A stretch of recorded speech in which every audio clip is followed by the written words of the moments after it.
comment about it, right?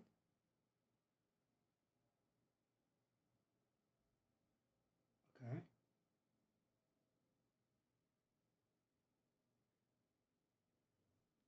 Okay.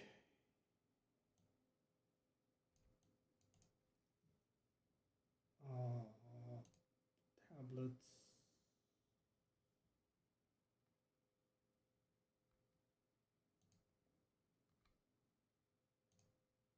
Can I remember that?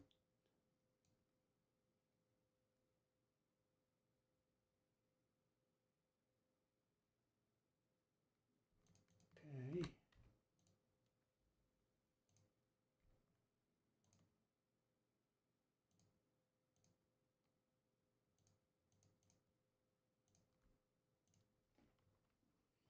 Yeah, it's been a while. How did we play this? So many RPGs in a row.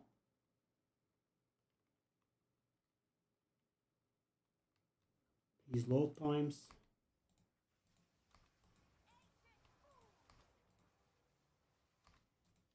Ortega selam.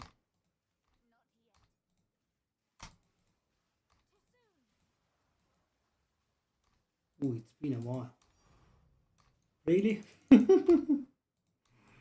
Ah, so unnecessary.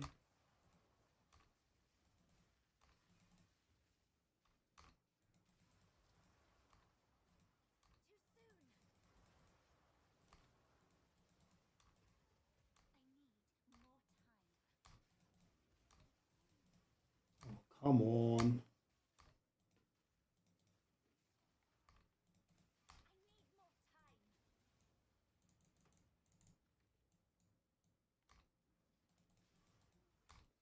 Where is the exit?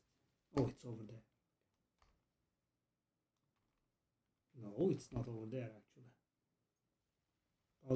Is that gonna take a turn? I think it's gonna take a turn.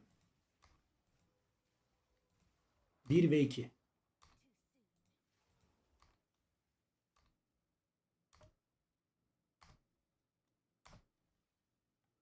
Come on.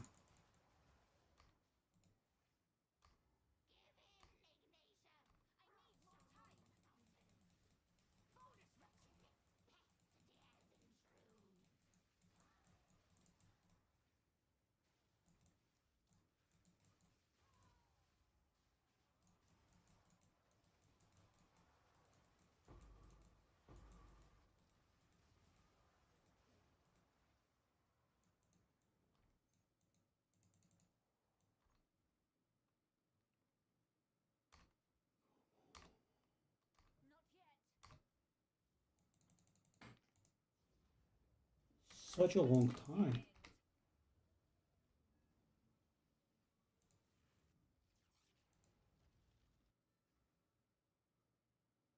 I guess I'm a little bit out of touch. Hold up, also. Something that just occurred to me. You ought to pick the maps up. What is with the loading times though? Buddy, calm down. Stop loading, okay? It's getting on my nerves. Well, maps.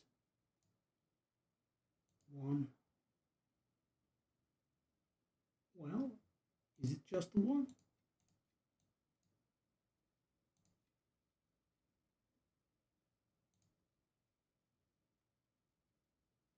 Sheesh, why would they have to spawn with the boss?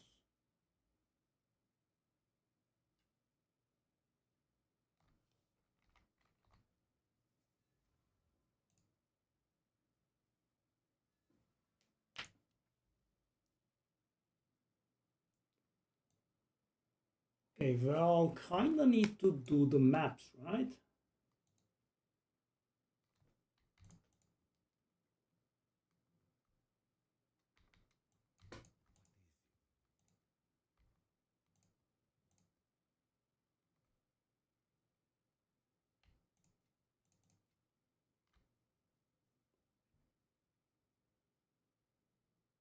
Kind of do.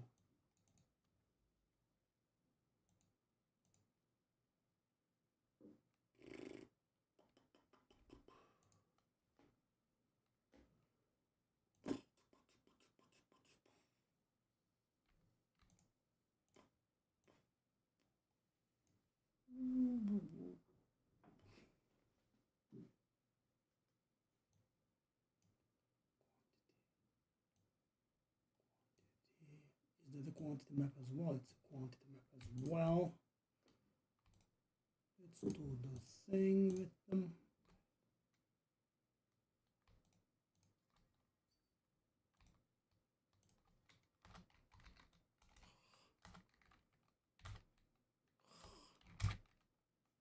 Go.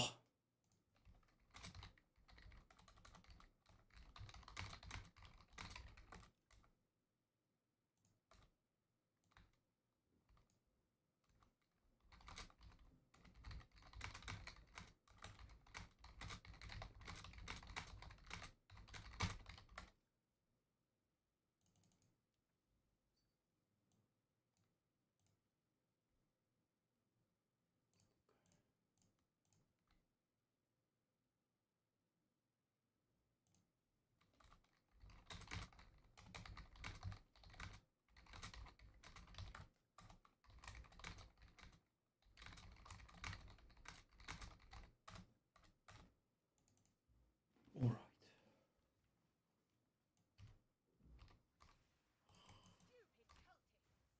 Hotkeys are still getting mixed up.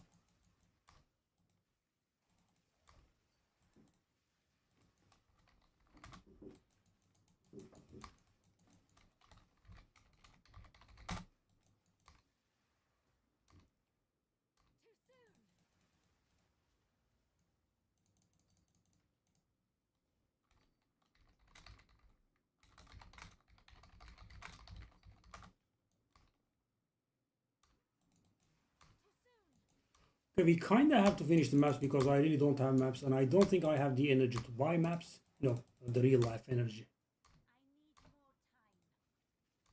So that's about Headhunter ribbon banding. Yeah, didn't miss that.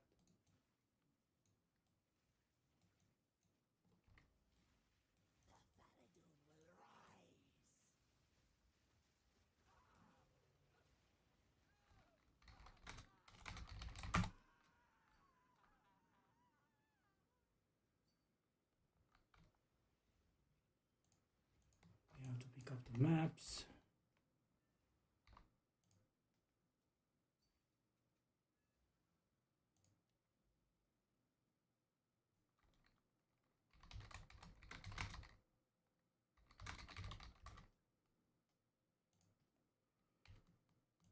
Okay.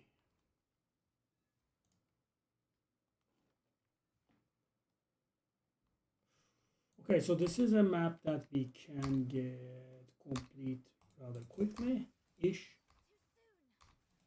Oh, we sold something, okay.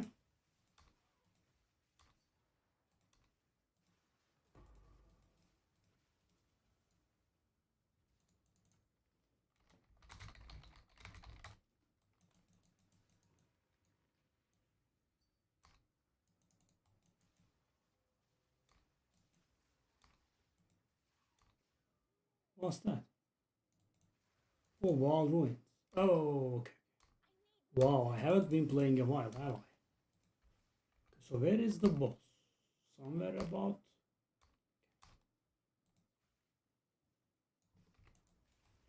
Some stuff I can do with muscle memory.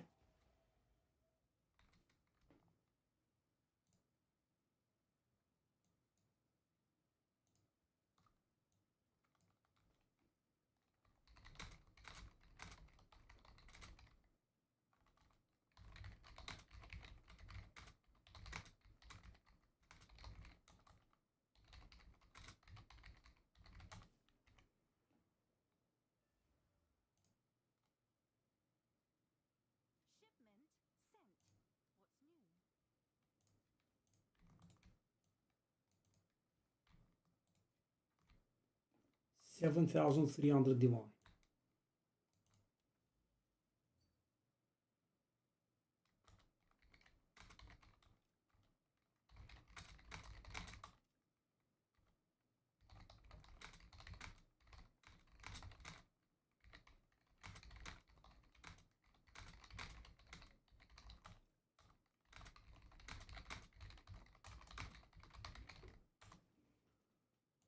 Okay.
having to finish the map is tiresome.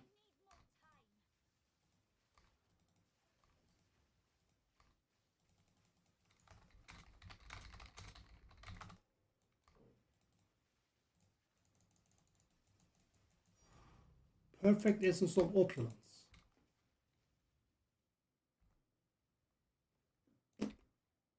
Why is that dropping like a divine? It's 50x only. Well, considering that's quarter of a divine these days, eh? There's also that.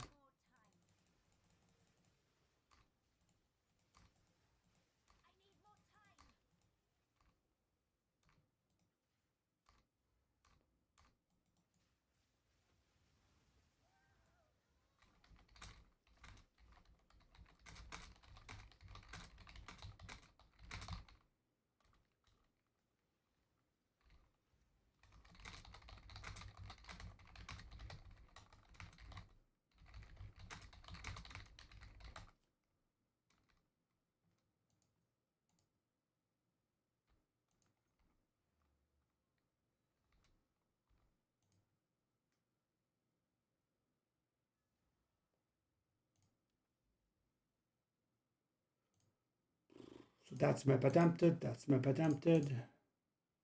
That also, okay, let's not bother with these. This one, it's fine. Yeah, I mean, it's not really very fast, is it? When we are completing the maps. We kind of have to. I don't have maps and I really don't want to go through the toxicity of buying maps from others. Yeah, so I guess we'll just make two. The HP bar dropping to half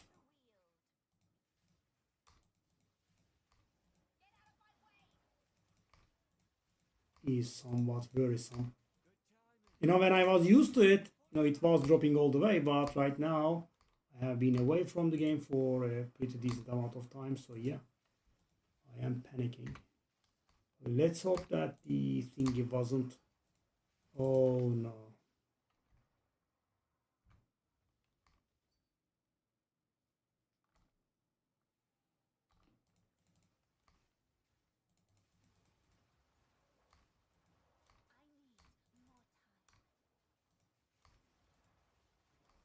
It sadly was there. Also, you know, it's not like we are finding the energy early on, are we? No, not really.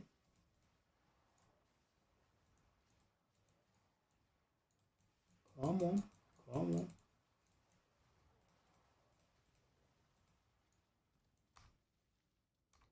on. Now that I'm here, I guess I can just go to the boss. It's going to be the executioner fellow from Act 1. I wonder how the prices are. I believe the mirrors have gone up a lot. Last I was grabbing them, they were around 7,000 or so. Now I believe there are more like 9,000. Hello. Hello, buddy. Sorry. Off you go.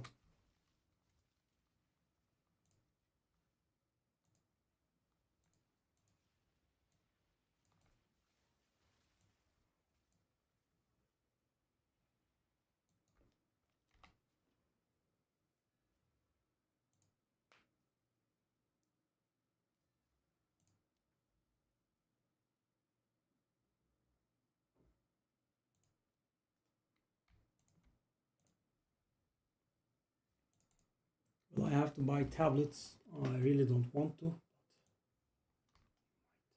Okay, this map at least goes fast.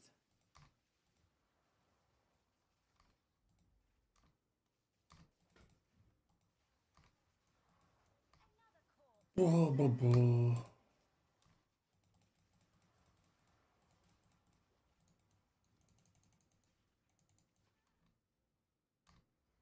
Yeah. I mean, literally takes like 10 seconds to complete the map after getting the energy. Whoop, whoop.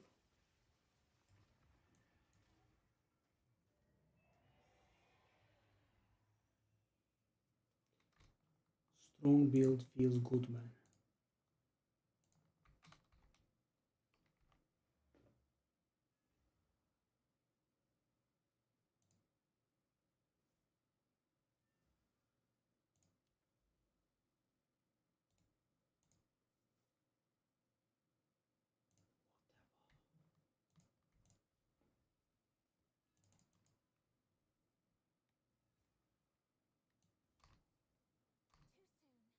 Uh-huh. I'm gonna leave. Yeah. I'm not finishing this map. It's good enough. Whoop, whoop. Hey.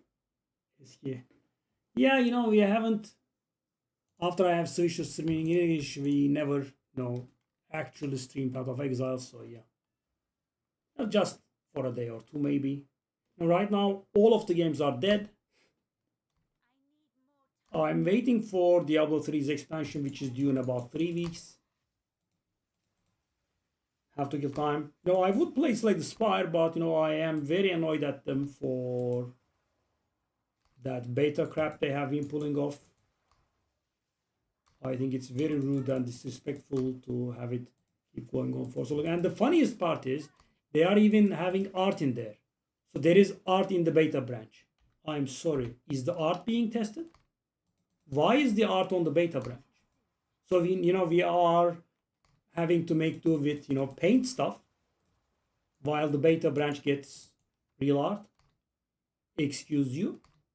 VFX in the beta branch. Why? It's virtual effect.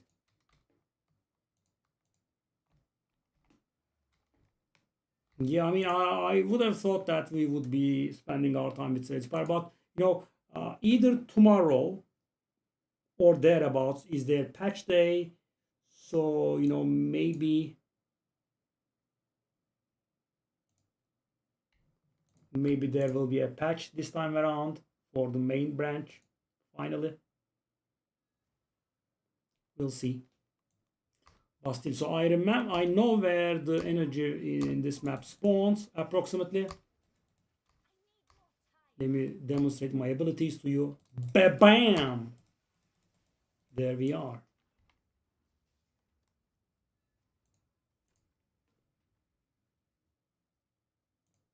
Next.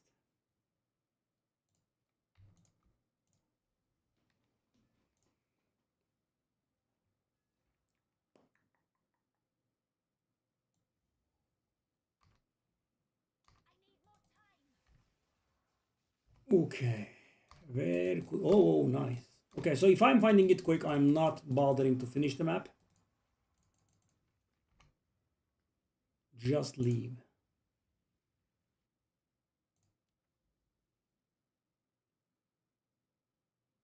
Okay. I think that was a little bit of bad pathing actually. Whatever.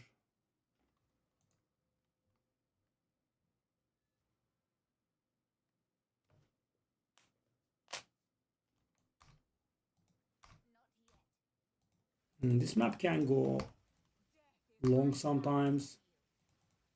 It can be in some deserted corner. Aha. Okay, finally getting lucky with the finds. That's good, that's good. So that's done with. Okay. So how many tablets do I have now? The answer is no. Not many. Will I have to buy tablets? I hate buying tablets. I guess we'll have to. Okay.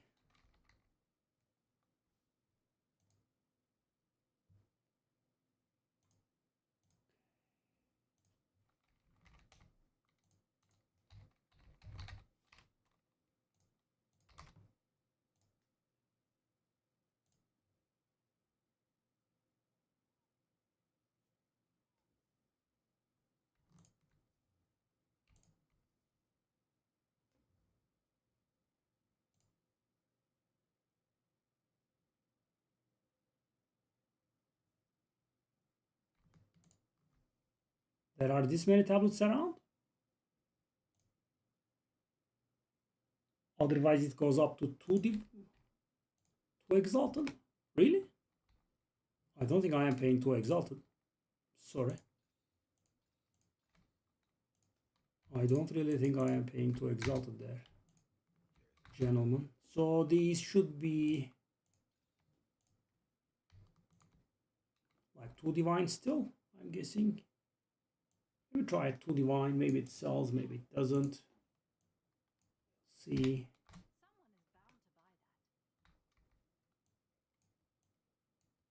have barely 3 tablets to my name, eh?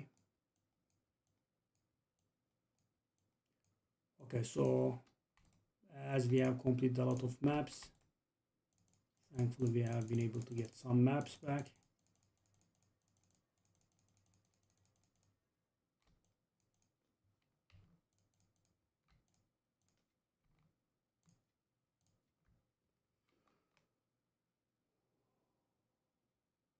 $47 face stones. I want to keep that round.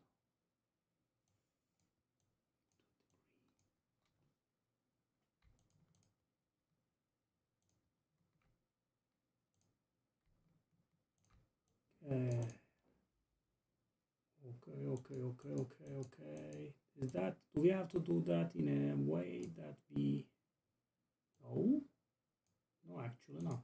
We can just do it like a normal map. Do we have any?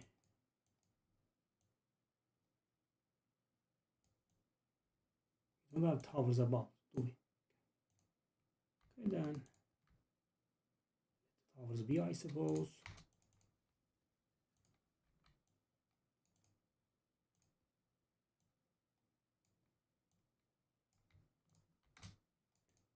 Okay, so that's gonna be 20 maps. So if we find it quick, we will abandon the map. If we don't find it quick, we'll finish the map. I think that should be our formula until I can build a few maps. So we are 28,800 divines. So we are looking for 1,200 divines. Achievable today. I mean, if I find someone to team up with, sure. If I don't, then could be still achievable. We'll see how perform.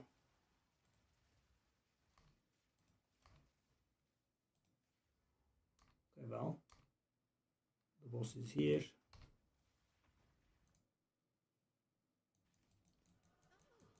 Just for a day or two.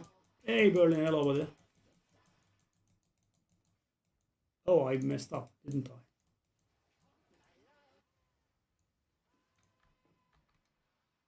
You know, my divine count was on like 28,800.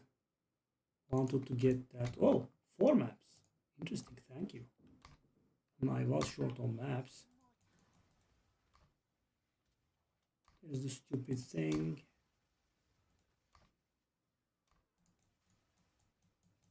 Yeah. I considered last epoch. Still considering the Torchlight season next week maybe, but you know the game's pretty annoying in some ways. You know, the end game is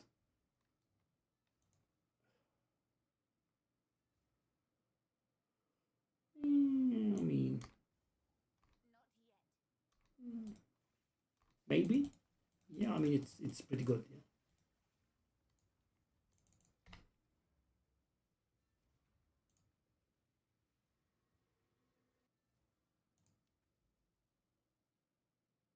Okay.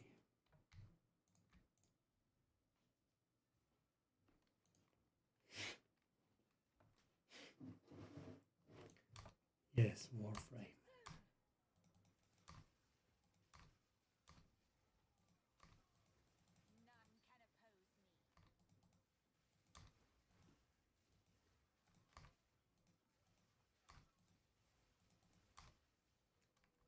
Shall we finish? I guess we could. Suffering for maps is never fun.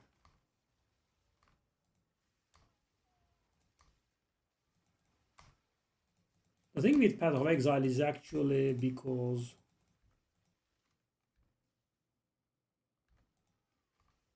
you can almost never get done with it because it's so hard.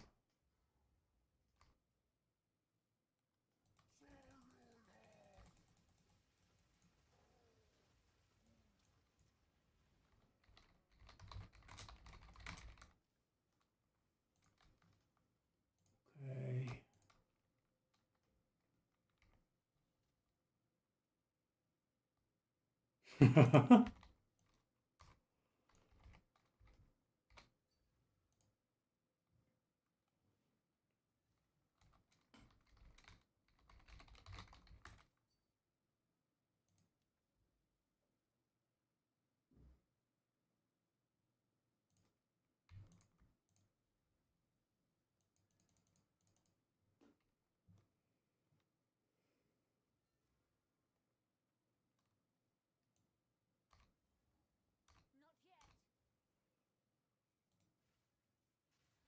I mean, this is a pretty bad game too in terms of, end game guidance.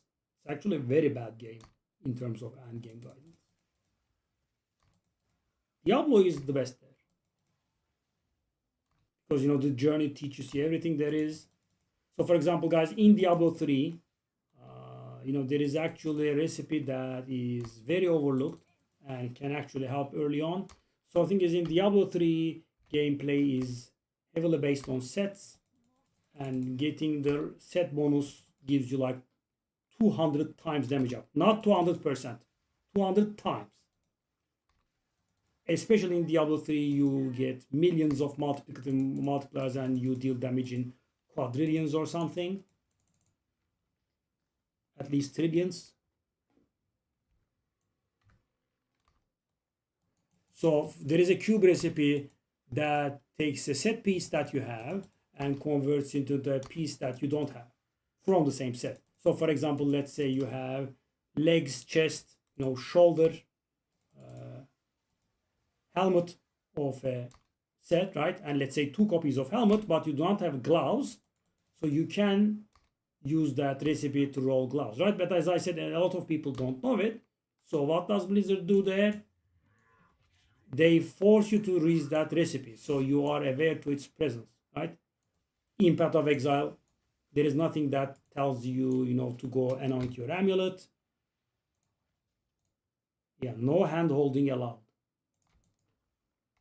Hey, Marine. That's it. How's it going? You have a full temple now, all grown up. Tears of pride in my eyes. Yeah, good job. You did take it very slow, but you finally got there. And I think that's most, because the thing is, if you consider the situation, when we met, right? You hardly had divines to rub together. Now you are getting locks and drops. I think the climb for one season was very satisfactory. I would say, you got better by hundreds of orders of magnitude, right? Yeah. And the thing is, so I'm not rubbing it in or anything, don't get me wrong, but the luck that you get now means actually nothing. But you did get the knowledge on you, right? You did get the confidence in you because you were a, let's put it politely and say, inexperienced player. Now it's changed, right? You are knowledgeable. You have achieved something that is very hard, by the way. Even with guidance, getting that temple done is not easy, as you are fully aware now that you have gotten it. But, and now you can imagine what an achievement it was for me, right? Zero guidance. Imagine, I was stuck in air quotes for the Roman road, right? And people told me to delete my temple because it was gone, right? And I got through. Yep. And imagine while you are doing that, people are telling you you have to delete your temple because you bricked it. And that doesn't help with the morale. Because at least now you had a perfect plan in place, which you were able to replicate, right? You just had to, replicate what I did, right? You didn't need guidance at least. I mean, additional guidance. For me, it was awful. I mean, there was only one guy that did this stuff properly, other than me, right? And even he made, a lot of mistakes. And yeah, it was a guy called, what was his name? Ooh. If you would remind me, I will be able to remember, but I couldn't remember off the top of my head. What was his name? I couldn't remember.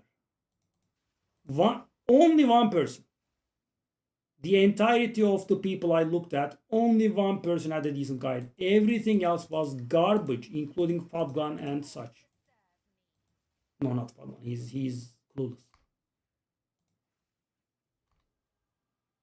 Let me put it this way. He's a pro player, but he is clueless about transferring his knowledge to others. He's not a teacher.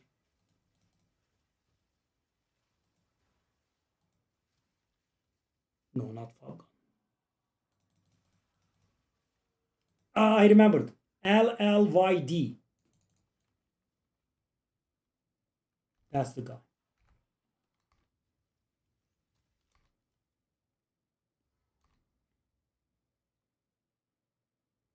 I mean, he didn't come up with his own build, no. I believe it was a guy called Musti, which is a Turkish abbreviation of Mustafa. I don't know if the guy is actually called Mustafa, but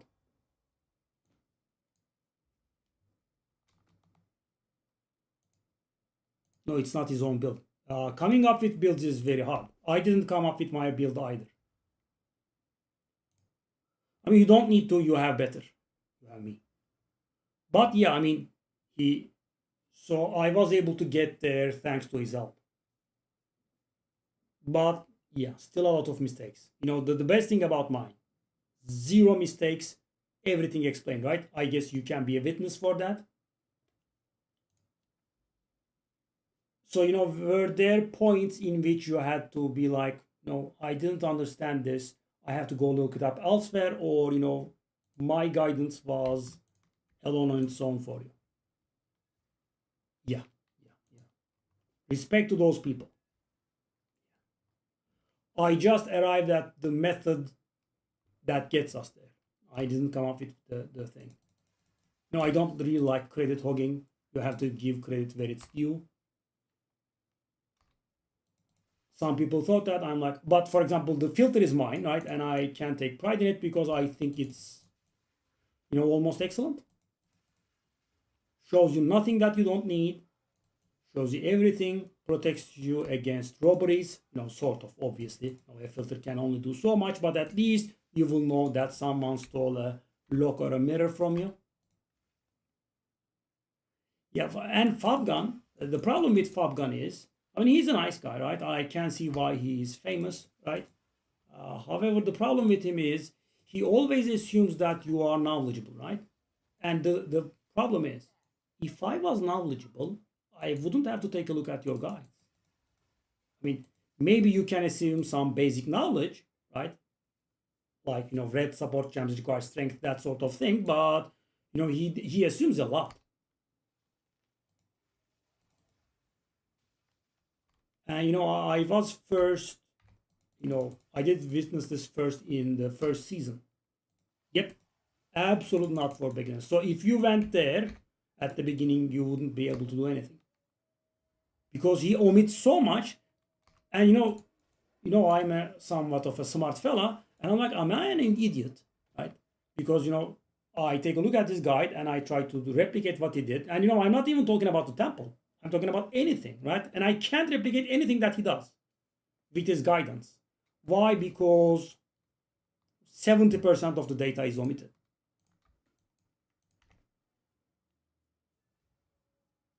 So, you know, let me give an example, right? A more, you know, tangible example. It's there. So season 1, I started, and idiot me, I thought, you know, I would play a summoner character, you know, minions and such. And as you can imagine, in the December of 2024, you know, the game was extremely hyped and very laggy and so on, right? And so, you know, I was very, very weak and couldn't play properly. I mean, I was barely able to finish Act 1 with dying a million times, and, you know, that took like 3 or 4 days. You know, I have the school, you know, there is the job, there is the wife, there is the daughters, and so on. So, you know, I couldn't play a lot, and also, you know, the build was very weak. So 3-4 days later, I scrapped that character, right? Then I was, there is a guy called Woody Joe, you know him? The German fella, very famous for, ARPG games. So he was playing a Grenadier Mercenary. I'm like, okay, let me do this. And the problem was the build was crap. So the thing is, the first build I played was so weak.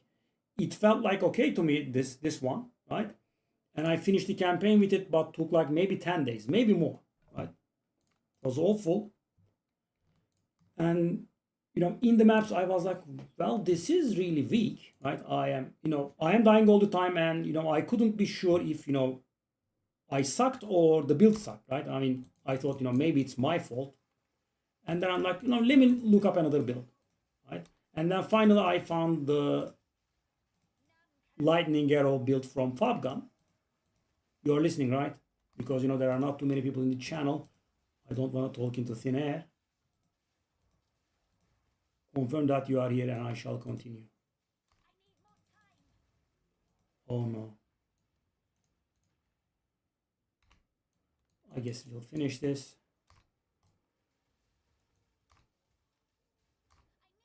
Oh no, he's gone. I have been talking into thin air. Come on, stop rubber banding me. I hate Headhunter. No, I wish the ability to steal that, what was it called? The blinking thing. I wish we couldn't steal that anymore. Oh, you're here, okay. Thank God. So, I take a look at his guide for his, lightning arrow. And of course, it is informative, right? I am learning some stuff. But, there was some point he says to grab an against the darkness. I don't know. Does it really matter? It was a garbage build. It's garbage in hardcore, it's garbage in softcore, it's garbage in any core that you can find. Grenadier Mercenary. Whoa, so weak. And that's the only character I didn't level properly. It's still 73. The first character I ever finished the campaign with. So, he said to get an against the darkness, and he says, get an against the darkness with cold damage and lightning damage. That sort of thing, right? And I am on the trade side and I'm looking for cold or lightning damage. Cold or lightning damage against the darkness, and it doesn't show.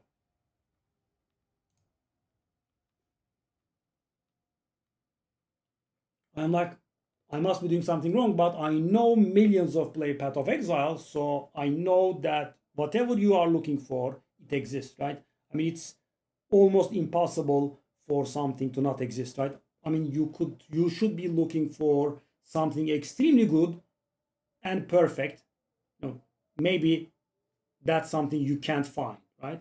But the rarest stuff, there will be several, and at that point, the GGG idiots didn't put you could not search for ATDs, right? You could not search for notable passives in radius. That sort of stuff was not implemented in the trade site. You couldn't search for them. So, a few days pass by, I'm increasingly getting worried about this.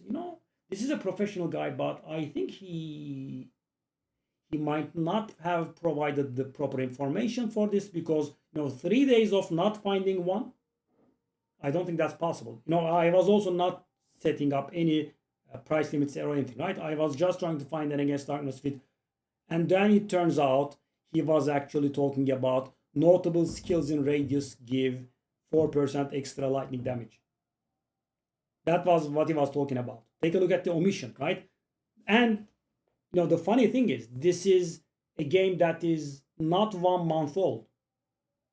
I mean, why make that kind of contraction? Just tell me properly, notable skills in radius grant 4% damage as extra cold damage or whatever it is, right? Yeah. And then, at that point, I learned to, not trust anyone but myself. And, at that point, I kind of convinced myself to, get started on the guides. Because, I was always doubting myself, I'm not good enough at the game, right? Because, my Path of Exile 1 experience is very firmly in the past, right? And I'm not playing the Path of Exile too much, right? And if you take a look at the channel, you will see that I started the guides in February, right? 1.5, 2 months in, I started with the guides. Okay, sure. Of course. Of course. Grabbing the drink.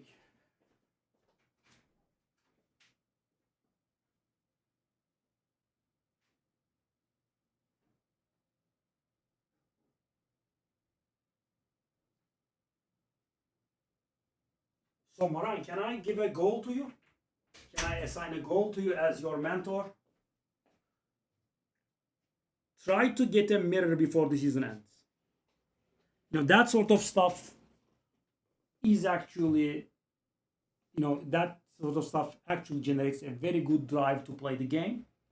But, you have to be smart about it. You shouldn't be putting up idiotic goals because, they kind of make you quit. So, for example, if you said, like, I'm going to get 10 minutes before the season ends, you are going to quit in a few days, right?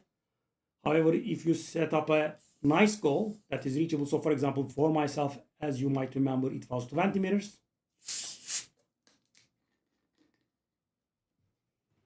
I mean, you already got a quarter of it in the form of a lock.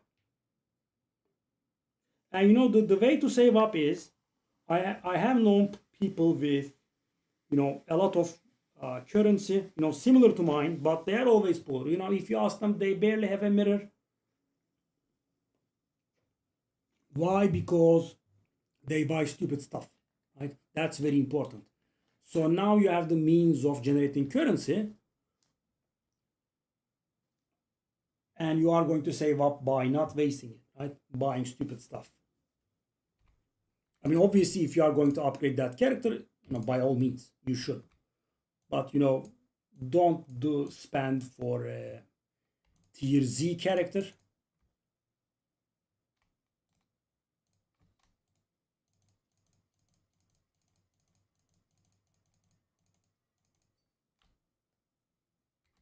Yeah, I know a guy, I helped him, he set his temple up, I helped him with a little bit of guidance. Not as much as you, but, I still helped him. And, he was, quite the no-life grinder, and he showed me that he had obtained 40,000 divines, right? And more than me, right? 4 mirrors, 20 locks or something like that. And I asked him, how liquid are you? How much currency do you have? He said, like, 1 mirror. I'm like, what are you doing? And this is a guy that's level 100. He has a Wrath Pith Globe variant of my build, which means he's actually doing more damage than I do. Little bit less squishy, more squishy, a little bit more squishy than I am, but deals insane damage. He can carry 6-man. I'm like, what did you spend it on? He said, I bought this, I bought that. I'm like, there was no need.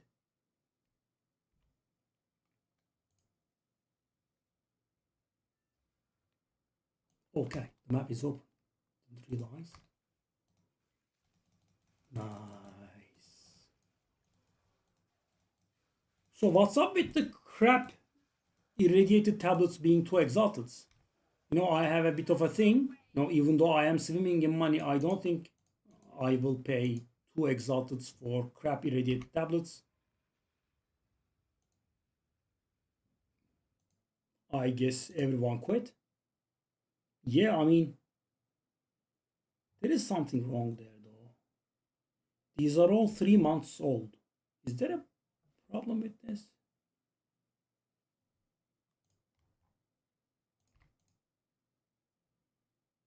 Yes, okay, of course, the search system is idiotic. I just bought some irradiated tablets. As irradiated tablets, you spend them.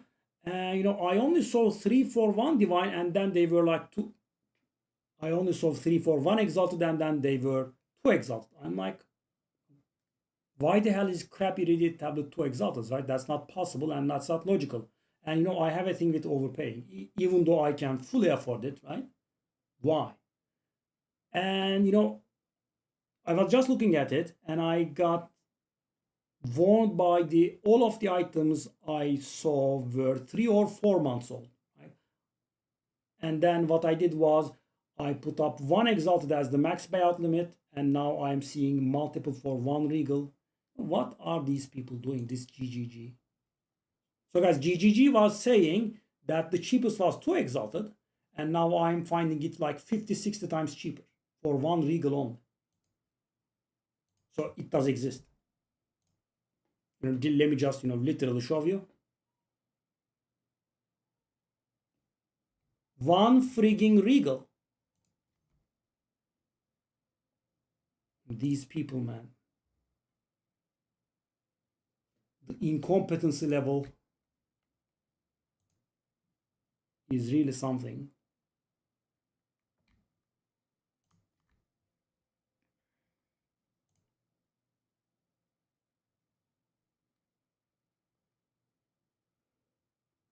Okay, for an elk, none of these are irradiated, right? Okay. I hate this. One by one. Now, if there was some guy that was selling a lot of them, I would just buy them all, but... Okay, give me.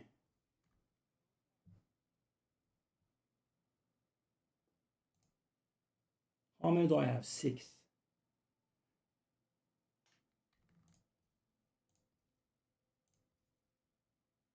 No.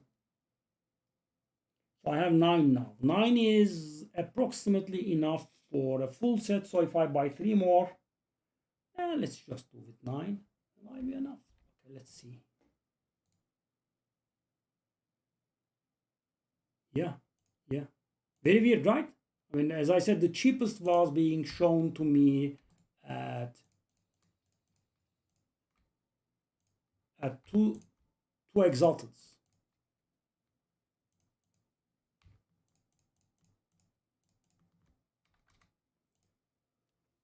Okay, I have to complete a few maps, I think.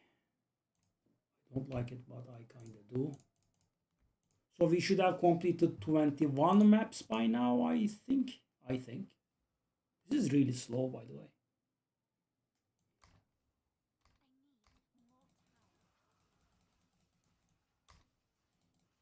The sync, the HP going low is actually making me low-key panic.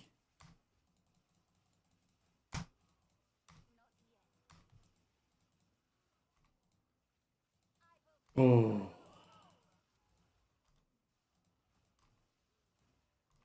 Such a powerful build. So nice. So I'm considering if I should play the Torchlight season next week. I'm in between. But I will have to spend a little bit more time there because the game is awful. I mean, I don't know why games take pride in making their end game content into riddles. Oh, by the way, Path of Exile has this too. Why do you think my videos are being watched so much when it's Path of Exile? Because the game is a cipher. Millions of things to work out. Doesn't end.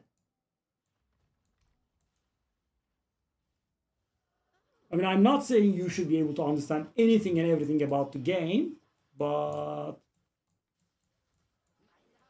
most of the stuff you just hear about from other players. So, for example, guys, there is nothing to indicate. Well, there are some few things to indicate, but there is not really much to indicate that you can instill your amulet with a passive.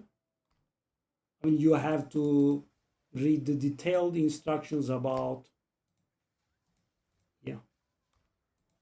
You have to read the detailed instructions in your delirium thingies. Yeah, I mean, it is a little bit too uninformative, though, I believe. Daniel. So, for example, in Diablo, what we have is, we have a thing called Season Journey, right? And it gives you some bonuses and rewards. And in it, it forces you to use all of the mechanics inside the game, right?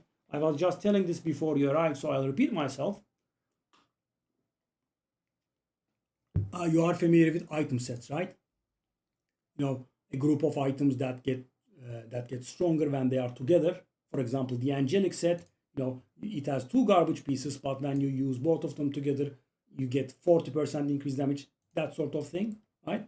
And in Diablo 3, for example, the gameplay is very heavily reliant on set bonuses, right? The sets make a really big difference, and getting the complete set bonus makes an extreme amount of difference. The scaling is not like Path of Exile, right? It's different.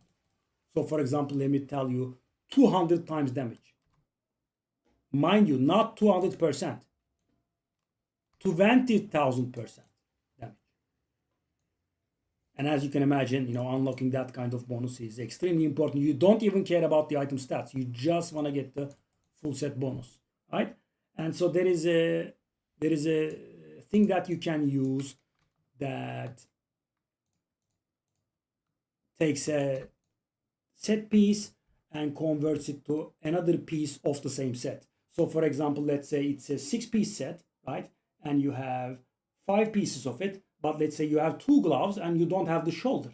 So you can use the recipe to get yourself the shoulder to get the full bonus. And this is, while it exists, people don't really know about this one. Did I do a... I think I did a... I hate it. I think I did an attempted map. Yeah, there is a chance that I have done that.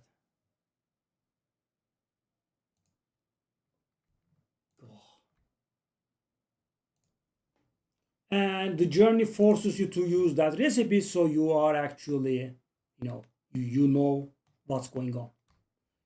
I would have liked to have the same thing in Path of Exile. For example, anoint an amulet, right? Or, apply quality to a ring. Because, these days, how do you find out about these stuff, right? Imagine you're playing for the first time, you go to Poi Ninja, etc., right? You take a look at other people's builds and, you're like, oh, their ring has quality, so I can do quality on ring. That's how you learn.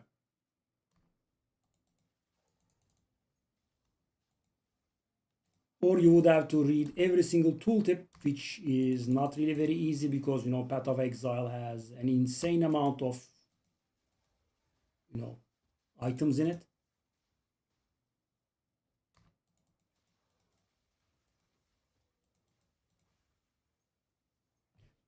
Maybe we will do so, right? When the game finally becomes live. And Diablo has a lot of hand-holding involved, but Path of Exile has none.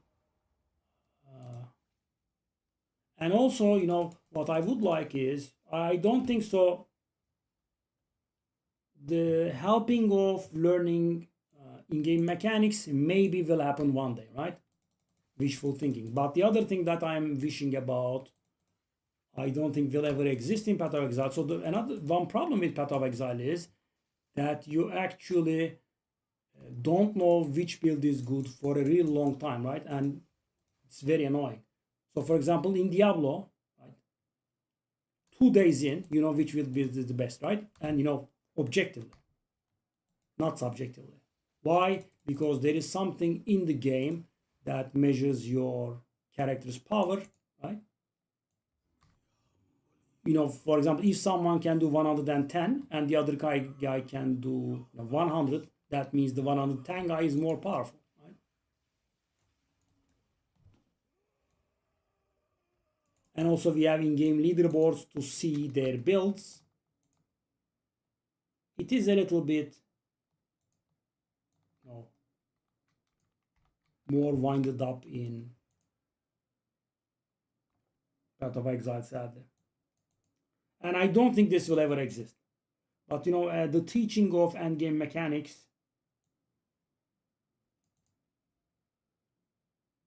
41, would be a nice thing if it existed.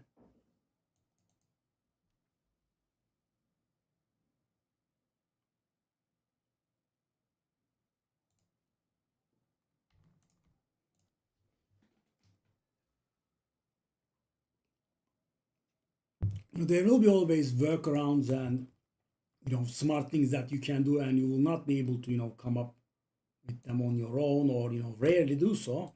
And that sort of stuff is best learned from others. But in here we don't even learn the basics.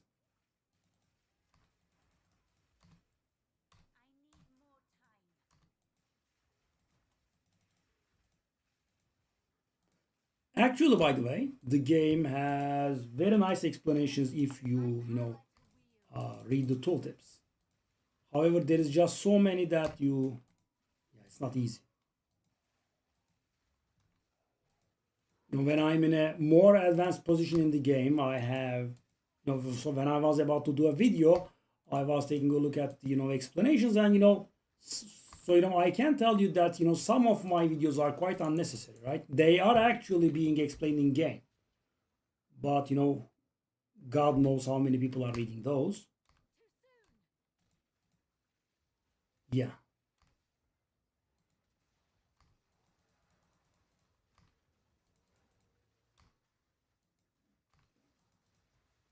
They give a lot of detail in the tooltips, but as I said, there is just a lot, right?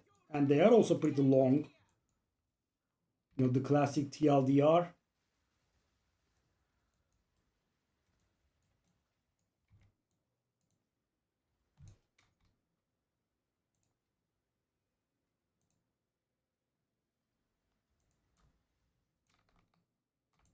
Casual gold capped 4,294,967,295.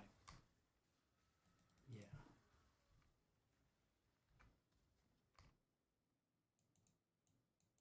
Hold the hell up. Is this map also a map I already tried before? Really? Come on, this is very time wasting. No, the bastard lied to me. Stupid map. Okay. So the thing is, guys, when you finish the map, right, you kill the boss of the map has to show you all the mechanics that exist on the map, right? And when it doesn't show me the wall beacon, I thought it was a map I already did, right? And that's what I said in the previous map, which was also the same. So I didn't trust the idiots, right? And I took a look, and sure, there it was. And this stuff doesn't get fixed, but we are getting millions stupid small patches that fix bugs no one even asked for. So weird. And obviously, I'm not objecting them fixing bugs, right? So if it is affecting the lives of 100 players, sure, fix it. Give them a better quality of life. However, maybe fix the major stuff that affects everyone first. We still have temple crap, I'm sure. Fait accompli closing in on you. Remnants of a dead empire.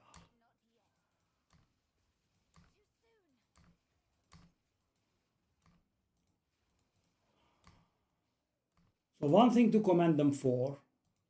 By the way, Maran, you heard of them banning the scumbag mirror guy?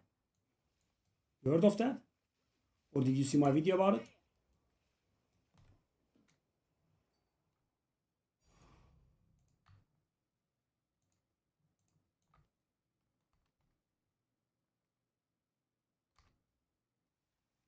You guys know about that? By the way, the people in the channel? Yeah. So guys, I'm gonna be the evil guy here and say, a job well done, right? I don't really like speaking good of GG, but yeah, good on them.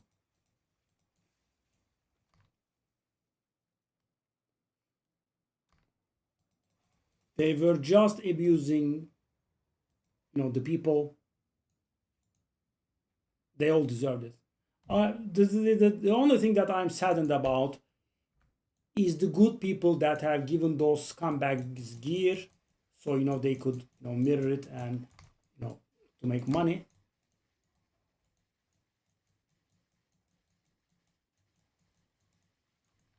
Oh, I see. It's the I'm dying.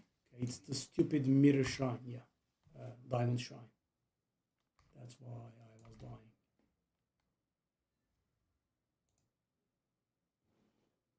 So did you watch the vid?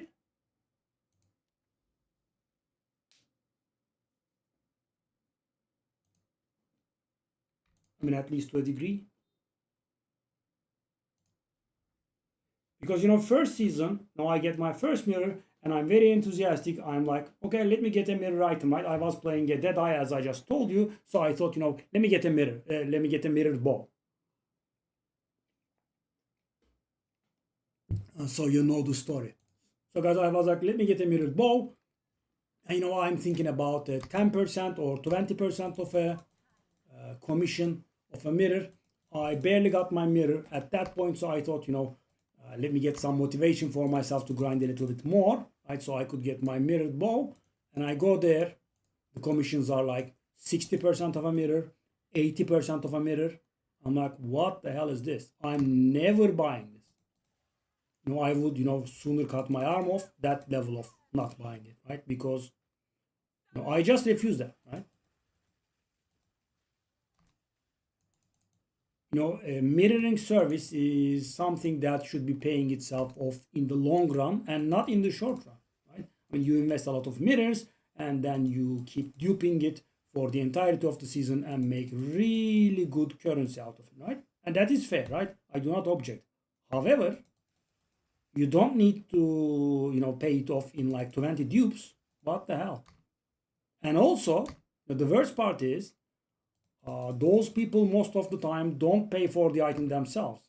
So let's say, guys, I get very lucky, my viewers support me and I get a very good item worth mirroring. So how many people would come to me for mirroring?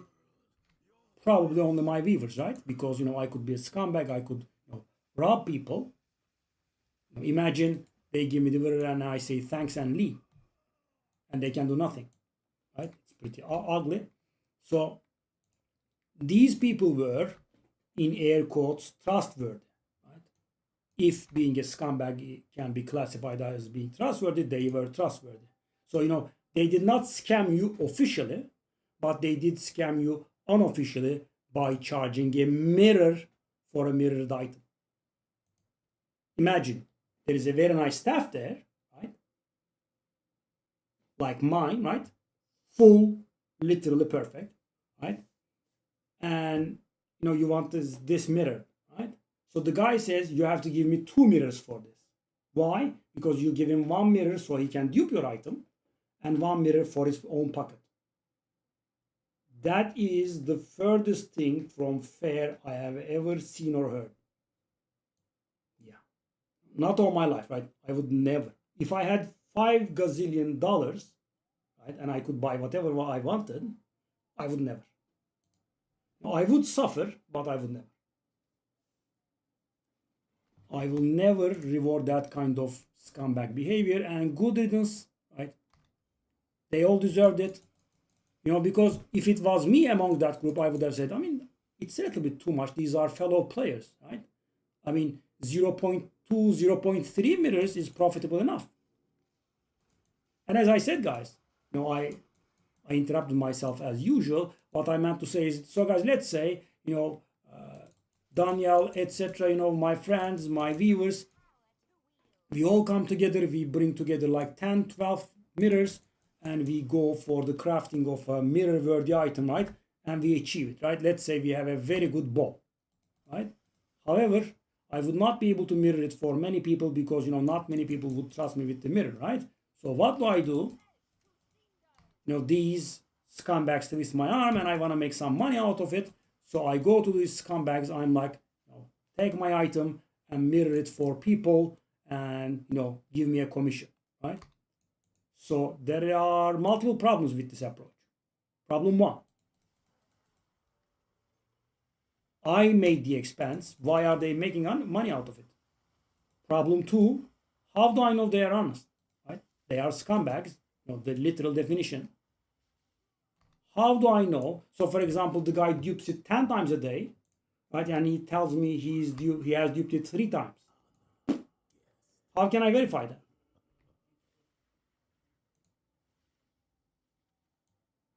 And also I'm also curious about, how is that split? So for example, they are charging, one mirror to dupe my ball, and how much of that am I getting, right? So unofficially they can rip me off on any level they want. However, what's the official split rate? So for example, they dupe my ball 10 times and made 10 mirrors out of it. So they give me 5 or they give me 3. What is it, right? And as I said, when you think about that, most of those items come from other players and they haven't spent anything, then the fee of a mirror becomes even more enraging. So they are charging you a mirror for an item they don't own just because they created this monopoly, right? Because guys, years and years ago, I got an item mirrored in Path of Exile 1. That's the only item I have ever had mirrored, right? I was playing a good build and I was in need of a good one-handed sword. A nice fella had, a really good sword. And the way it went was I talked with the guy, I found him to be trustworthy, and I gave him the mirror, right? And sure enough, I wasn't scammed, right? And also, he was the nicest guy. I told him, I barely got the mirror. I think I offered him like a 10% fee, 10% off the mirror, something like that. And I think he agreed, right? Somewhere there, right? I mean, at the time, this is years and years ago, and mirrors were priced in exalted. Exalted was the main currency, not divines. And an exalted was like 250. Mirror was 250 exalted or something like that, and I paid him like 20 exalted in fees. I don't really remember, very long ago. But I didn't pay anything obscene, and I didn't get scammed. So this was a working strategy, right? You would talk with the guy, you would take a look at his forum posts, forum post count, etc. Right? But after these trustworthy, in air quotes, guys showed up, they drove everyone like that out of the business. Why? Because they have that big Discord, they are trustworthy, and sure enough, everyone else is scammers. And that's when people like that fellow that mirrored my sword started giving their items to those people. Yeah, huge monopoly, and they were doing RMTs all the time. Yeah, good riddance. I hope they ban all of them. And so but banning does not really prevent this kind of garbage from happening. What they should be doing is they should be creating something that prevents this kind of thing. So what am I talking about? They could create an interface. So guys, if you have played World of Warcraft, you would know this.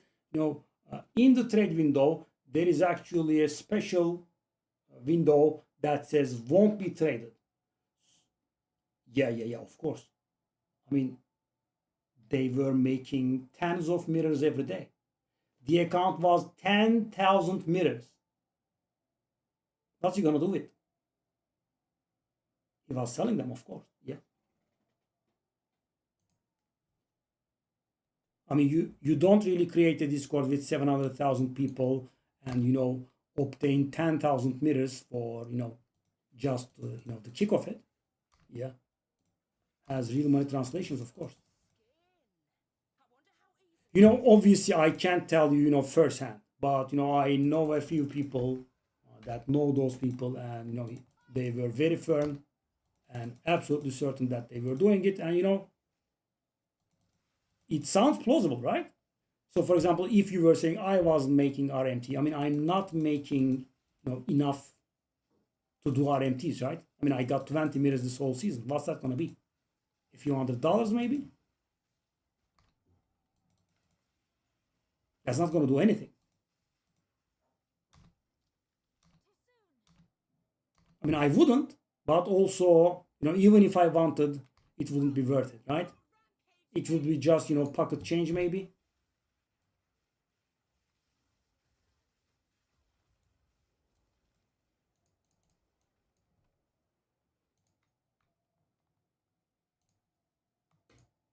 You know, for example, I have a viewer that does it, right?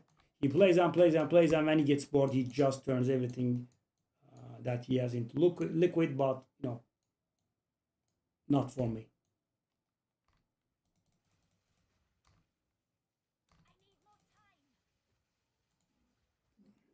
Obviously, you know, I could pay maybe like $100 to, you know, make my life much easier, but you know, that is the thing with the Path of Exile. You know, it is hard, it's challenging, and if you are, you know,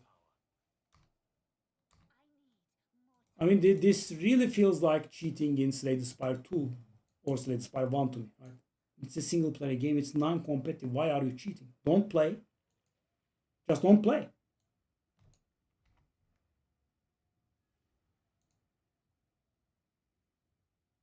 Yeah. Yeah, I mean, fully deserved. No. Maybe they will, you know, brand me malicious, but no, fully deserved. I don't like. So, for example, right? I mean, I have given you guys a lot of valuable information, right?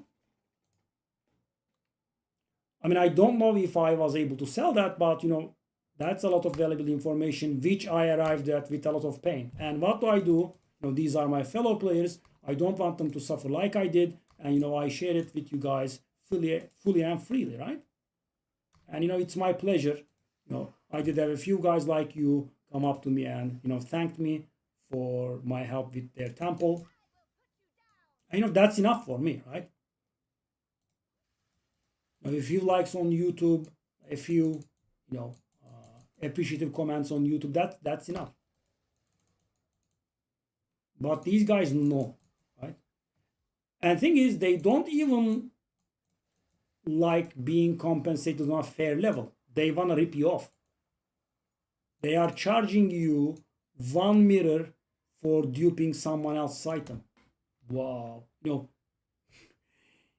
it feels even wrong when I say it, right? So, by the way, don't get me wrong. If I had a mirror item, I would charge people. Right? I'm not saying, you know, I'll run a charity. However, it would be fair, right? You know, the person that was mirroring my item would not hate me.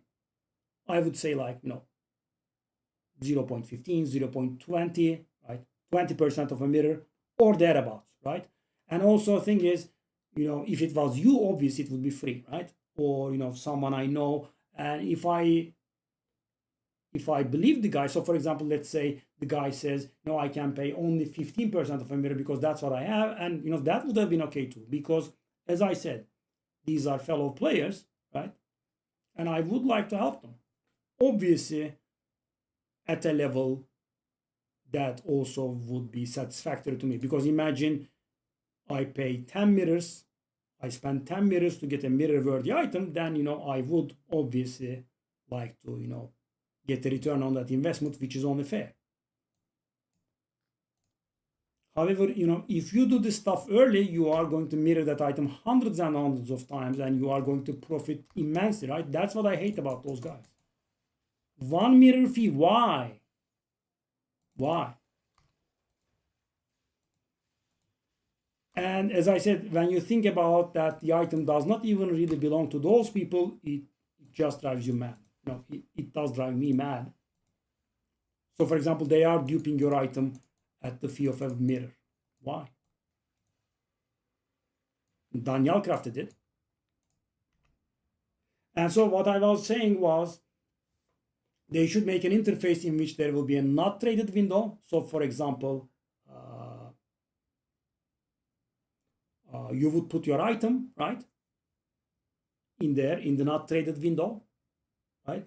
Let's say you have a bow, right? You put your bow in the not traded window, right? I have my mirror. I use my mirror on your bow, right? And then in the traded window, I put up, let's say, 500 divine. And once we both confirm, you will keep your bow, and I will get my copy, and I will I will have given you the 500 divines, which is, you know, fully scam proof. No. You remember the not traded window in World of Warcraft? You remember getting an enchant from someone else? if you played WoW Vanilla or the WoW Classic, you will know this, right? There were no volumes back then.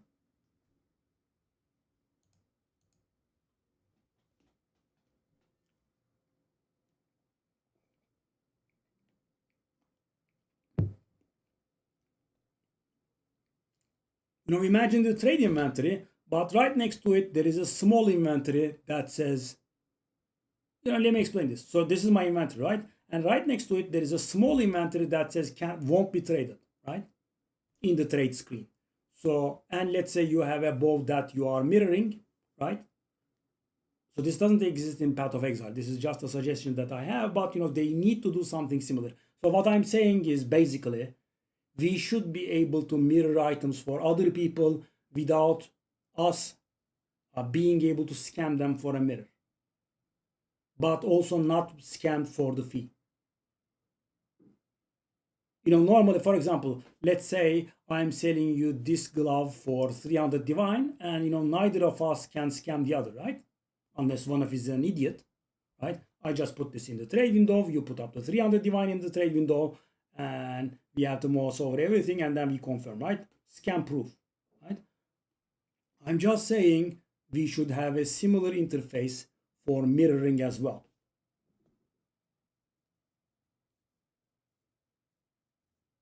Scam proof. I know what I'm saying is, as I said, let's say this is my trade inventory, right? And there is an inventory next. So if you have ever played Titan, they have a bit of an additional inventory space. I don't know if you've seen that. Know what I'm talking about? They have a small inventory additionally. Do I have one? I could have one. Let me try to show you. Standard.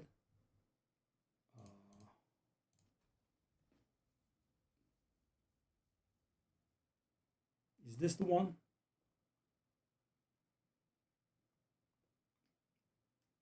We'll find out soon enough. Okay. I did remember it right. Do you see this?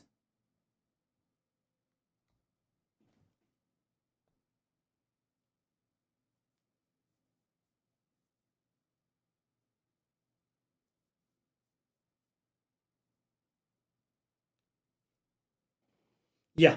So what I'm suggesting is this. Let's say this is a very good mace, right? This is mirror worthy, right? And let's say this is my regular trade window, my base inventory, and this extra pouch is, let's say, the not traded window. So what I do is, right, this mirror mace, I put it here, right, in the not traded window, right? And you are in your own window and you have a mirror and you apply the mirror to this, right? So you will create a copy. And then in the traded window, you put up whatever I'm charging, right? Let's say 500 divine.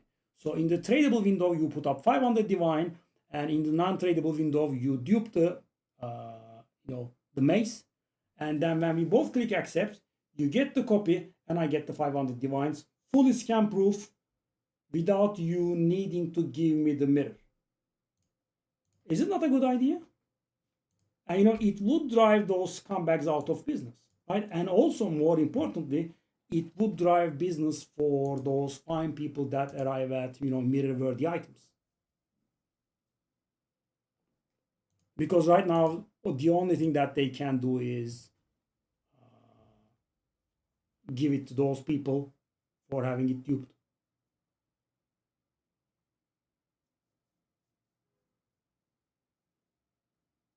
So they brought asynchronous trading, which you can be offline, but I can still buy your stuff, right?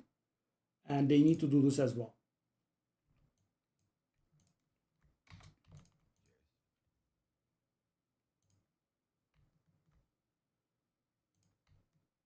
Because quite some time ago, right? About a year ago, I was streaming Path of Exile in English, right? We did go back to Hearthstone, etc. But one day a guy came on my stream. He found a mirror, right? And with that mirror, he invested. Sorry, he invested in a ring that was very mirror worthy, right? And he was looking to offer it for mirror services, and I'm like, let me know if you get a single mirroring done, right? because I knew he wouldn't be able to, with those people driving regular people out of business. So the guy got a mirror and invested it and created a very nice breach ring, 6 tier 1, everything almost perfect, that sort of stuff. I mean, it was definitely mirror worthy, but I doubt if he was able to ever mirror it. He never came and told me that he was able to mirror it. Because of those people. Because back then he didn't have any alternatives, right? I mean, there was that guy and no one else, and you would just try your luck, right? You would take a look at this forum post, etc., and you would just say what they can go for it. I know it worked for me. However, now are those TFT guys that are trustworthy, and yeah, people would go to those. And of course, as you know, they have a large selection of items, right? They would have kind of everything.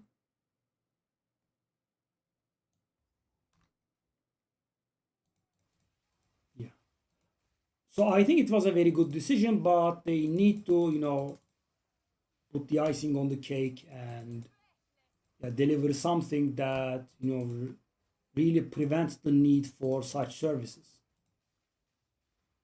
We are playing an online game. Why should I prove my trustworthiness to some? I mean, I have no problems with proving my trustworthiness to anyone, but I'm here, I'm live, right? My face is not hidden, my name is not hidden, right? I'm fully out there, right? And I'm in also the public sector, right? I am fully findable. However, not everyone has to be that accountable for their actions, right? Some prefer the anonymity, which is perfectly fair.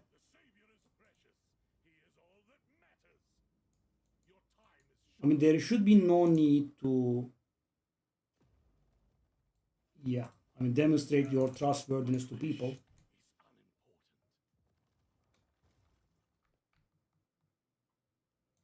They have been sticking to this stuff in Path of Exile 1 for quite some time, but yeah. So, for example, the asynchronous trading did not exist in Path of Exile 1, in case you didn't know. So that's, Path of Exile 1 did not have that trading when you're offline thingy for more than 10 years. And when they added to Path of Exile 2, then they brought it for Path of Exile 1 as well.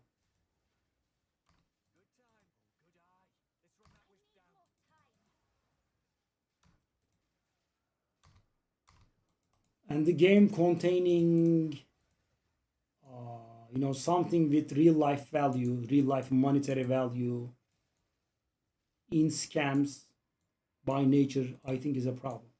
Because early in the season they are very valuable, but sometime into the season they become something in the neighborhood of about $20, I believe, which is still not nothing, right? You would be somewhat annoyed if you got cheated out of $20.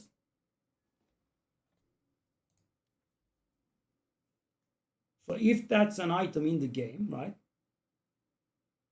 Because if it's something else, right? Yeah, scams are going to be involved. But this is an item in game, a mechanic they add, right? So I don't think mirroring should be something scammable.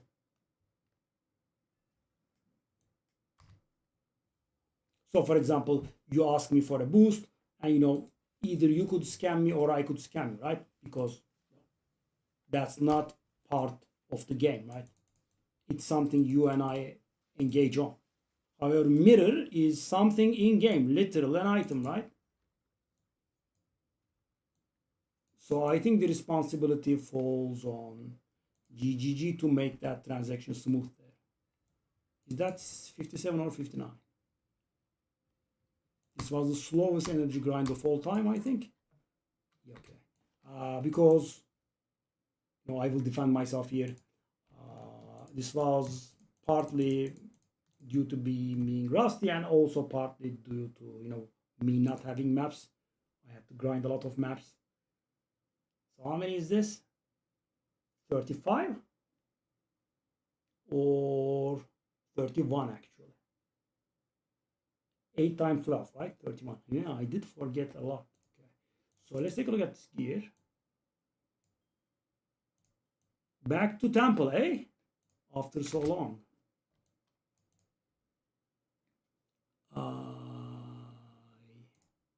Protect before I go in. Very careful. So Daniel, I'm guessing you have my setup. Let's not protect this maybe.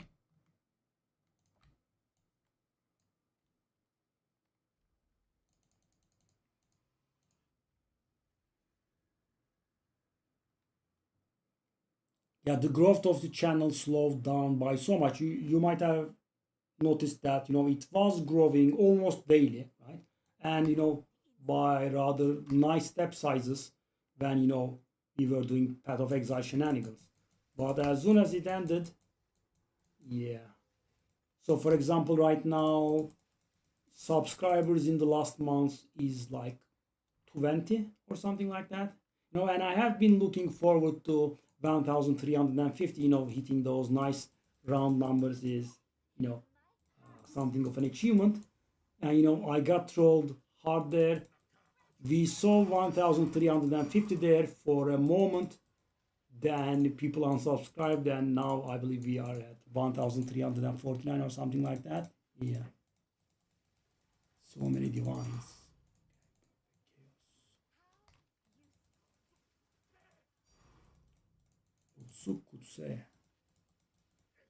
I have forgotten the divines. Yeah, I have forgotten they drop like candies. I wonder what the vertexes are worth now.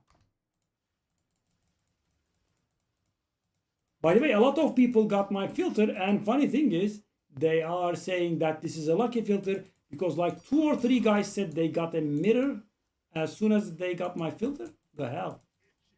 The last guy even said he got a mirror and a lock.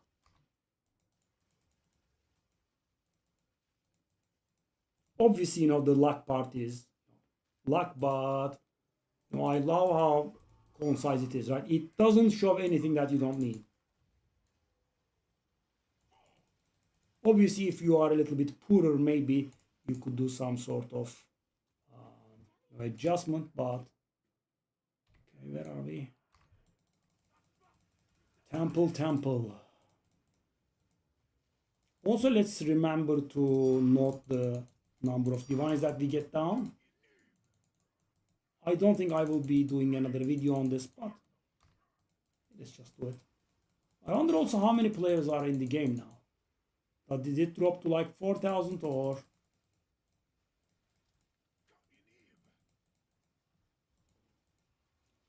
For a relatively long time when I was doing my videos, it was around 20,000, and slowly it sank down to 10,000. And when I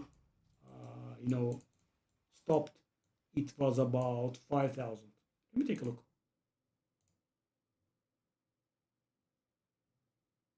9,000. What? Really? That's actually high. Interesting. 9,000. I very distinctly recall I saw 5,000. How could I have recovered? And I haven't been around for maybe a month or so.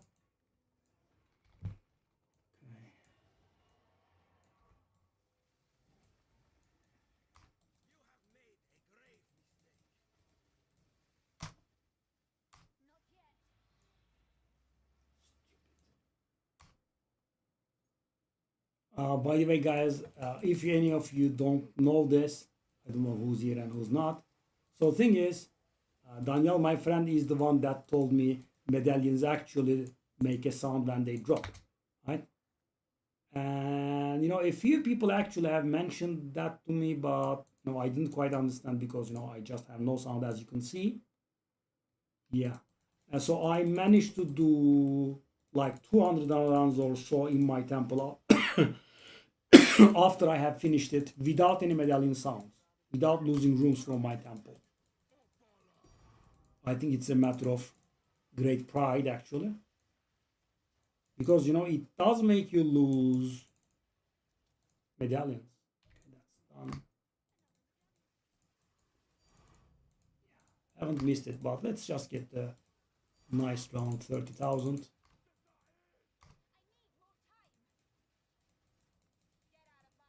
So I think it could take in the neighborhood of 20 rounds, getting to 30,000.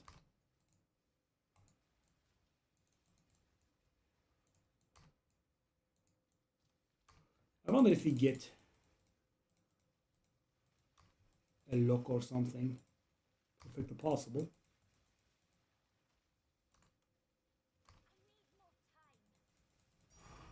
Oh.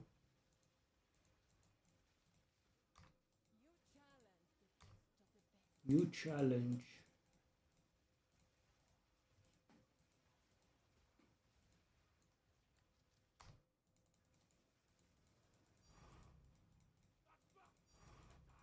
Oh, graded so many papers today.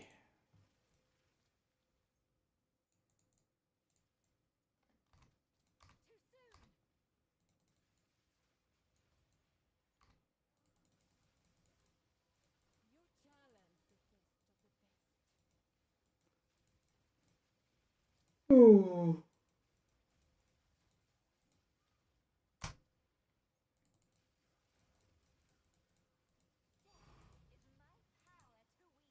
So Daniel, what is your tooltip damage on the comet?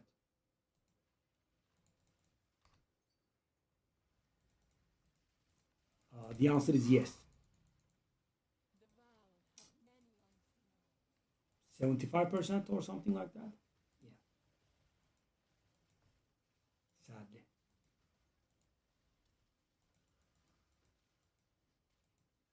You should have seen the papers though. It was very depressing. Yeah. Comet.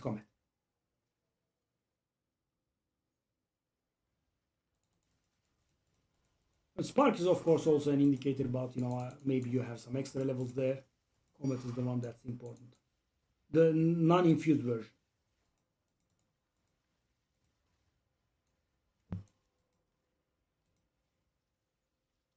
Okay. I didn't miss the proximal tangibility guys in the corners. How did I do this hundreds of times? I'm bored already. Dang.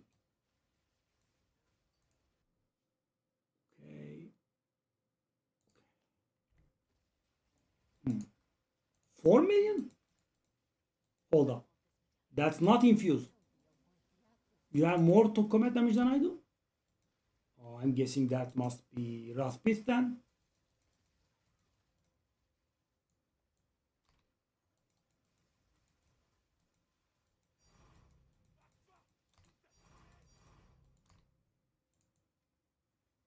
You must be playing a Raspith build.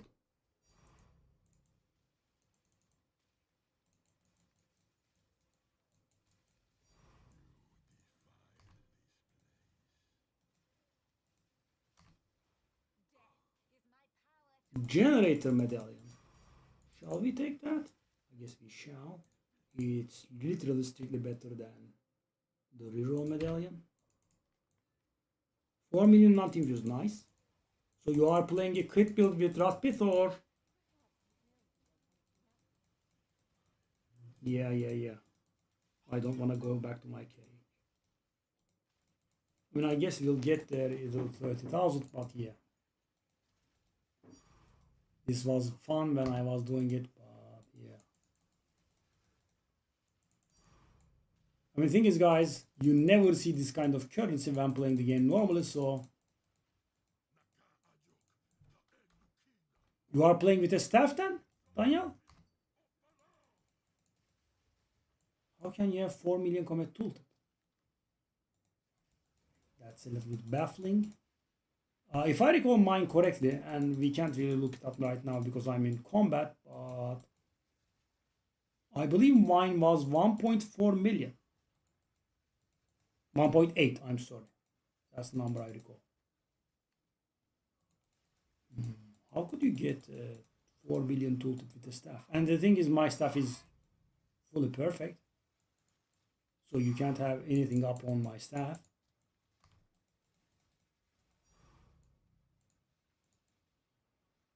Also, my comet is level 40. I mean, with rapid, it's easy to do. I mean, relatively easy to do, but with staff, that's really very high. And so your spark is, oh yeah, okay, you made a mistake. You were telling me in combat tooltip. Yes, okay. Now,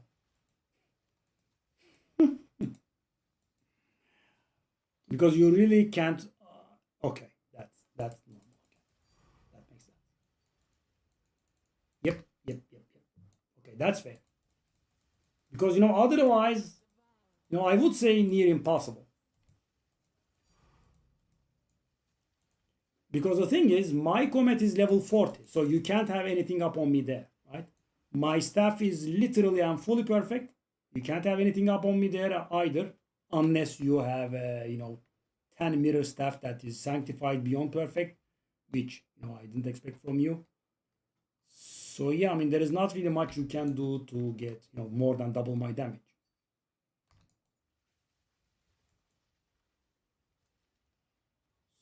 So yeah, I'll take a look too, but I am fairly certain that mine was 1.8 million. But with Rapid, you can go upwards of 10 million, which is insane.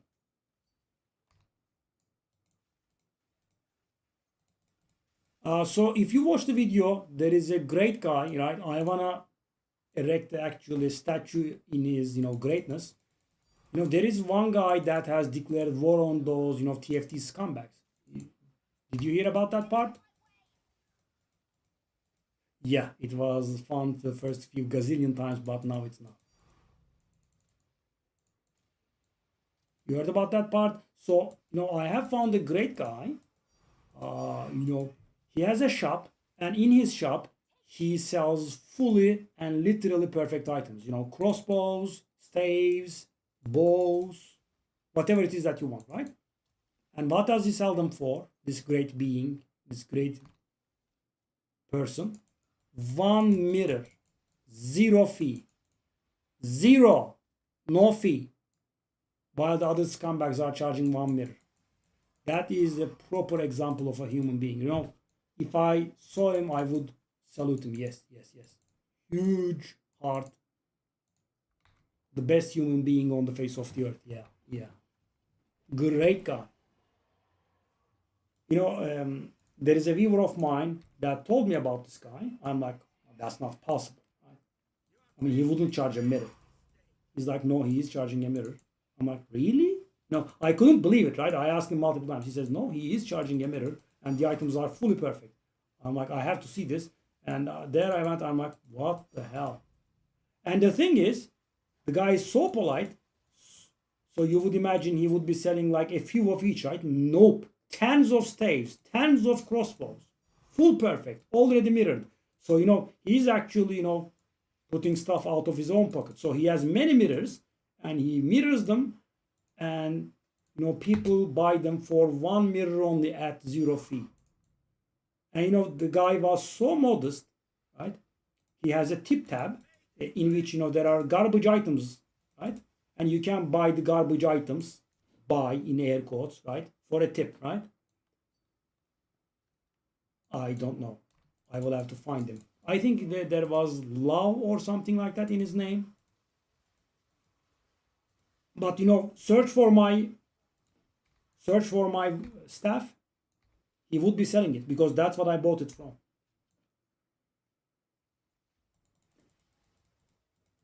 Search for a literal full perfect chiming staff. There would be some on the market, and one of them would be him. And as I said, he is selling them for a mirror. Insane person.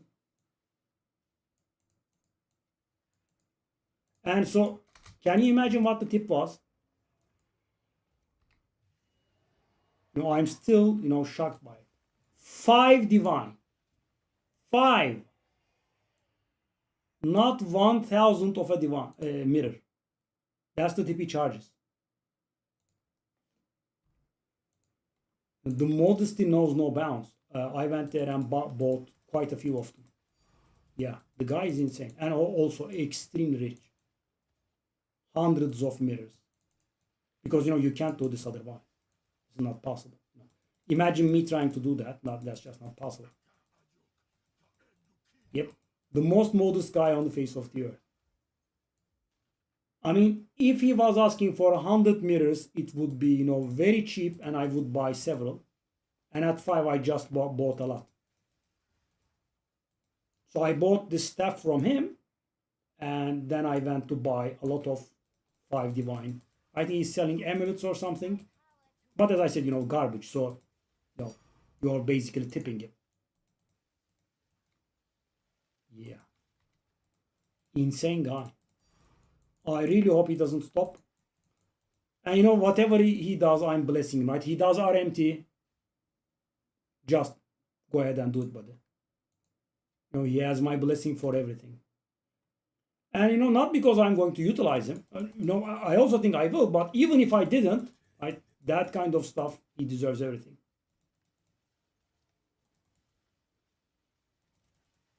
He doesn't have to do that. Because as I said, instead of, us bearing the cost, he is bearing the cost. Imagine duping 10 staves for the day, right? And you sell like 2. So you have 8 dupe staves that you can do nothing with.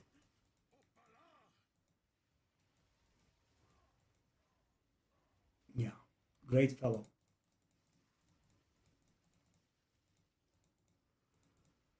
I mean, if he's still in business, we can find him definitely. Search for full perfect items and he will be selling lots of them.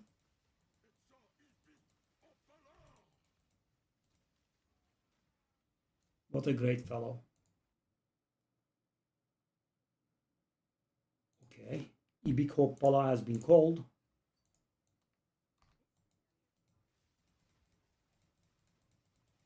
If you want to find the guy, as I said, search for, chiming staff, full perfect, level 20 implicit, every single modifier, full perfect. Take a look at this. If you want to go for it. Just screenshot or something.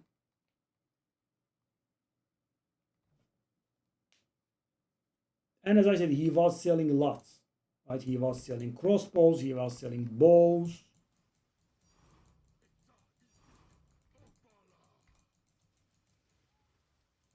Ibik Hoppala has been called the second time.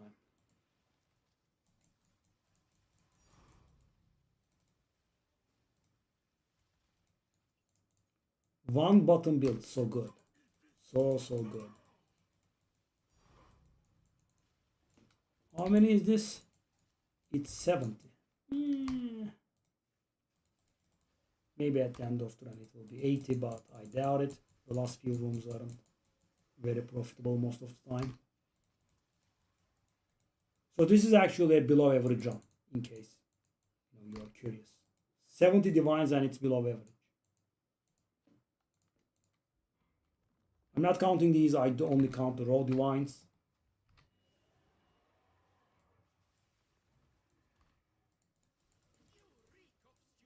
You reek of stupidity.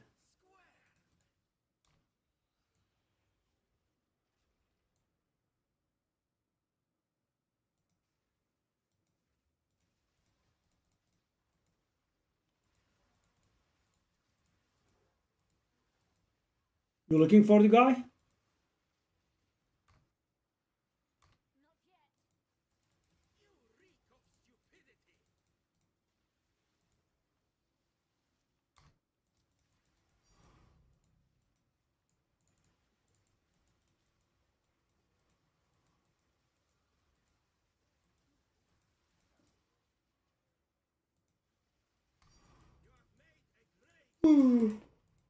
Okay.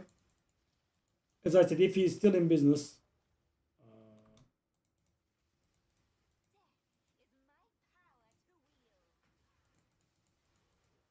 you could also write the item's name, Tempest Pile. Search for a Tempest Pile with level 20 Sigil of Power implicit. I don't think there would be many.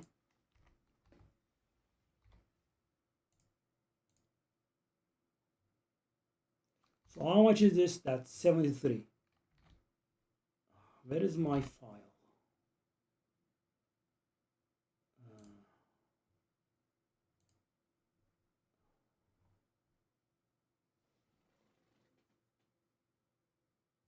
Tempo. Okay, so this is a solo run. That's going to be run number 154. How much did I say? 73.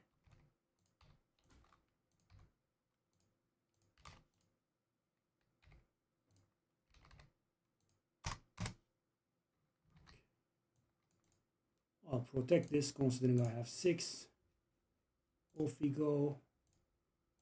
Protect. Protect. So protect that again. Dump. So we should be on something like 28,800 something. Yes.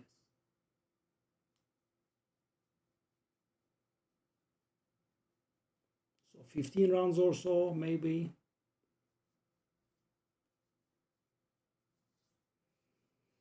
You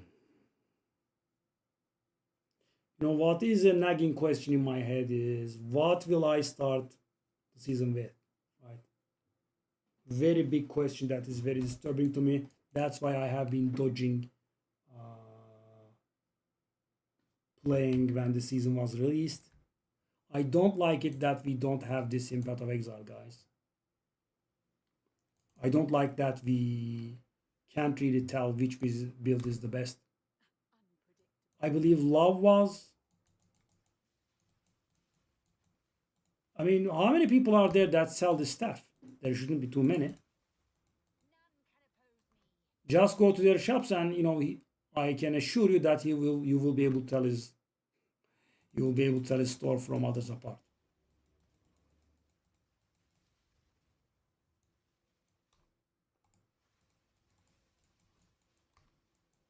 Okay.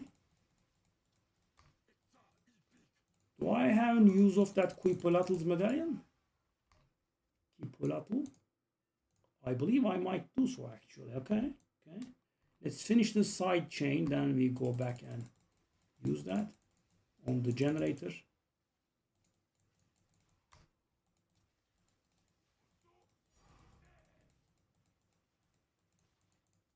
So how many people are selling this stuff?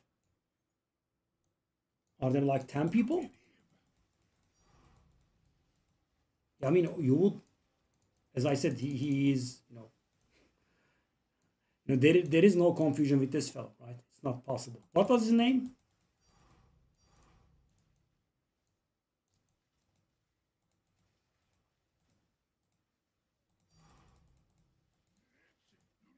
Next season I'm going to make a special video for that guy. I'm going to tell everyone to buy from that guy. He deserves everything. And why would we, fall in the hands of those greedy and scummy mirror people when we have this guy, right? Yep, love in his name, right? Isn't he great?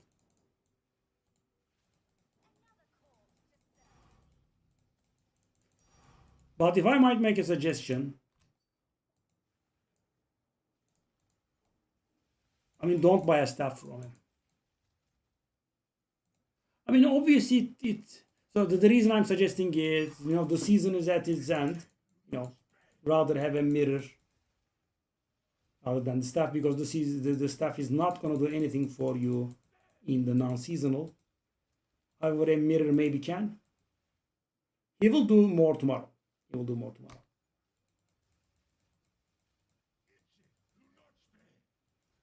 And by the way, I think by making it so accessible and cheap, I think he might have made a ton of money, which he perfectly deserves.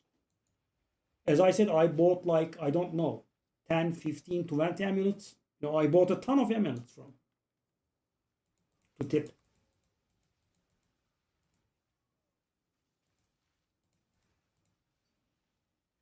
Yeah. But you were curious about the guy? Okay, I see. Yeah, as I said, I think at this point it's just way too late. I mean, but if this was, 1 month ago, I would have definitely recommended that you buy one because it's gonna add a decent bit of damage for you, right?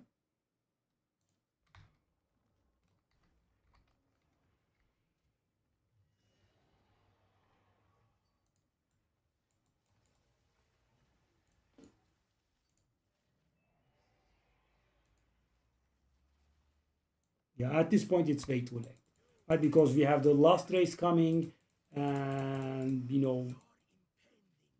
I'm just gonna guess, but I'm going to guess based on their previous behaviors. In about 2 weeks or so after the race, we will have the announcement of patch 05, and sometime after that, we will actually have the patch. I'm guessing somewhere in the middle of May or thereabouts, maybe a little bit further even.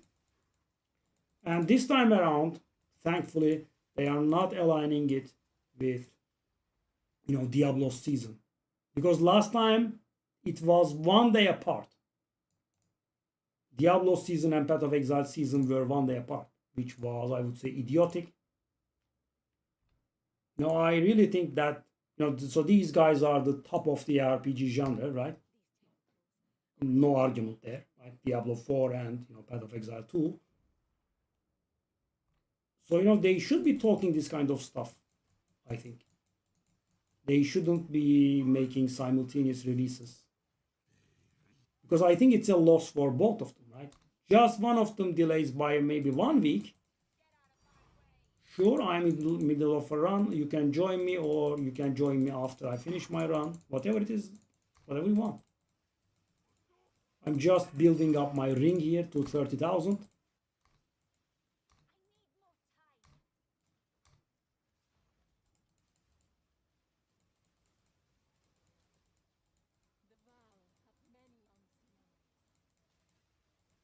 Of course.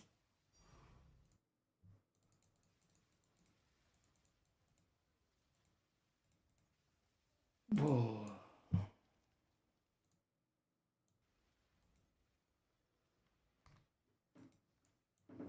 I was thinking the low viewership was because of me playing Torchlight and whatnot, but yeah, it's still low even in Path of Exile. Okay, sure. Come on in. Shame.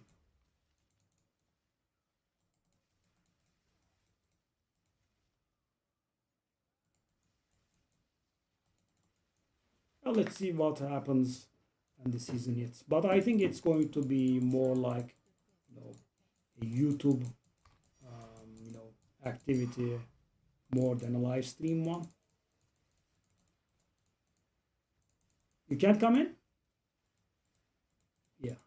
But they needed to fix the absolutely obscene and pointless bug in patch 04i.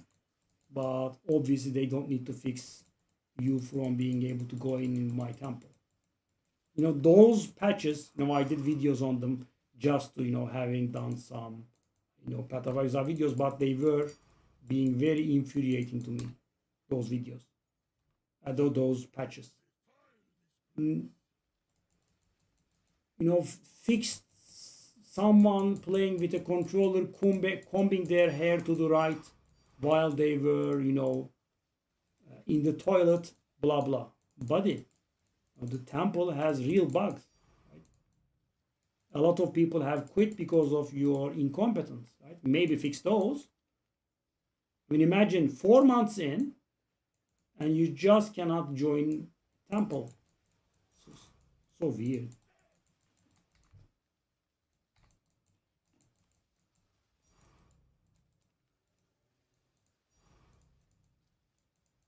I'm also somewhat annoyed. This is, of course, very small, but I'm also somewhat annoyed by not being able to hide the Twilight Reliquary keys.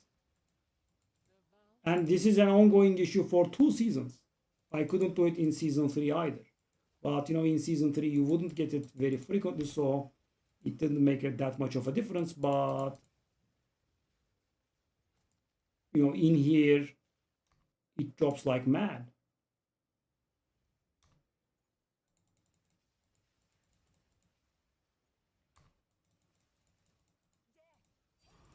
For example, there is another bug, Daniel.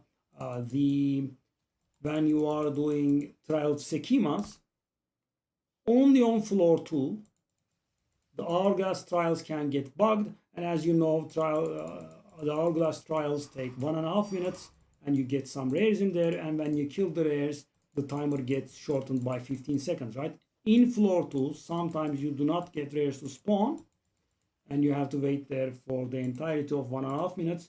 And that bug is there for 8 months now, not fixed. But we get patch 0.4i in which they fixed the most useless and unencounterable bugs there is. Yeah, 8 months. There is, literally zero chance they haven't heard about it. Yeah. Last season I was going to make a video about it, but it was quite the season's end, and I thought they would fix this in patch 0.4. I guess a video would be useless, and I didn't do it. And it's still on my list, and I'm like, maybe they'll fix it in 0.5. Maybe I should do a video about it. Yeah. 8 months, and this is something pretty annoying, and occurs very frequently. So for example,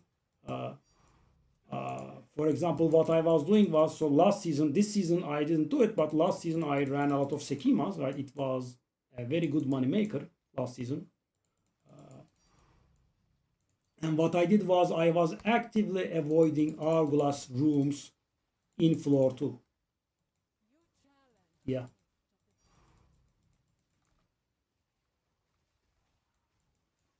Oh yes. No, you haven't watched my videos. You have to believe in Bashar Josh. I actually have the solution. I have the solution. You didn't watch the video. So why do you think I have this frost wall on my bars? I mean, take a look at your screen for a second. You will notice that I have, listen to me and I will save you. Why do you think I have this frost wall on my bars here? Yes, really. The frost wall activates. Yes. You should have asked me. Yeah, you should ask me. You have any sort of question, just poke me. Chances are that I will know something and I will save you out of your pain. Yeah, frost wall saves you. Frost wall activates them. Now, I know it's the most stupid solution, but it works. Yeah. So you go to the construct that does not activate and you do frost wall on them and they will immediately activate. I mean, you could poke me. I mean, I am every single day I'm on stream. I am literally the most easily person that you can find. Every single day, without fail, at my hours, I'm live. And I'm not going to not reply to you because I'm not streaming Path of Exile at that point. Just poke me. You could poke me from Steam, you could poke me from stream. I am the definition of consistency, my friend. Yeah, sometimes people come to say to me, we have been out of touch, blah blah. I'm like, that's not on me. I am there every single day at the given address, at every single, at the given hours. Yeah. I mean, no. As I said, because the thing is, imagine I have done out of Franzi, right? I definitely have run in the same issue. So chances are I might be able to offer up a solution. Maybe I'll do a short on that, considering you are a regular viewer of mine, and if you have missed it somehow, maybe some other people do too. And at this point, it probably would be a little bit meaningless, but it's just a short. So normally, when I'm doing videos, I'm like, is this video meaningful? Is this video helpful? I don't do the videos just for the +1 video count, but shorts are not that serious, right? I mean, you can just do a very simple short. It's just short anyway, right?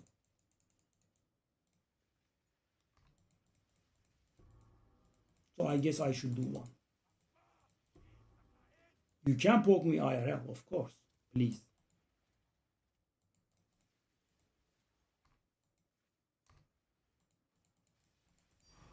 So any of your exams declared yet? That great, Kit?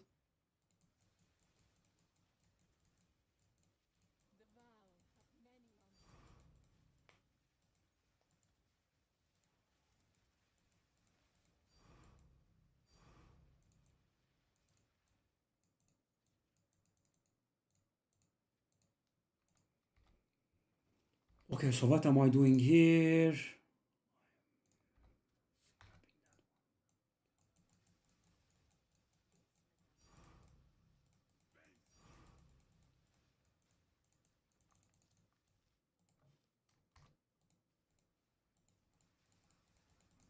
Me and round numbers, man. Why did I need to feel the need to go to 30k divines? It's not gonna do anything. I mean, I don't have too much to sell. If I could sell a little bit, I could get myself another mirror. But they have gone up a lot in price. Yeah.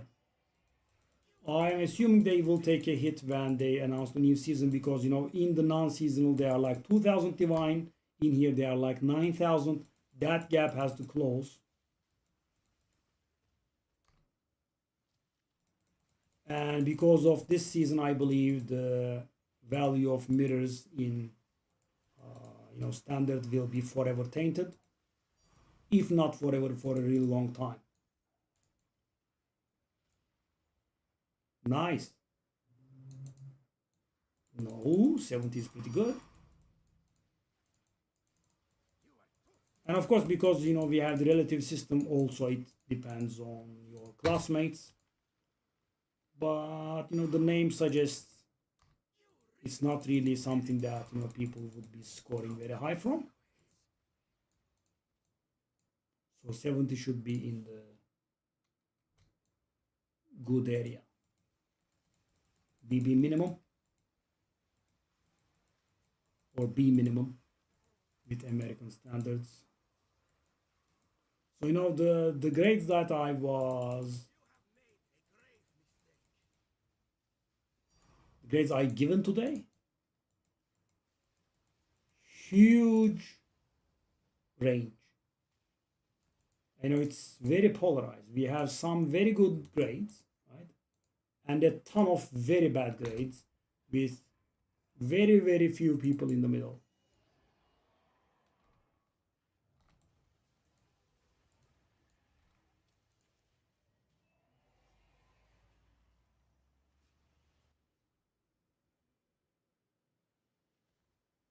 No, it would poof. But 5,000? That's not very good.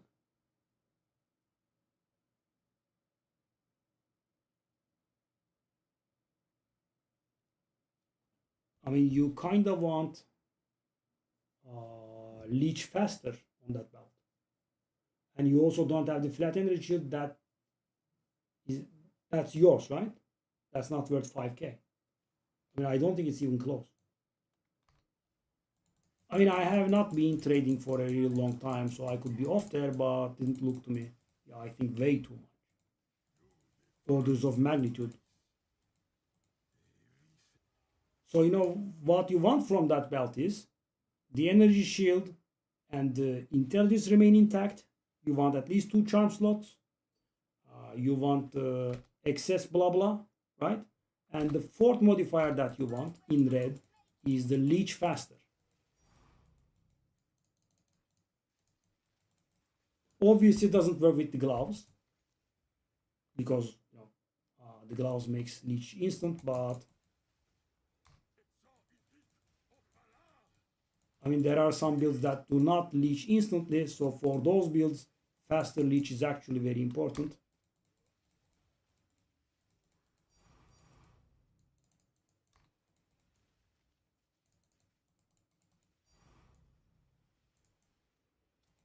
Statistical methods.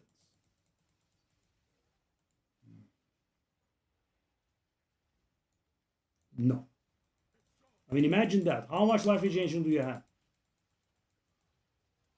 What's that going to do for you? That's going to add a very little amount of energy shield for you.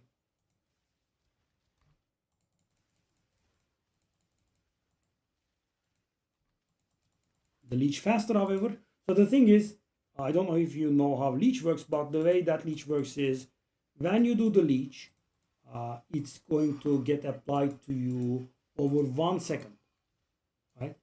So they have learned this from Diablo 2. If you give players a high amount of leech, that's instant, the players will not just die, right? I mean, we had this. You played Diablo 2, right? In Diablo 2, there was a character that was called the Smiter, right? And you use the Smiters for some very, very hard content. And so what the life bar, the life globe was like, going up and down all the time, right? It would go down to like 5% or so, and it would become full instantly.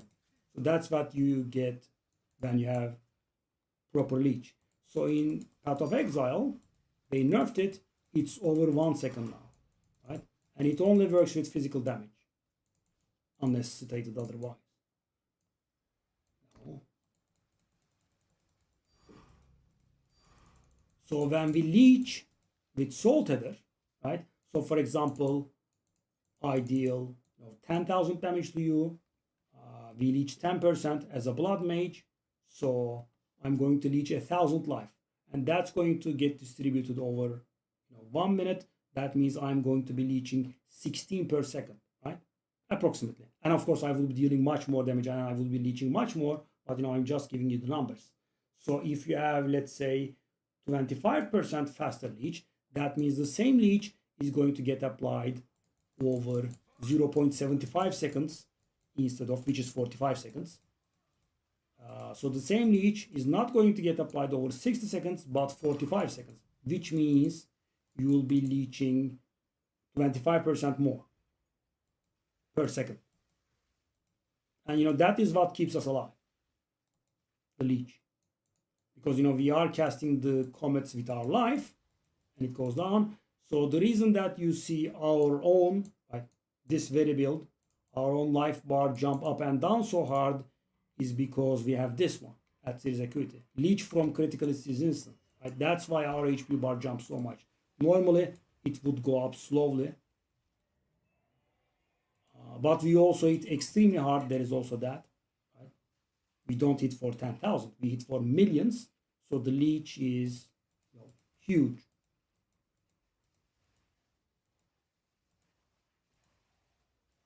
But this is why the other build is squishy, right? One of the reasons. What's the name of that? The Wrathpith build is squishier because of this. They don't use that series acuity. They don't really use these gloves.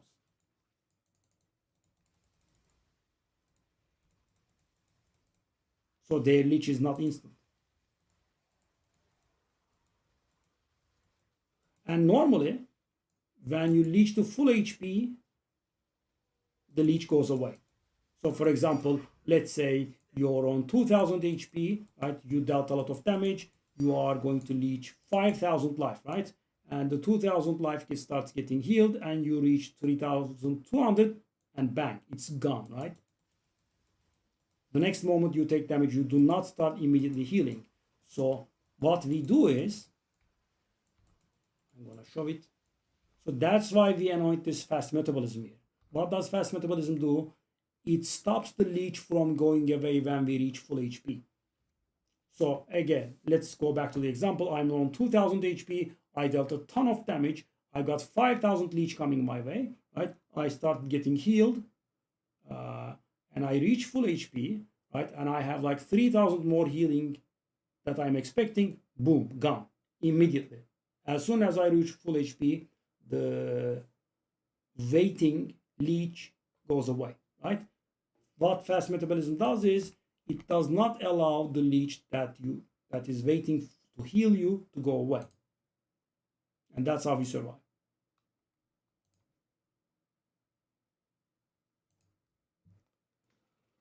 Okay, let's do this. I think it was a little bit spoiled behavior, but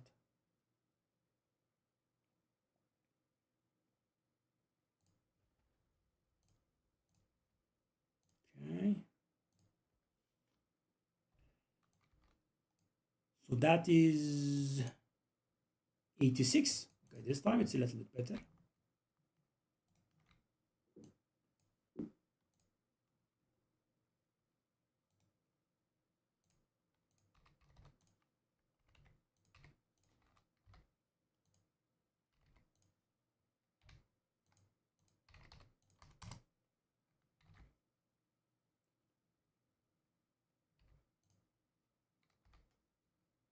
Woohoo.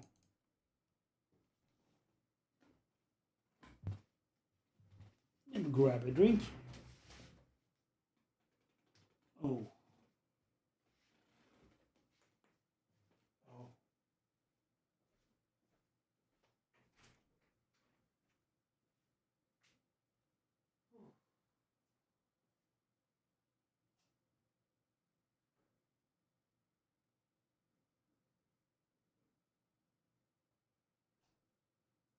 Hopefully the stream or at least the YouTube, and hopefully both of them will become a little bit more lively with the upcoming season, because the thing is, I have been uploading to the channel with the same effort that I have been uploading when I was uploading Path of Exile videos, and I can tell you that the quality did not really falter. So these are good videos, but of course, not everyone is playing everything. So yeah, they remain largely unwatched, sadly. I guess I will have to keep at it. Hopefully, my determination doesn't break before that happens. But for example, the Slade Spy videos, etc., they are very disheartening. Like 3 views, 5 views. What the hell? So sad. You had 85 with generator, yeah.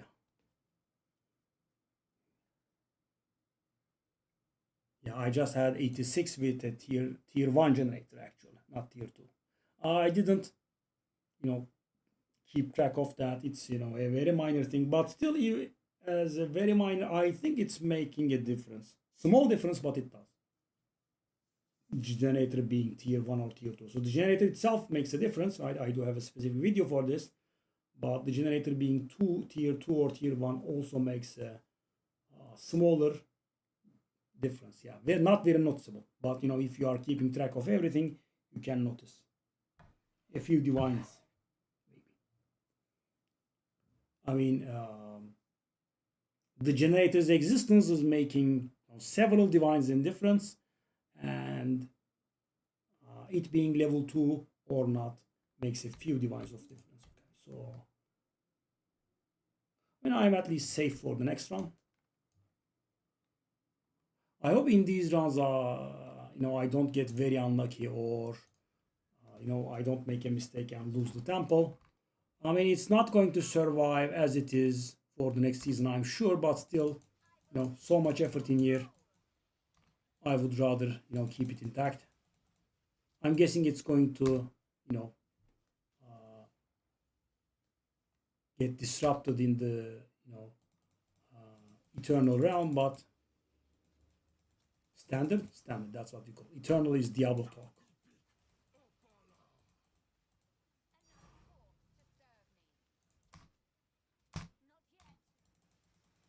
These round durations are pretty awful. I guess it's because I'm talking too much, or no, I was getting very much better durations. So how many divines do you have now? You have 1 lock, that's what I know, and how many divines on top?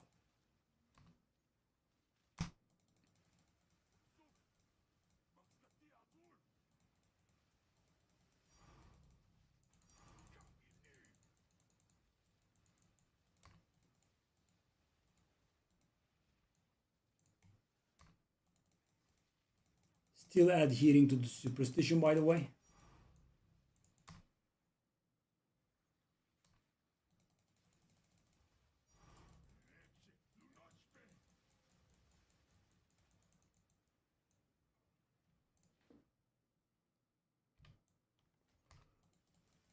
Yeah, when I stopped with the Path of Exile videos at first, the channel wasn't getting that much smaller, and I was happy about it. Right? I knew I was going to lose traffic, but yeah, mostly it was because the existing Path of Exile videos were creating some traffic, and when they were done, yeah, the drop was actually pretty large.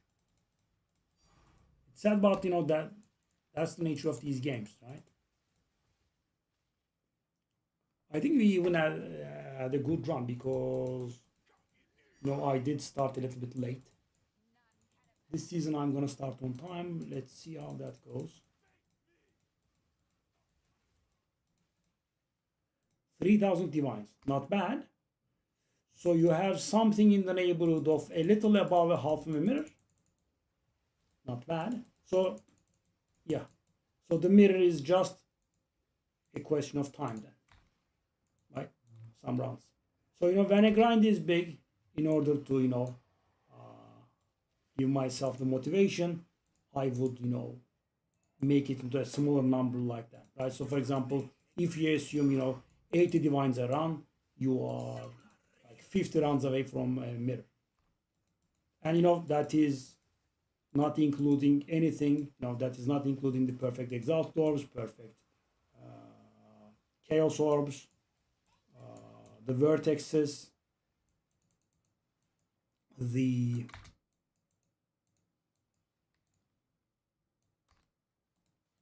Wrath Pit, the Headhunters, and so on.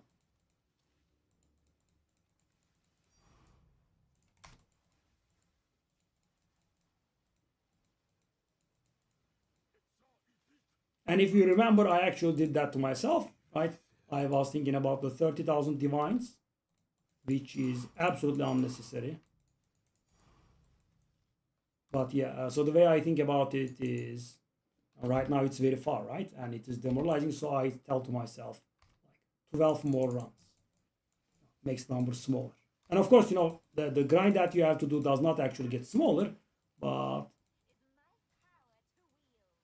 I do a run and I say 11, right? That's how I was able to grind the temple so much, right? I was going for this, going for that, going for reaching that amount of gold. Then I'm like, I have 23,000 divine, let me get to 25,000, etc. And I'm guessing these days it's very hard to find leeches. Didn't even try. I guess I could find some if I went to general, but yeah, not sure. No, I don't wanna get scammed and get demoralized about it. So funny thing is, I have not been scammed the entire season. Not even one person has actually tried to break my temple. So faith in humanity restored a little bit. The only time I could have been scammed was with my good friend Daniel here, right? So we were playing together, right? And a lock drop, right? And normally I just, have a tradition of grabbing that stuff myself ASAP, just in case. And funniest coincidence is, the headhunter kept rubber banding me like mad, right? I couldn't move multiple times in a second, right? So imagine this is the, lock, right? And I'm going here and I'm being teleported back constantly. I couldn't get to it, and my friend Daniel actually got it. That was the only time I could have been scammed. But of course, it was my friend, so there was no scam involved. But if it was a random guy and he went away with it, yeah. And I guess I would have been livid if that happened. Thankfully.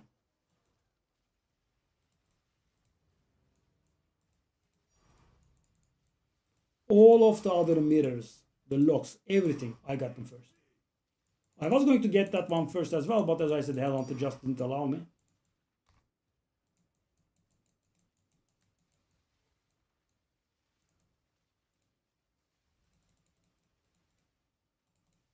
Because this stuff is really rare, right? And you build this temple, you bust your ass off, so you should be one reaping the benefits, right? I mean, you do like 30 rounds to get one lock maybe, and someone steals it from you, yeah, Not a very enjoyable experience.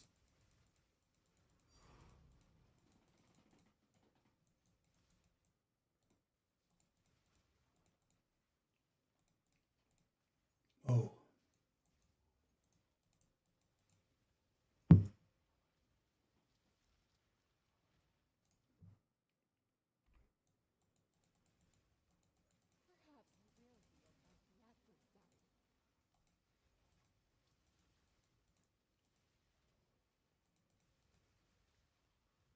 Funny thing, guess where the wife is, guys?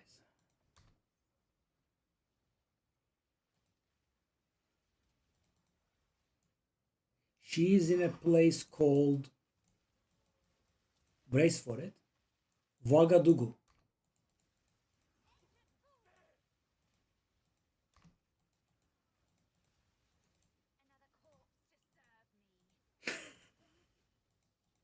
Really? Yes, a place called Ouagadougou. I didn't make that name up.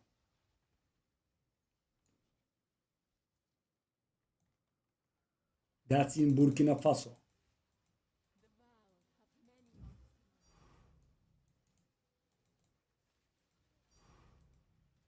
Her next stop is Freetown, actually.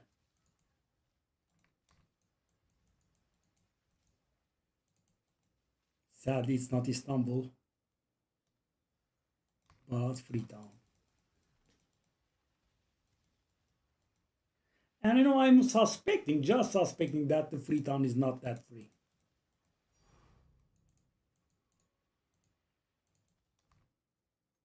Just like Cape of Good Hope actually is not, it's more like the Cape of Despair.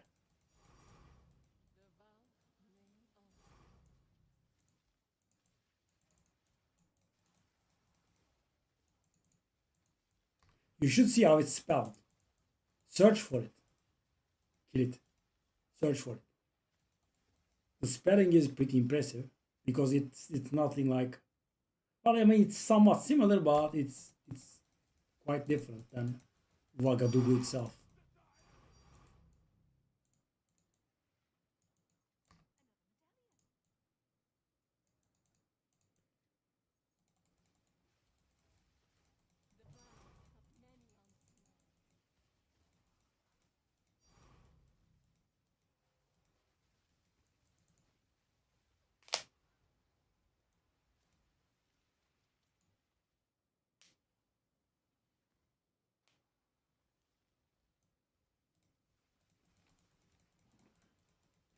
So yeah, the Path of Exile days were definitely the good days. And as my friend Daniel suggested, the game being way too complicated is actually a bit of a help towards content creators, I guess, because people can't figure out the game themselves, which is perfectly and fully normal.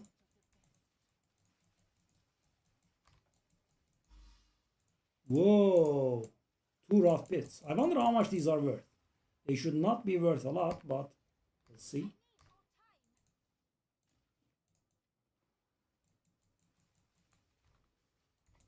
I'm somewhat filling up.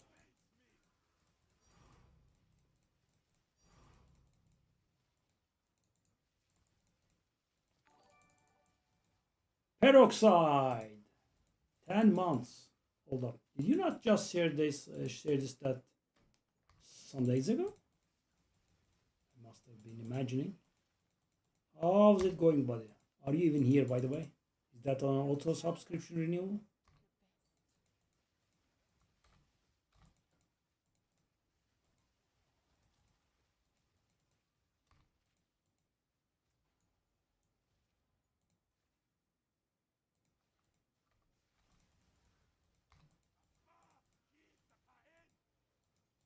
Oh.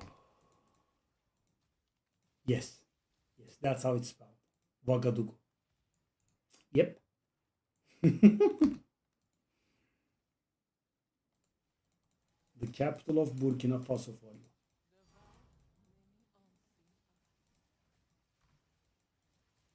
And Freetown is very close to it. Freetown, I believe, is the capital of Sierra Leone, which I believe means Lion Mountains.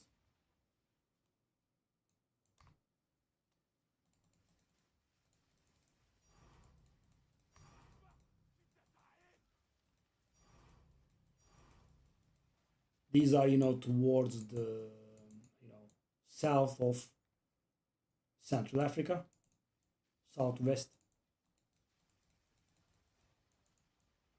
I always imagine the western part of Africa with a, like a belly of a fat man. Yeah.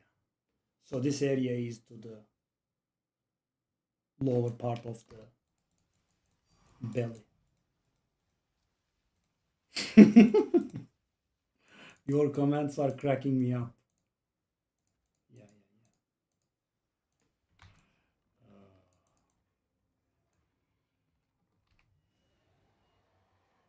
yeah, yeah.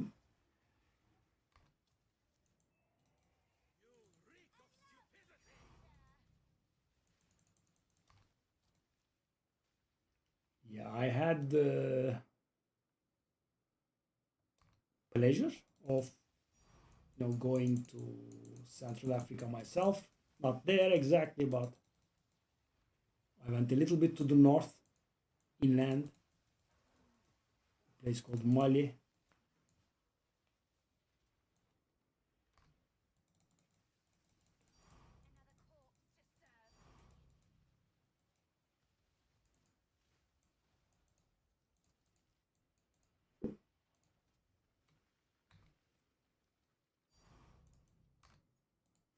I wonder how much these. No, no, no. By the way, you forgot my method, Daniel. I just comprehended what your message meant. No.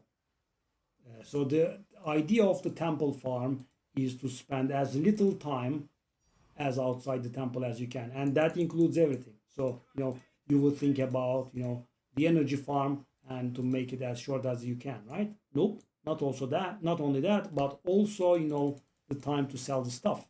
So you sell the stuff unidentified.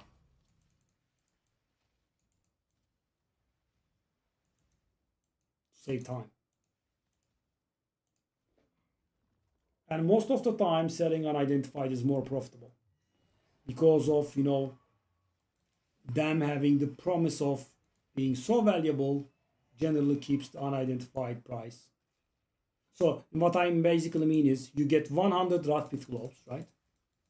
Unidentified, and sell them. Most of the time you will lose money. 100 unidentified will be worth more than 100 identified. Because as I said, people like to gamble and so on. So it not only saves time, but also makes you profit. So yeah, go for unidentified sales.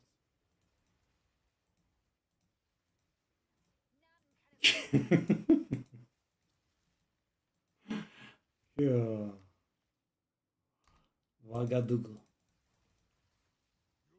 And I was pronouncing it Ugadagu or something like that, and I was correct. I'm like, thank you for this very important correction. What would I do if I was mispronouncing Wagadugu actually? Yeah, very important.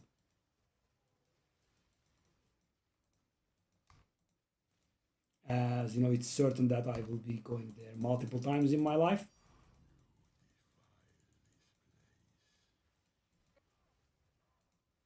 I like Kilit Nokta Land actually. I don't think it's that depopulated, but yeah, I don't think I'm going to have another Central Africa visit after my adventures in Mali.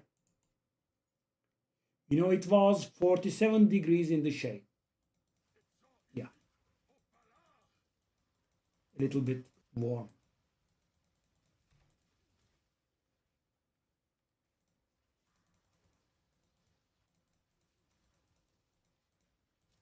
47 in the shade.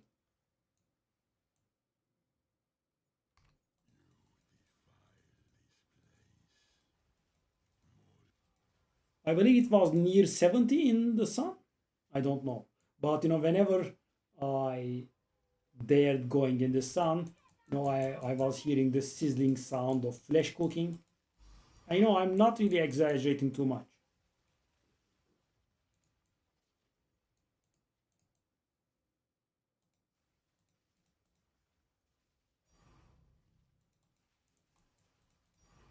Very warm.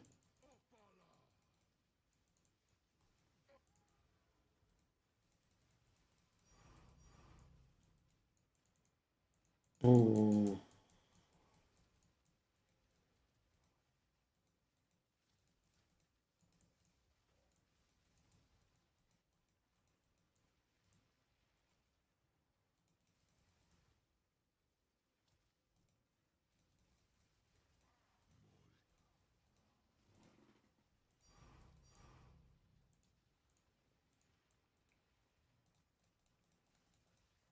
This is actually, I think, a little bit more than I bargained for.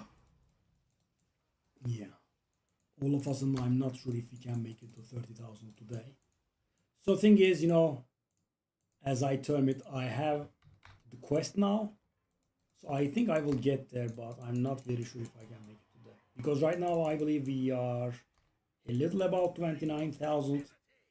I don't think I have it in me to grind 1,000 more. And I think I also lost a lot of speed. So I wasn't the fastest, obviously, but I don't think I was this slow.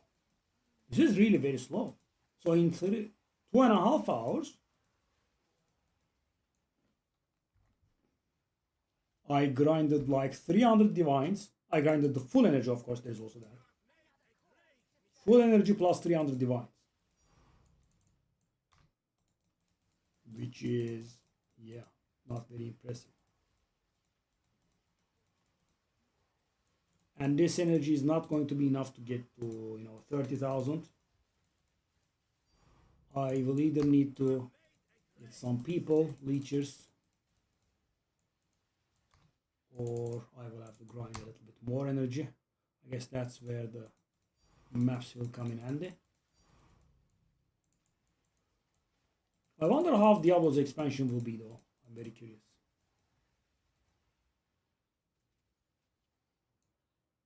Yeah, I mean, so I've never been in very cold, right? So I can't really comment on that, but I'm guessing if I had the option, I would probably go for very cold over very hot. I mean, they are both life-threatening, of course, very dangerous, you know, on different levels, but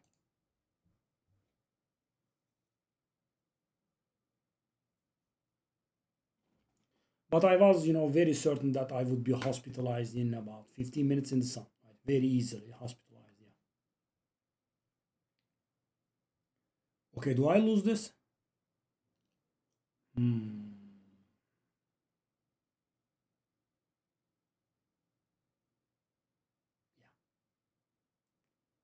I don't like it, but I do. Come on.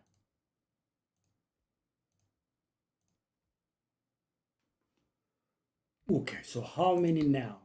That is 76? No, 86 actually. Did I get 86 back to back? That's so weird. I mean, it's a nice number and above average, but also the exact same number, right? That 86. Okay. Okay, so the duration has gotten a little bit better. It was getting really very slow. This is a little bit better, I think.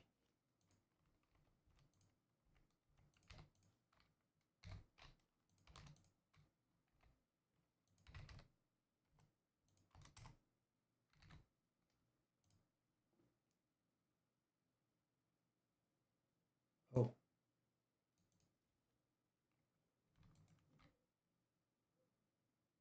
okay. Where would I put these? There was somewhere I was dumping these. Okay, that's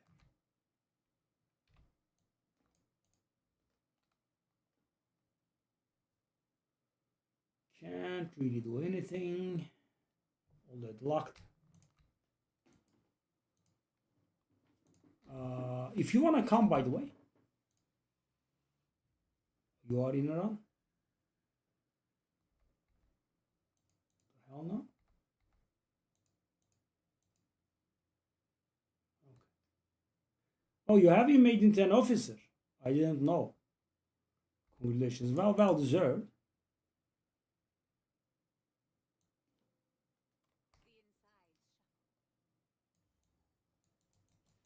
You coming?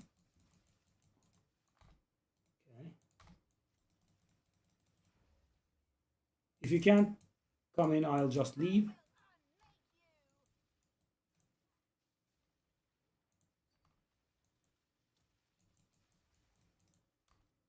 It was a good day when you decided to, write in the chat that day, right? Hopefully, I'll be able to help more people from the guild next season. You can't. Okay, let me come out.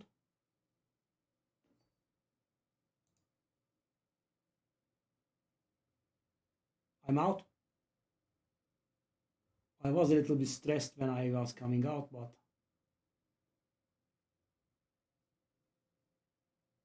can you come to Val Ruins? Can you come to me? I'm out now.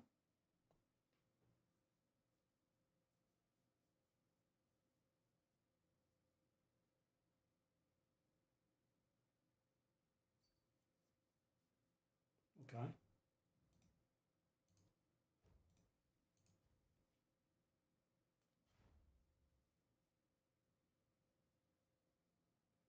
I know this stuff has not been fixed for 4 months. You cannot come to Val Ruins?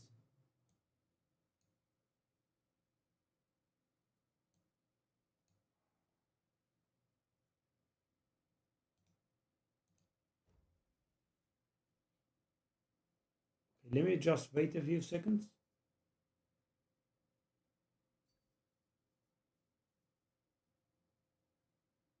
This is unreal. This kind of stuff persisting after 4 months. So you cannot click the blue swirly on me?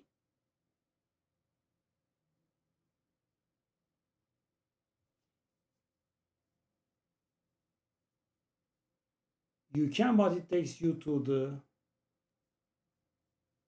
hideout. This kind of stuff still existing is what makes me disgusted with these people. We are getting for the most obscene. We are getting fixes on the most obscene and absolutely extremely rare bugs, but my friend cannot join me in the temple.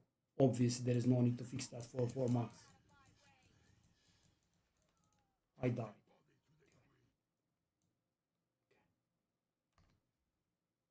Yeah. Okay.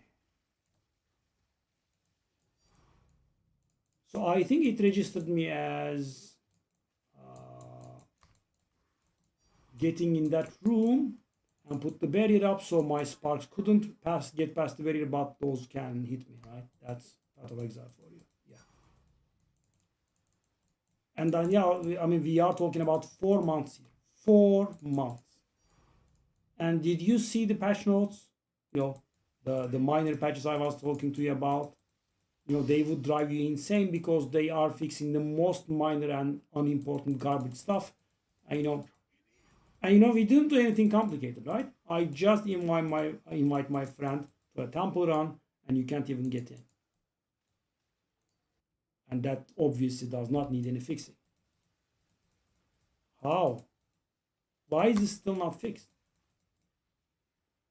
And the hourglass bag I mentioned in Trial of Sekimas is something minor, and while it's pretty annoying, it doesn't break that place, right? You can still do Trial of Sekimas, right? So I don't want to take that invite because it could screw me. No, I'm a little bit paranoid here.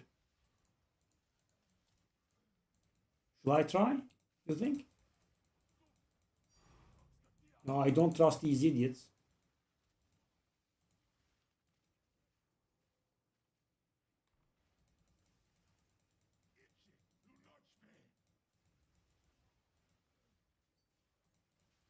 I mean, how does this stay in place for 4 months? I mean, if you want to come and if you're going to be around, I will not enter the next round and wait for you.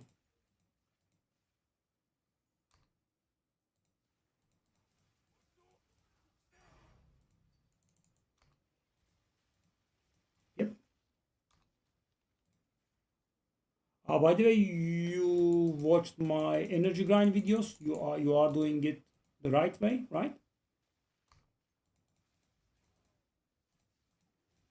You are using Blink for the energy rounds.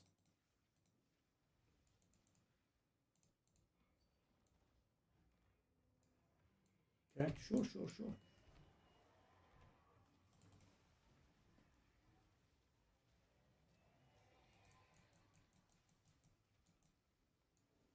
And you are not finishing the maps, right? You should not give in to that compulsion. You just take the energy and leave, right? Don't finish the maps. Very important. Very nice.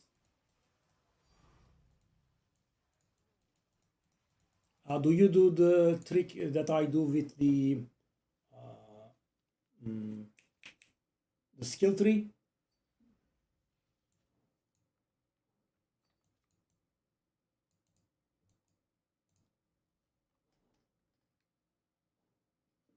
Let me show you what I do. I leave these 4 points, this critical shenanigans, and then I grab this one, Chakra of Sight, 20% light radius, and I have the other one anointed, the other light radius thingy anointed. Yeah, illuminated crown, this one. I have illuminated crown anointed on my amulet, and I get the next one, the other one from my own tree. And also right now I just realized I was running with the light radius passive, right? Yes, I have to change that. That's like a 5-6% damage loss. Yeah, very nice. You are using the tablets like I do. So I'm not very sure about their efficacy there, but I sometimes get 3 energy, and I think that's because of the tablets. So yeah, I keep doing it. I don't even know how effective it is, but whatever saves me time.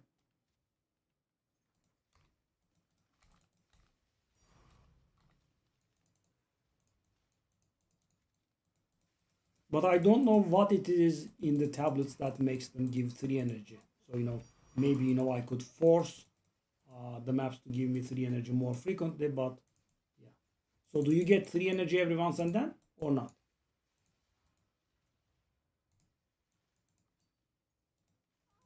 Okay.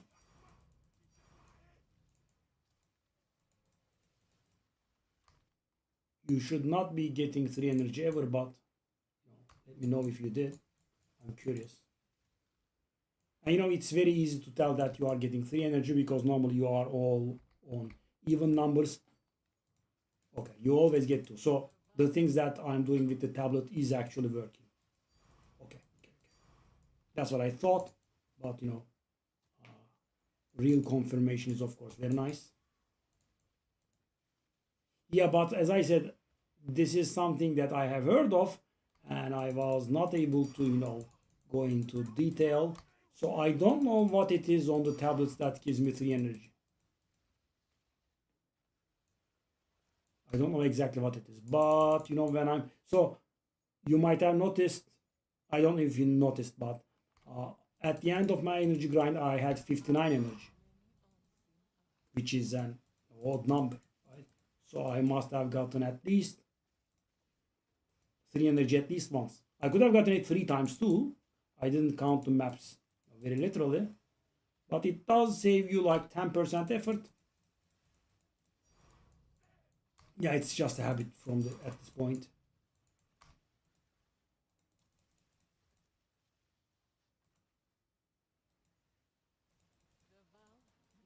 The wall.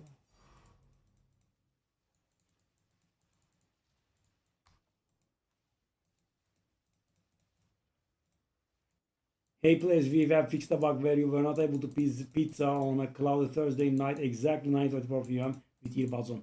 That was, Diablo 4. I don't think you were playing back then, but we had something really similar in Diablo 4. And carbot animations. Get it? Oh, I can even prove it.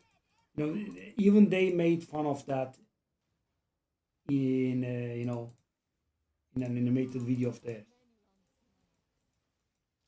They say something very similar. Yeah, but the bugs they are fixing are of the same level.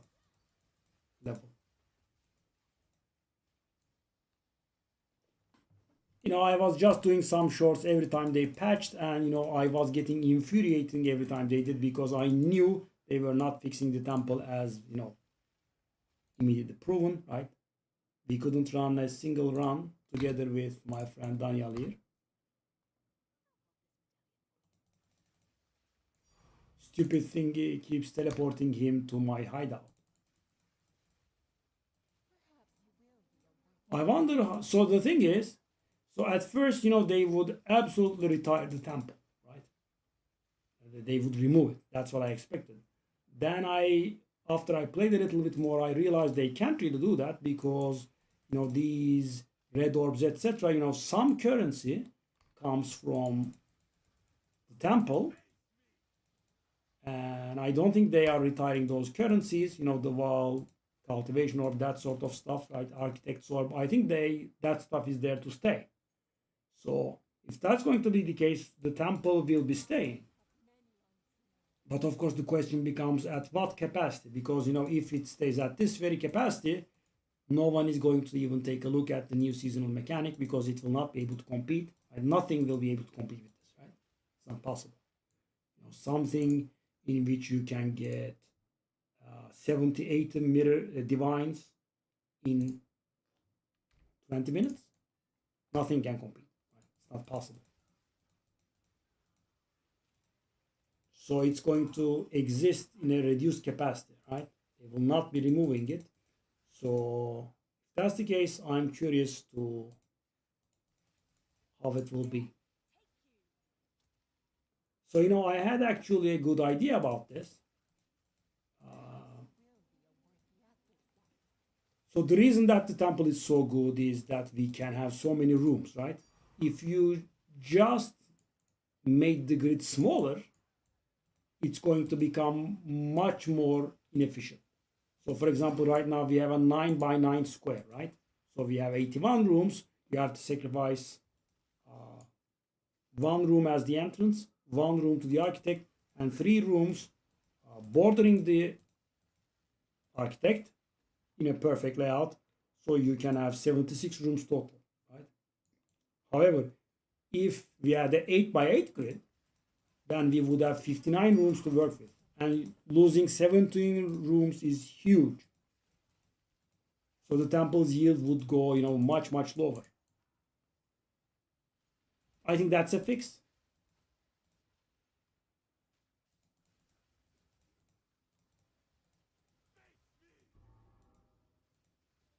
Carbot animation, search for it. Just like I said, car and then bot. CARBOT. Search for it, it's very enjoyable. I mean, they make small animations for a lot of games.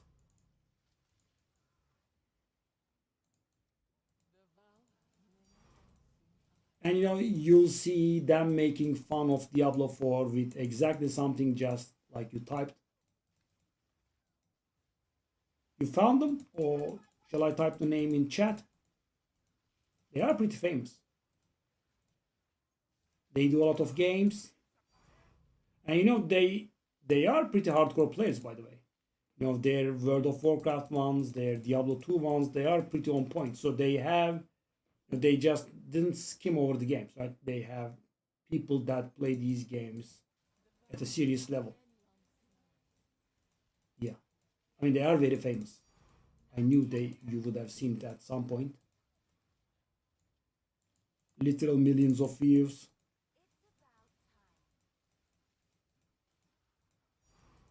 So search for the one called This Was Diablo 4.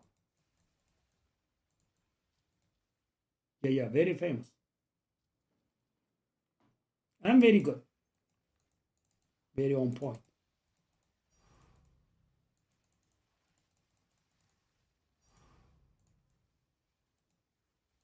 I love the Diablo 2 one above all of them. I think I've watched it a few times actually.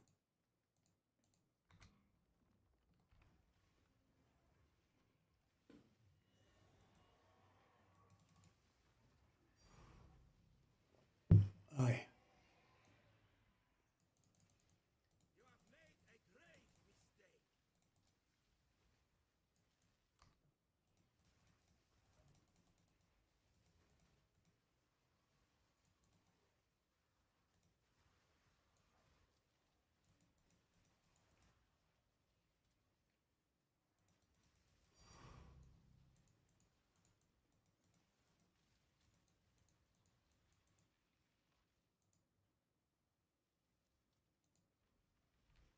İyi oldu, bir şey yok.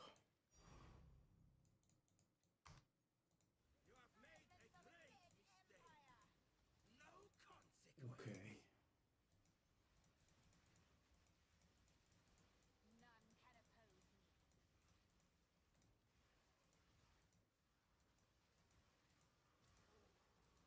Yeah.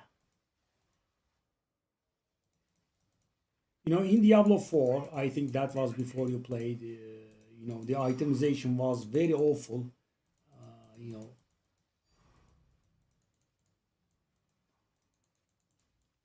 yeah. I guess it was lucky for me that I had a bad computer then and I couldn't play because, you know, it was really, really bad. So now I was taking a look at two items, and you know, I'm a lifelong ARPG and Diablo player, and I was taking a look at two items, and I was not able to tell which one was better. I think that's a little bit humiliating and also counterintuitive. Imagine two items, they all do so many specific stuff that you know you just couldn't tell which one was better.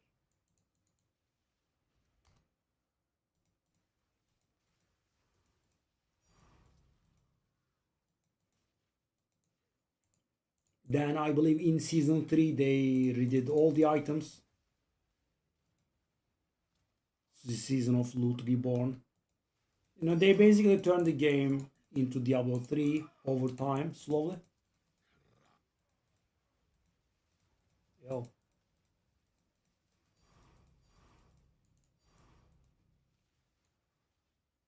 What the hell? There's a divine there? Oh no. Oh no, I have to get that.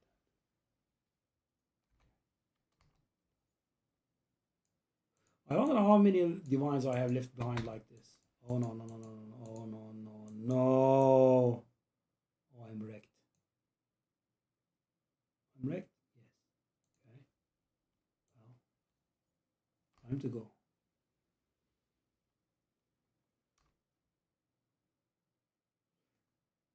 Okay, at least the way back will be easier. I thought I had activated that waypoint checkpoint, but I haven't. So the divine should be somewhere around nearby. Okay.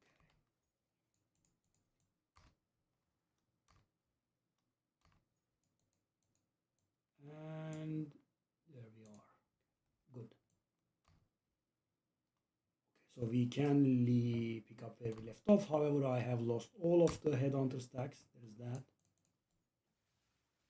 I can build them up though.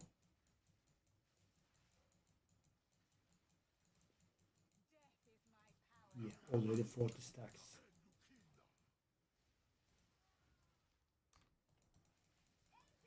This is so interesting. You know, this is the only place in the game where headhunter is absolutely reliable. So normally it does provide you with a nice number of bonuses and it's good, right? Obviously. However, in here it's insane. Why? Because we give the rare monsters a lot of additional modifiers, so they are stronger and they drop better loot, right? But the thing is, because we steal those modifiers from them, and there are like 40 times more rares than normal in here, so we have the place full of rares with a ton of modifiers. That means we will be having all of the rare modifiers at all times, constantly. Take a look at this, 64. That is all the rare modifiers. So I have every single rare modifier there is. and you can, you know, reliably assume that you will have all, if not almost all, rare modifiers. Also, by the way, how many? Okay, we did get a good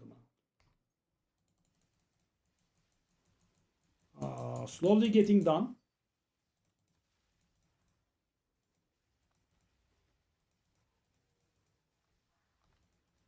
By the way.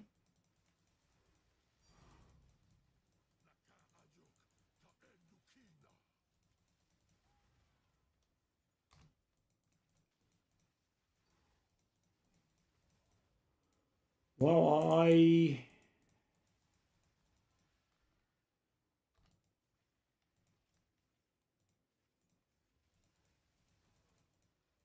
kind of expected we'd have a little bit more in the number of viewers when we streamed Path of Exile finally, because that's how the YouTube channel has grown. But apparently I was wrong. Maybe consistent Path of Exile will make the situation a little bit better. We'll wait and see with the season.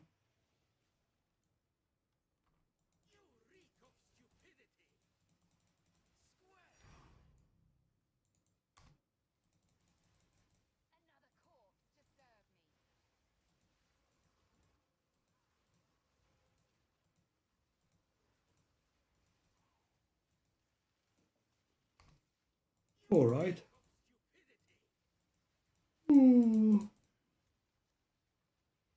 Generator itself. Give me. Nice. And last 3 rooms. How many do I have? 72. Okay. Well, that's a without the generator, I guess. Not too bad.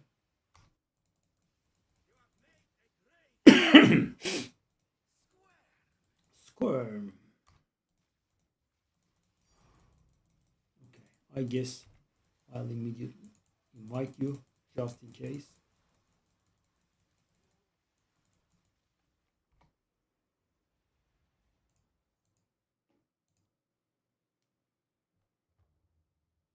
No, let me invite you. That one done. And we have a generator actually.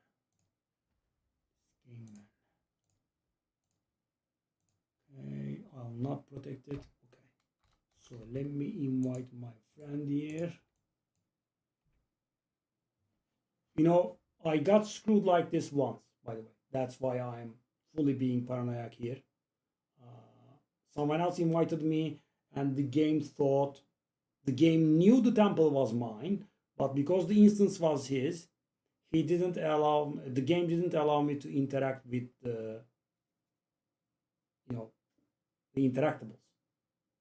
And funny thing is, as you know, in Alchemy Labs, you have to, fight the boss in the middle by interacting with the Soul Core Infuser. And because it didn't allow me, we got stuck in the first Alchemy Lab, right? We couldn't progress. Yeah. So 73 here. Let me record this. 73, no generator. Okay, that's done with. So you can come here or not.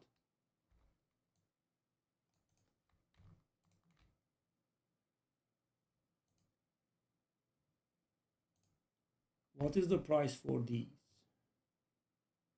What? That's not true. 30 divines is not true. I think the add-on is messing up big time. Okay, but the temple is closed. Which temple are you in?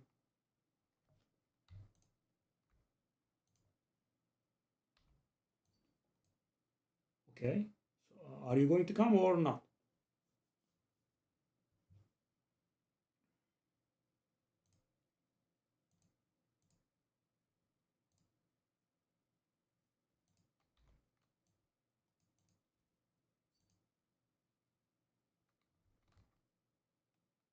You want to run your own temple. not mine. Is that correct?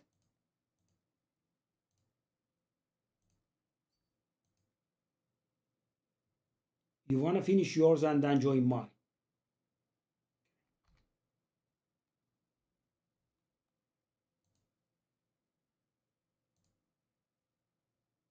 Okay, 7 divines. Well, they are still valuable then. Okay, okay, I'll wait. I'll just put these up.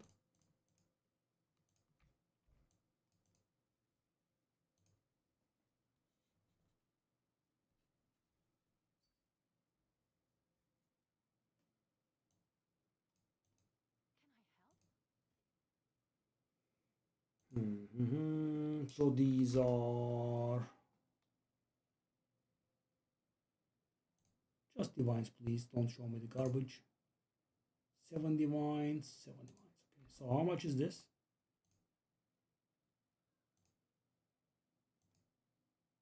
10 divines. Oh, they actually gained a little bit of value. Okay, 7 divine. 10 divine. How much are the perfect chaos worth? They were like 1.2 divine when I left. Oh, wow. 2 divines now. So the divines have been falling hard, I see. Okay. What about these cultivation orbs? What? 390. They are not worth a lot. So I can sell 4 of them for 41.5, I guess. Okay, 4 for 17 then.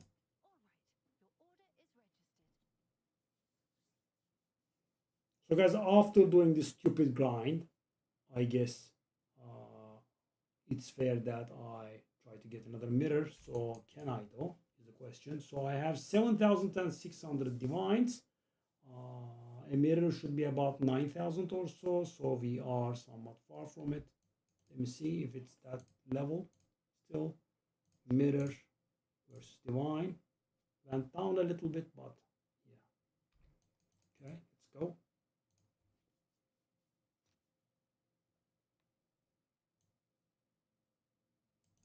Okay, so we are fine.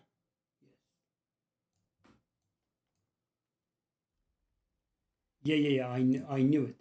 But so, if I actually left, we could have gone in together. But, knowing GGG, I didn't dare leaving. You know what I mean? If I came out and I was able to go back in, we would have been both able to go back in. However, that's GGG, and yeah, I didn't know I could go back in, so, I didn't want to get frustrated or annoyed.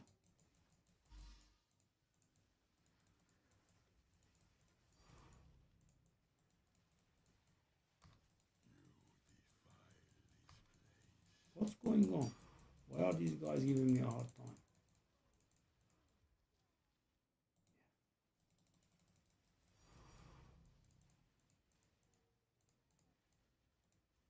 So you have the ring, by the way. Did you get the ring that keeps track of your currency drops?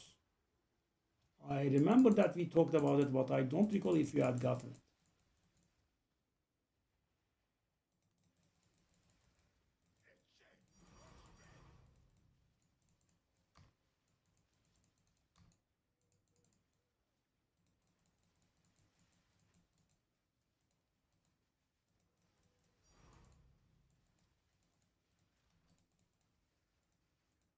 You are going to get the ring next week? Okay.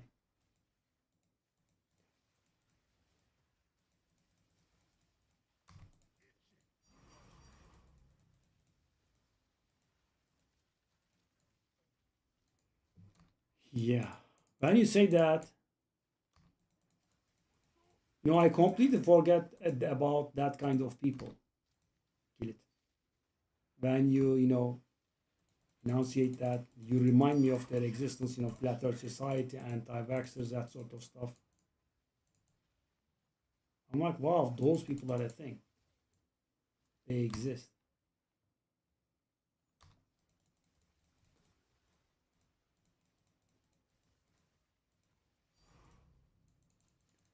Now the funniest thing is those people sometimes get gyroscopes and whatnot, and really expensive equipment, and they are like, if the Earth was round, I shouldn't be measuring in a light here, and then the guy measures, and he doesn't measure in light, and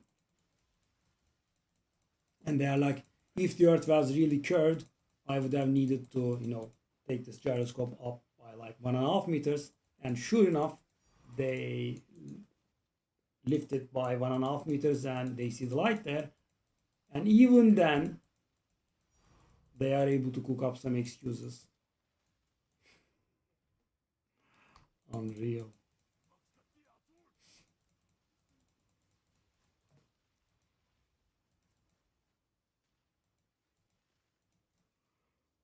Uh,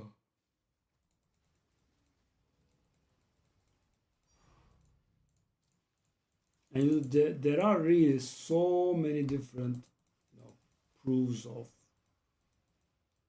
that the Earth is round.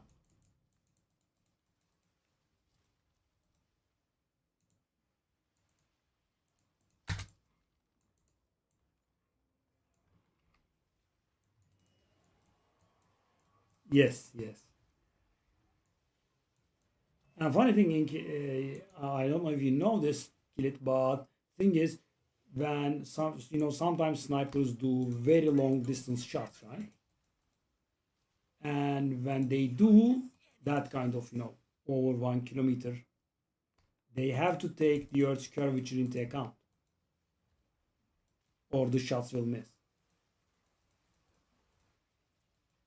But this goes for very long distance shots.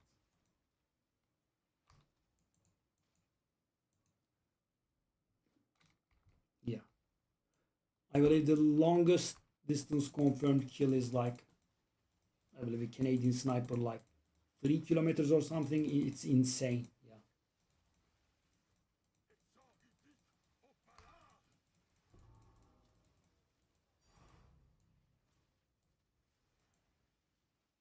3 kilometer kill shot.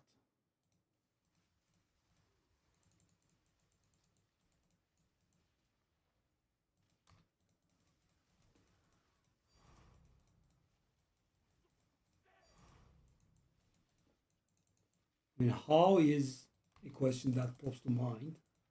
The level of skill that takes.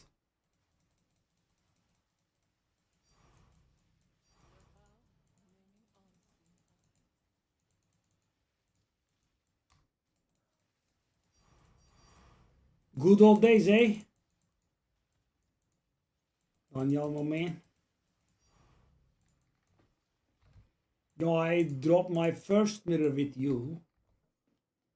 I guess I shall ever remember you. And thing is, I dropped my last mirror with a random guy from the guild as well. I guess the guild is lucky. And that will probably be my last ever, because this season was silly.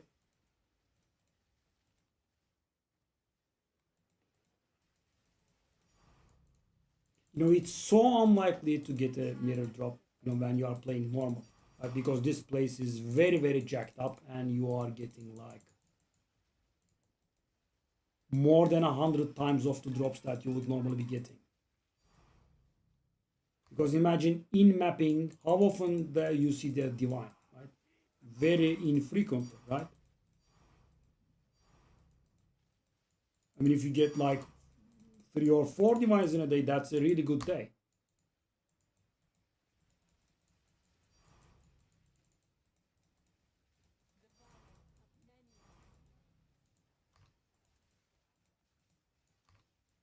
While mapping, and in here, like 20 minutes, and you get 80.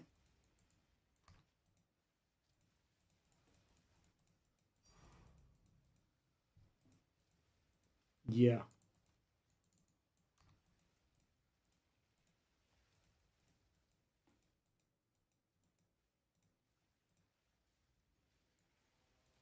treasure vault. Yeah, I'm curious how. By the way, when you said you have 63, just so because I'm talking all the time and you're giving short answers, sometimes I can't really relate what it is that you're saying at the time. But when you said you had 63, you meant you had 63 rooms in your temple? If you have 63 rooms, your temple is not complete. It just occurred to me now what you were saying.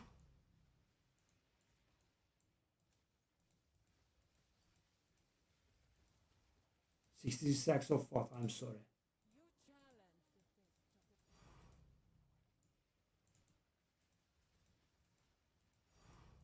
I'm gonna be soon. Yeah, I will be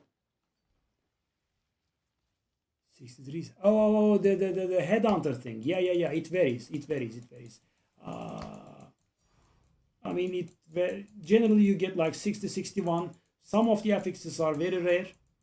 So 65 or something like that is, full perfect, but you don't really reach that. For example, take a look at this. I'm on 57. Some of the affixes are pretty rare. Yeah.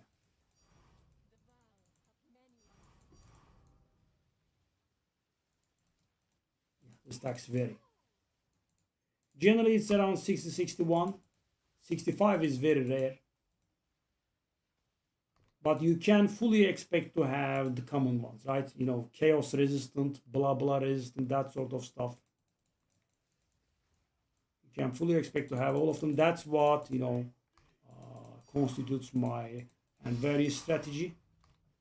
That's why I can get away with equipping a really bad ring for really high rarity. The rubber banding started. I'm getting triggered. Okay.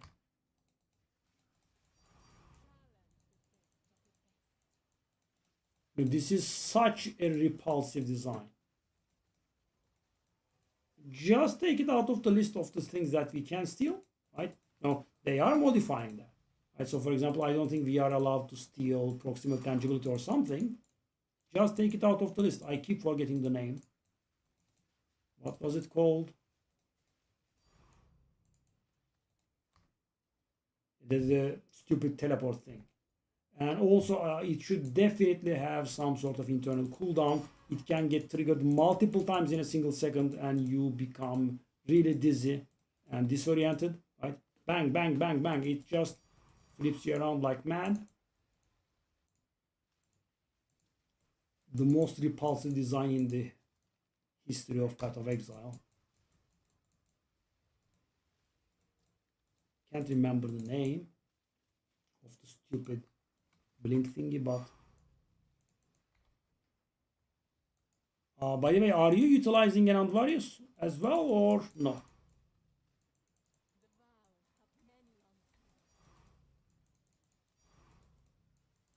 Probably no.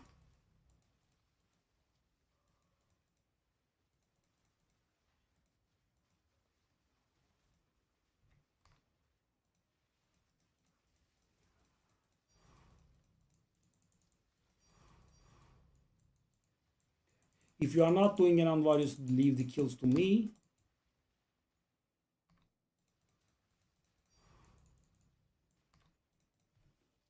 Because your rarity would be low. I mean, obviously, if you are getting attacked by the guy, just kill them, but... How much rarity do you have then? 70s, 80s?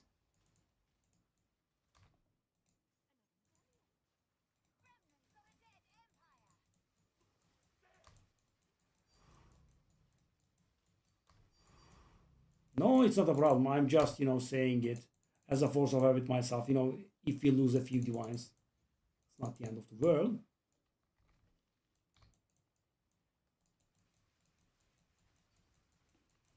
Rarity, yeah. How much do you have?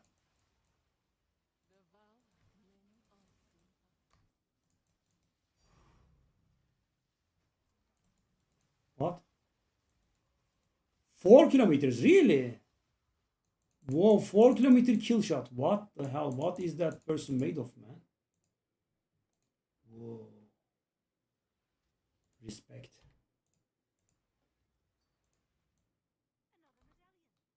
70, yeah. I have 215.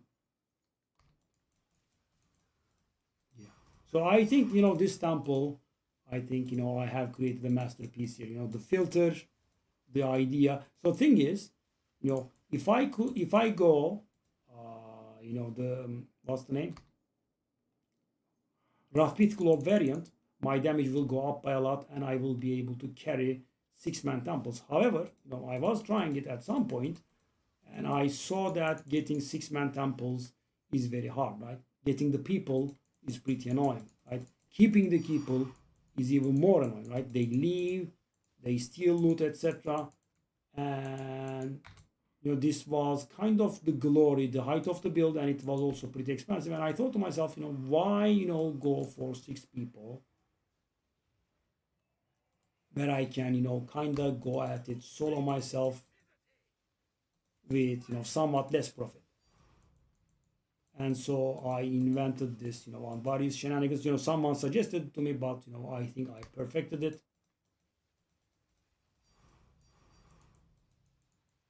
So runtime is still pretty good, but I have a lot of rarity and I can get a decent bit of divines by myself.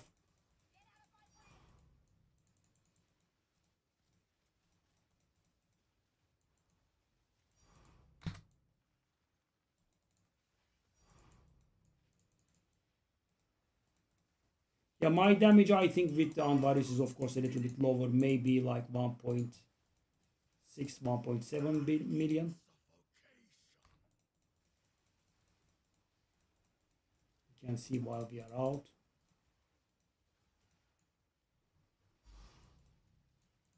Oh.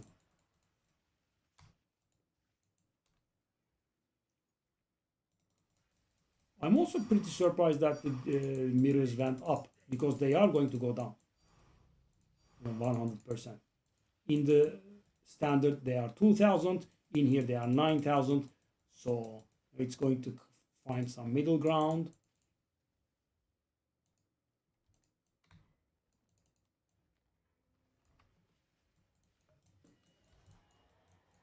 Yeah, there will be some people that's gonna make a lot of money on this.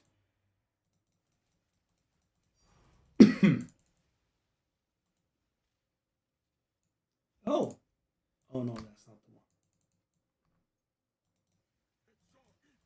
Yeah, the classic Bashar Josh move. I have to go back to check the alchemy lab if it has dropped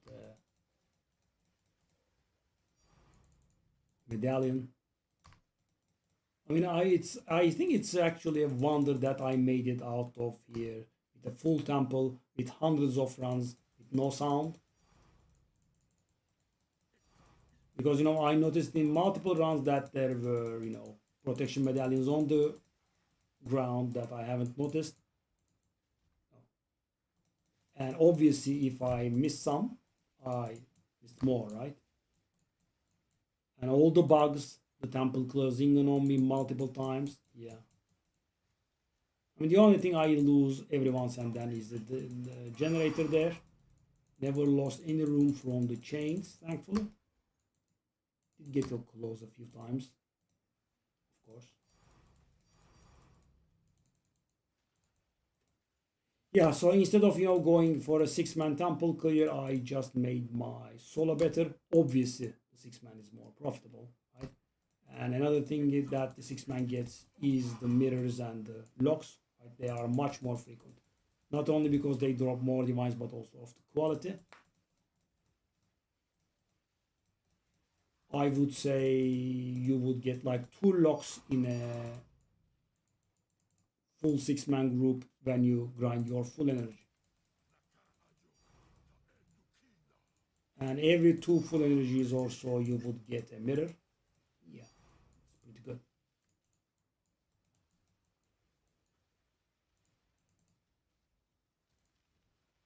Oh, wow. I have 6 protection medallions and I have 1 more on the ground. Did I protect the thing? I didn't. So if at the end of the run when we step out, the temple doesn't close in my face, I will have to come back here and grab that protection medallion. Okay.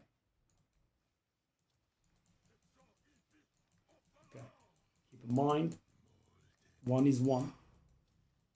You never know when it comes in handy. There was some real near misses for me, especially when the temple was closed in on my face for having the audacity of inviting people in. Yeah.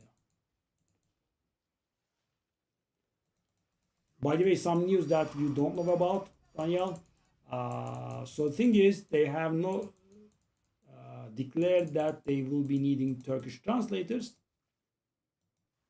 I mean, to translate the game into Turkish, right? And I don't think they can find anyone more suited for this than me, right? Very good English, very good Turkish,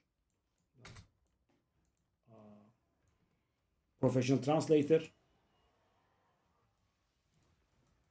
very high experience. Yeah. I did contact them quite some time ago, like maybe 2 weeks, maybe 3 weeks. No reply. Yeah. Doesn't mean I'm rejected, of course, but yeah, we'll see. And I really think, I would be really curious to see the person that they chose over me, because I would say impossible. Really, I'm not being big-headed. My Turkish is also, very very good, and I really am a published author with like more than 10 books to my name,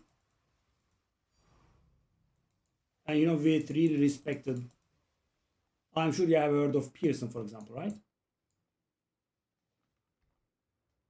Oh, that's not over actually. One more room. Pearson is very famous. I do have 4 books with. These are not the random garbage local publishers, right? Worldwide famous, top tier. I also have several with the Turkish scientific institution, sort of. Yeah, I think that would be the proper translation, or near enough. Yeah, the seasonal divines will flood the market. Okay, so it's not closed, so I can do what I said. Hold up. Okay, take the 20 for yourself. 20 is yours. So how many did we get? 15, 90, 110, 130, 136, 156. Whoa, is that a record? With a single leecher, I don't think I have seen anything higher. Let me see. I do have a 155. Do I have anything higher? 156 is really very high. Oh no, I have 161. That's not a record. Dang. I was hopeful that it was a record. Okay, let's write it down.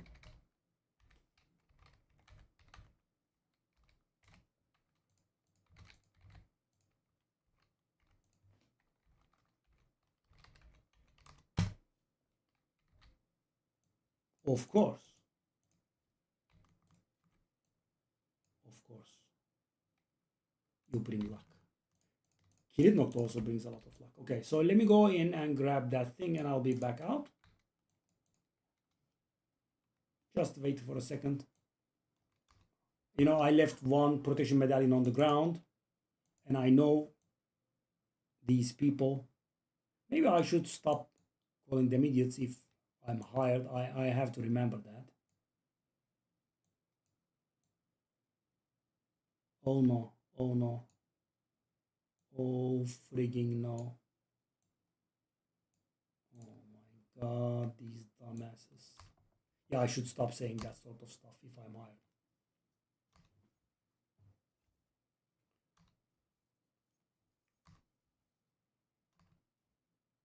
And funny thing, if I do the translation, I will not be playing the game in Turkish unless they specifically ask me to. So the thing is, because I'm old, I never had games in Turkish, right? So, I'm absolutely not used to it, right? It even throws me off by a lot. Because, all my life I gamed in English, right? So, there are some games with Turkish clients, and I'm like, no, no, no, no, no, no, no, that's not a thing. It's not possible. I can't handle it. Maybe, younger people can, but not me.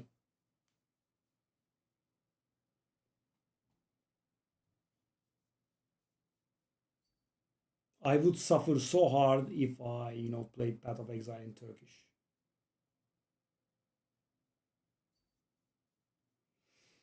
Okay, let's close this down. And let's protect it.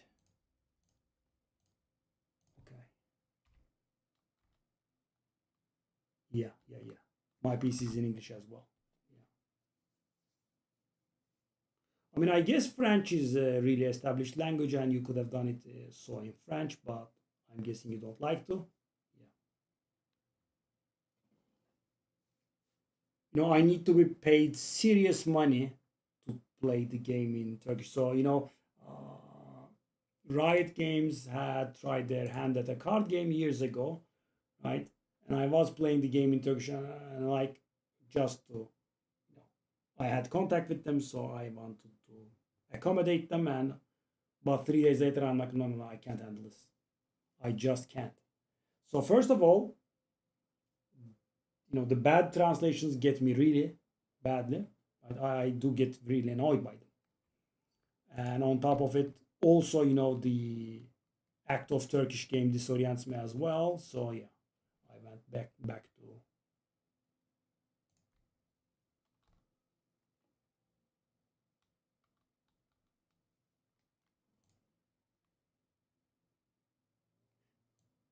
The Riot released a physical card game.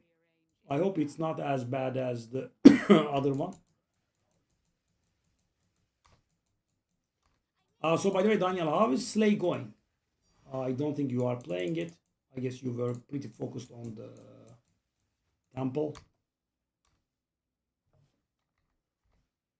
What now? Can't get out? Okay.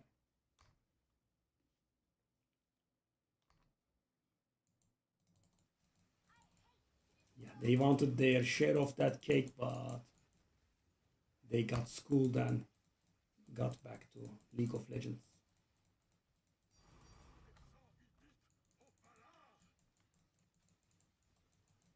So if that works, that's going to be nice. And I'm thinking it's a important position. Maybe they take the time to decide who they are going to go with. Yeah, Ironclad.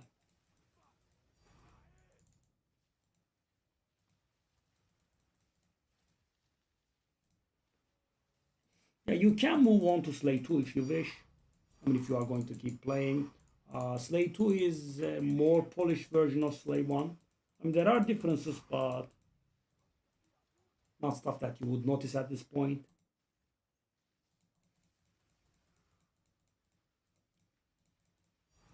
Were some imbalances in Slay 1. They have been corrected in Slay 2 mostly.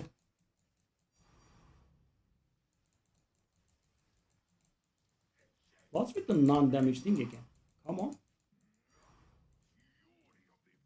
Fury of the Wall. Yeah, I mean, it's a masterpiece. It's a really, really good game. And so this doesn't speak to me, but it does speak to a lot of people. It's also available on a number of platforms, right? You can kind of play it anywhere. Tablets, Switch, PC, consoles, I believe. Is also available in almost every single language. That really doesn't matter to us, but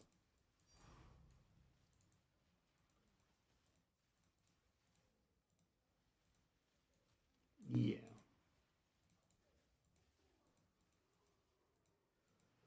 I mean, competitive card games can create toxic experiences, of course, right? Or if you are getting triggered by them, like I am, they grow pretty thin after some point,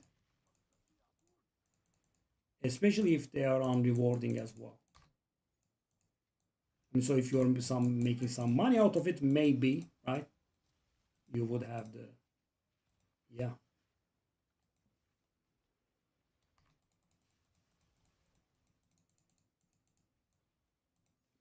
Fire Divine in room is not that much. I mean, I think I have gotten Fire Divine from a single monster.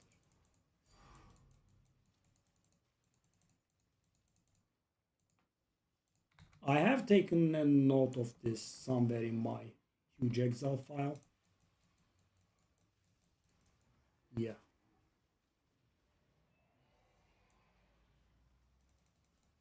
But you don't have. So the thing is, I am a person with the nature that has a tendency to get triggered, right? I'm not going to deny that. However, experience, stacks, right? So you will get more and more triggered over time as you keep playing. Because the positive experiences, you enjoy it and they go away, but the negative ones, they do linger a little bit, right? I'm not saying that you will be remembering everything negative, but over the course of time, you will find yourself getting bitter a little bit more quickly than before.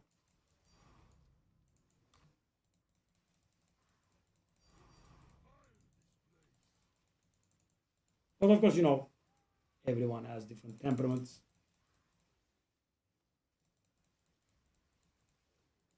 But Hearthstone is more triggering than the others, right? Very easily.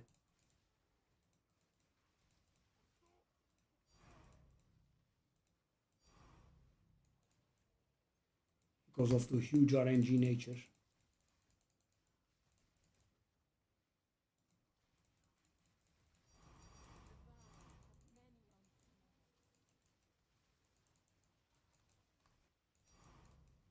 And overall a more badly designed game, sadly, sad to say, after having this much time in it.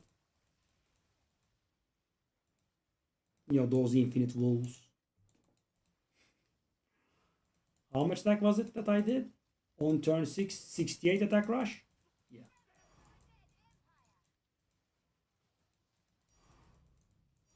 In arena.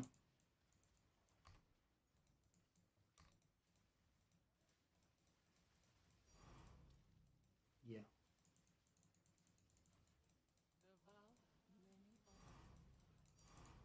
And playing on the pro level in real life is, extremely hard, to put it very mildly. Because, you will be facing the most intelligent people and also the most scummy people that you will ever see. That's Magic players. Intelligent scumbags at the top level, right? Most of the time. I would say almost all of them. I'm just not saying all of them out of courtesy, by the way.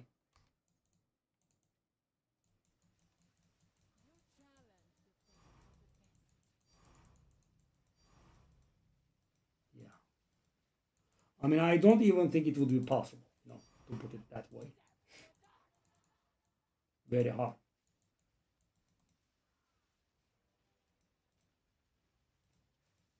The people that are making money out of Magic in Turkey are generally people that trade, right? We have some really good players that earned money from international tournaments, but nothing that is going to keep up pro play.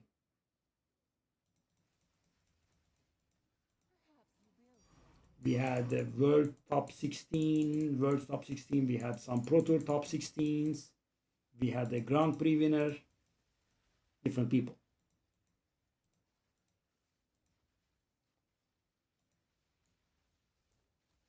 We had quite a few money finishes in Turkey over the years, but not a single pro player in that sense.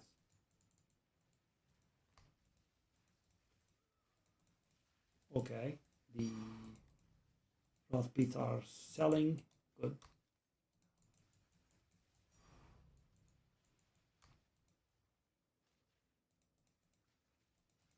Yeah. What I'm just suggesting is, just play it for fun and don't consider it pro play.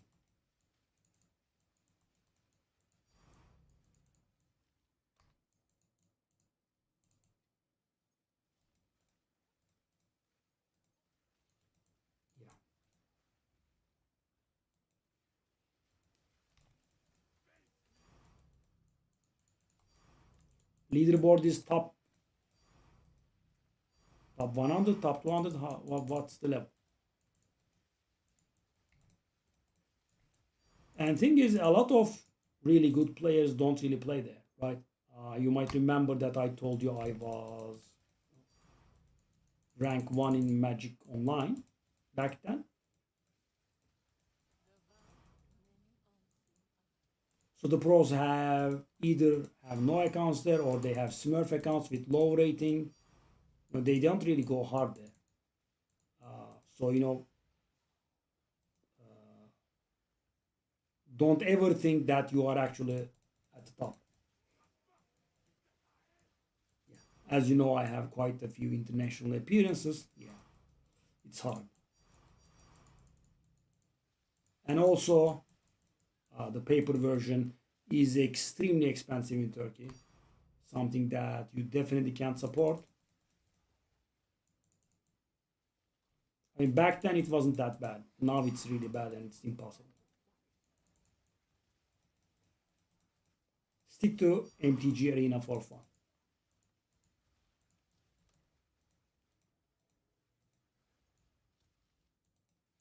Yeah.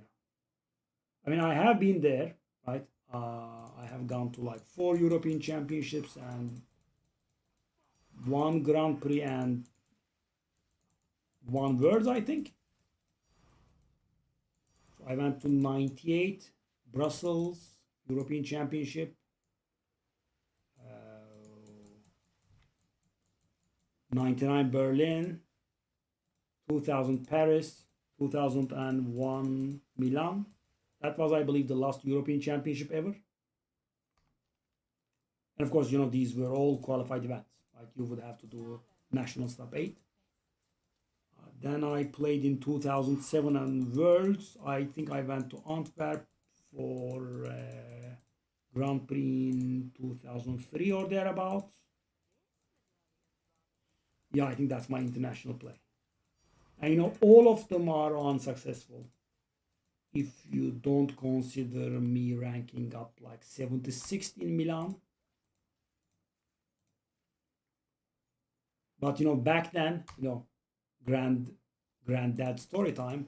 Back then, we had really limited means. So, you know, I did 5 wins and 2 losses with my standard deck, and then there was the draft portion, which was Invasion, Plane Shift, and Apocalypse. And listen to this: we didn't have Apocalypse cards in Turkey back then. There was something with customs, and so I had 0 drafts in Apocalypse to my name. 0, not 1. I read the card list and that was it. Imagine trying to play in a competitive event while you have 0 experience having done the said draft. Yeah, and I managed to go 3-3 there, which I think was a success. And this was also after the constructed, so I was also getting paired with better players, right? Because I scored 5-2 there, so I was getting players on that level. So that was my best finish ever. 8 wins and 6 losses. 8 wins and 5 losses then? 8 wins and 7 losses? No, 8 wins and 6 losses. It doesn't add up though. Hold on. 5 wins and 2 losses constructed, I'm sure of. I'm guessing one of the drafts was 4 matches.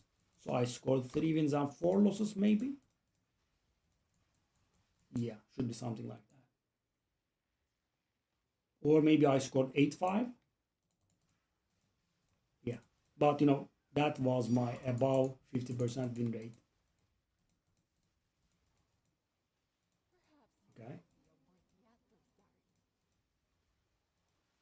Oh, so you were in the top 1,500 legend, right? That's what it means.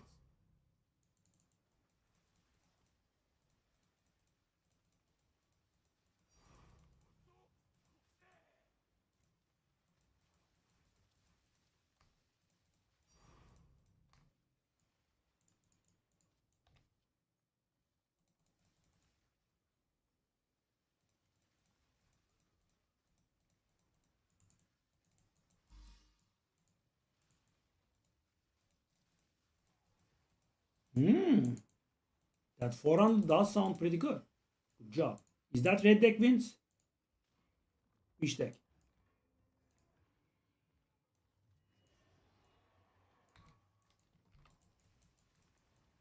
438 finish does sound pretty good. Why is that guy not dying?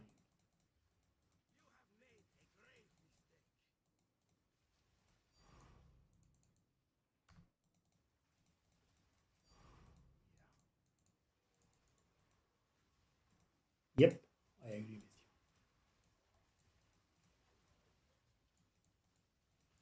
you. Also fewer chances to make mistakes.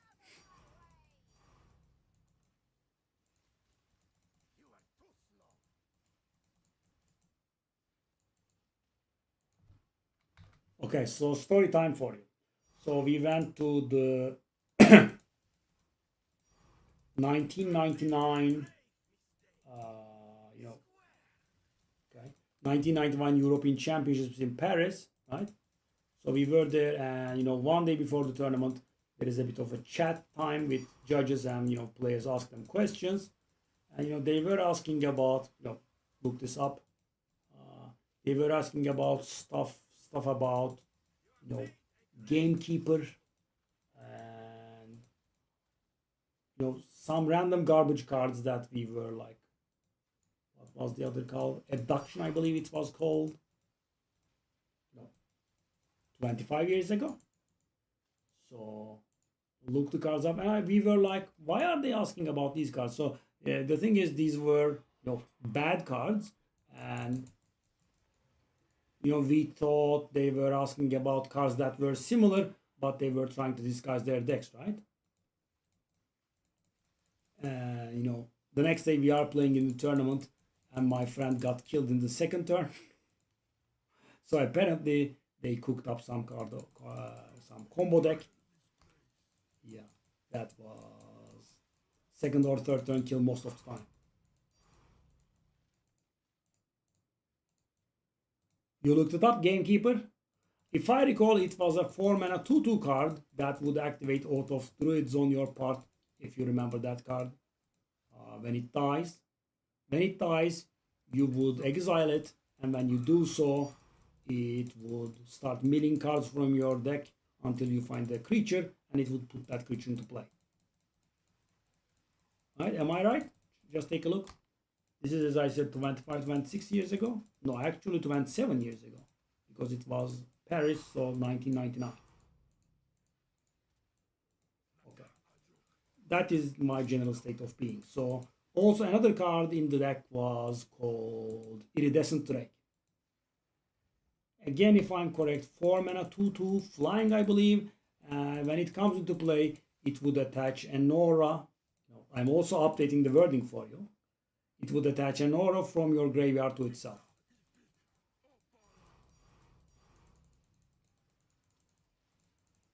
And the final piece was Altar of Dementia, maybe? Altar of something. It would allow you to sacrifice a creature, and the target player would mill cards equal to the creature's power.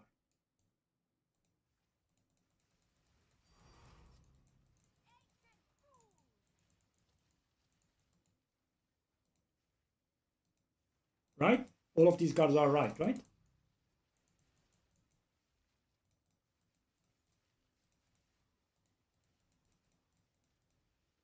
And right at that point, we had Tempest Stronghold Exodus, and also the previous block was Mirage Visions Featherlight. And the thing about that set, that block is they had the misfortune of printing lands that would give you 2 colorless mana. With some penalties, but they kind of should not exist, or the penalties should be very severe. 2 colorless from a single land is insanely powerful, as you know. Out of Dementia, that's what I said? No? I said something else. That's what I think I said, but Tempest card, if I recall, has to be a card from Tempest. And also another granddad story. Did you know Tempest was the world's first pre-release event? If they ever ask you, the first pre-release card ever is Dirt Calf Worm from Tempest. That's the first pre-release. And that was not held in Turkey. The second one was Stronghold, and that was held in Turkey, and that's when I got my DCI number.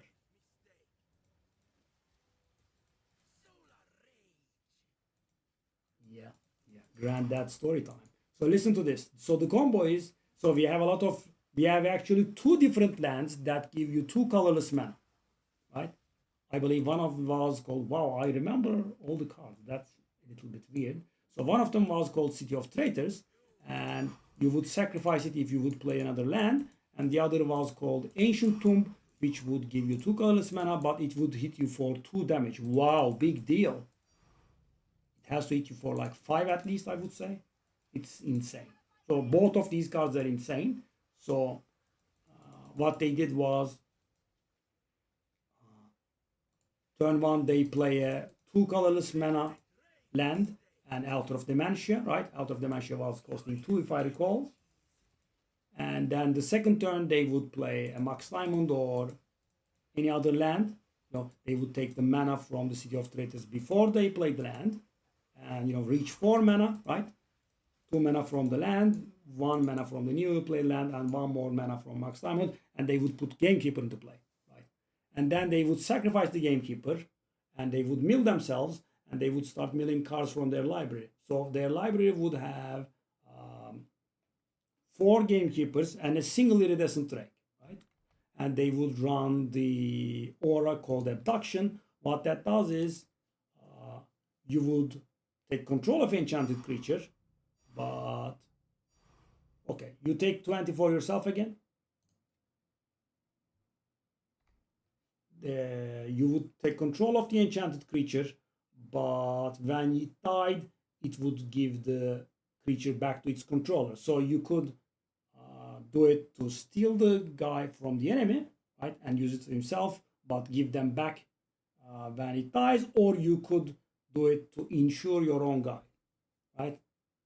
So I'm guessing you understood the combo now. Iridescent Drake comes into play from the graveyard. It gets Abduction on top of it, and you mill 2 cards, right? I sacrificed the Iridescent Drake. What happens when the Iridescent Drake dies?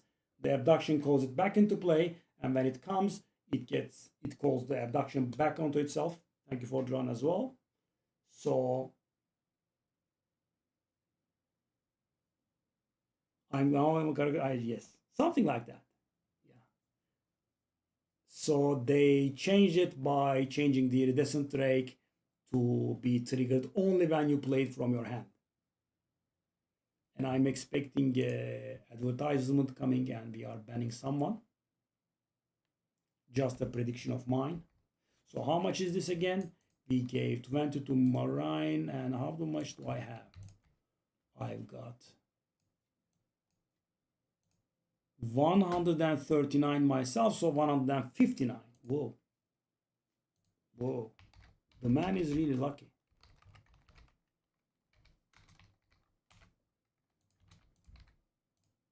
And imagine my poor friend had this on turn 2. The Absolute God draw is turn 2. Well, I'm guessing the Absolute God draw is turn 1. No, actually it's turn 2. So turn 1, you lay the altar down. You turn 2, you start with Gamekeeper. So why do you... so you must think, maybe, why do you have 4 Gamekeepers and a single Iridescent Drake? So you want Iridescent Drake to show up as late as possible. So, when you finally hit it, there would be an Abduction in the graveyard for you to do so.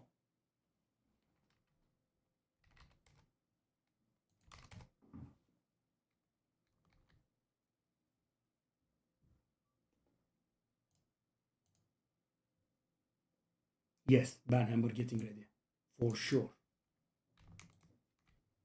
Whenever we get a follower these days, I'm like, hold up. Okay, so this did go a little bit better, thanks to Daniel's help. So how many did we grind? Around 600. It was on 28,800, a little bit lower. Yeah, a little above 600. Ready, set, ban. Yeah, just wait for 5 minutes until the timer fills, and we'll see how it goes.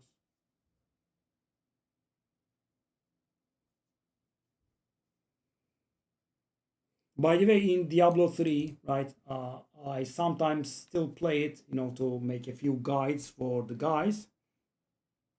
And I still haven't gotten one. You saw that I got a regular one, right? And then I was in a public game and I asked, the guy for a primal if he gets one, right? He got one, he gave it to me, and I finished my altar and not one, not one. And the thing is, even a bad primal would help me. Why? Because whenever I get a primal, I am also getting a random primal, which means I'm going to get two primals at once. And when the primals are salvaged, they give you some sort of special resource.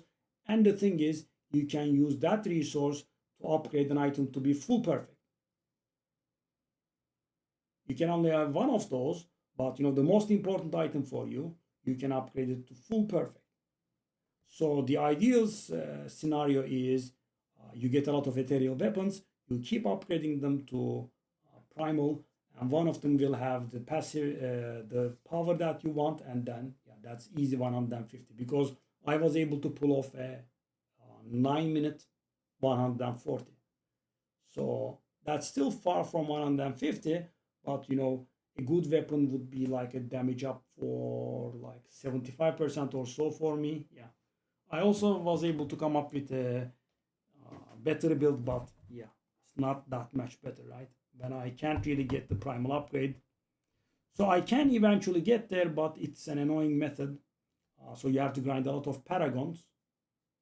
So in Diablo 3, there is no bad build. I mean, obviously there is, but what I mean is every single build eventually conquers Pit 150, right? Why? Because of the paragons not stopping. So for example, if you have 3,000 paragon, you can use that paragon to get like 10,000 intelligence. And if you remember, my character had something like 12,000 intelligence. Imagine adding 10,000 to that, right? The toughness that it adds, the damage that it adds, yeah. I mean, imagine 5,000 paragon, right? It goes insane. So even the worst build will eventually conquer Great Rift 150. Yeah. And while it's a little bit, it's actually a lot annoying to get there, but I like that. There was one guy that I saw some seasons ago. He was getting Great Rift 150 done with every single build there is, all of the sets. And of course, some of them are weaker, but the guy had a lot of paragon, which made it possible. So for example, the only season I got Great Rift 150 under my belt, I actually utilized that myself. So the thing is, in order to grind paragon in Diablo 3, obviously you can do it by yourself, but the method is demon hunters are very quick, right? And there is a very nice group setup that you can get Great Rift 130 to 35 done in about a minute, right? So that is extreme amount of paragon levels very quickly. So that's what I did, right? I got myself a support demon hunter and I grinded to like 2,500, and that created all the difference. And I was able to get 150 done. So this season I'm stronger, and if I actually grind all that way, I can do 150 easily. However, I don't have access to primals, and I don't really want to do that grind again. So yeah, I was enthusiastic towards getting 150 done, but yeah, it does make a real difference not being able to. So not only I'm equipping 0 primals myself, I don't even have access to the primal upgrade, which is very good. Because for example, there is an item that's very important to have fully perfect. What it says is you get 80% damage reduction, and it varies between 60 to 80%. And you know how much of a difference. Oh, Hub Zero, you are actually a normal person and not someone that posts advertisements. Sorry, we are a little bit very of new followers, because then generally what they do is they wait. Yeah, apologies, we never thought you were a normal human being, because the last few days it's always like, yeah, have you seen this guy streaming, he wants to collab with you, all the lies. They just want to advertise for the guy. Yeah, pretty annoying. Proven wrong. Let me grab a drink. I'll be back. Oh.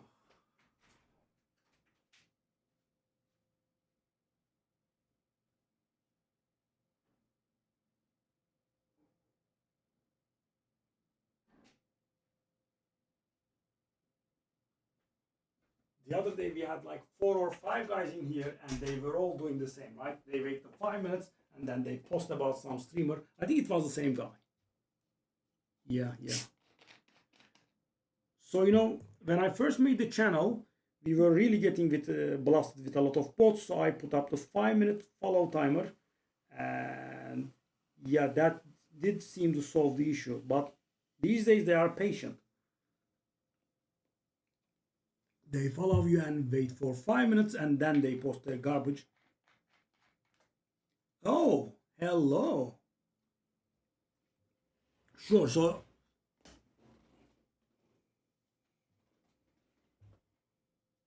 wow.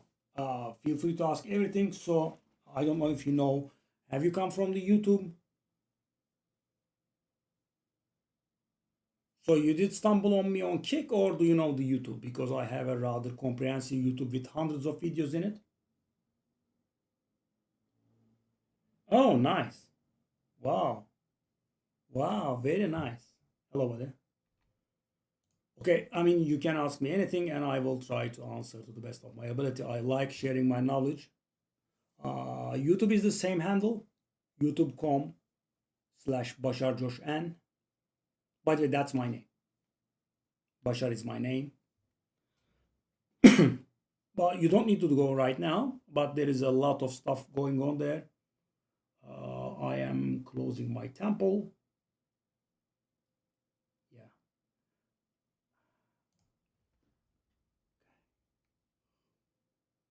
Well, you are in for a ride, let me tell you. Path of Exile is enjoyable and time consuming at the same time. Okay, we can go.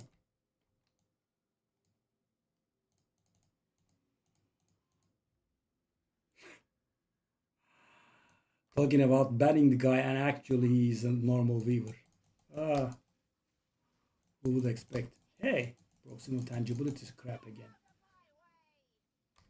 Okay, so if you are new to the game, have you ever seen a temple run? Now prepare to be amazed. Take a look at the divines that drop now. I mean, if you have never seen it before, it's going to be a little bit bewildering for you. So that's one divine right now. That's 2, that's 3, that's 4, that's 5, that's 6, that's 7. Have you ever seen this? Take a look at this. Yeah, that's temple. Now let me show you something interesting. Let me show you. So do you know this ring? Ring of pilfering. So this is something that you buy from GGG and it shows you the amount of currency that you have looted from the ground, right? And you cannot trick it, you cannot cheat it. So for example, you cannot drop some and pick them up, or a friend cannot drop you and pick some up, right? It just tracks drops. Take a look at this number here. 3 mirrors, 29,000 divines looted from the ground.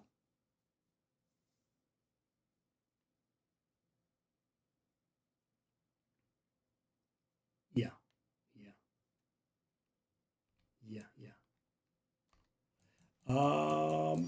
Yeah, I mean, mapping.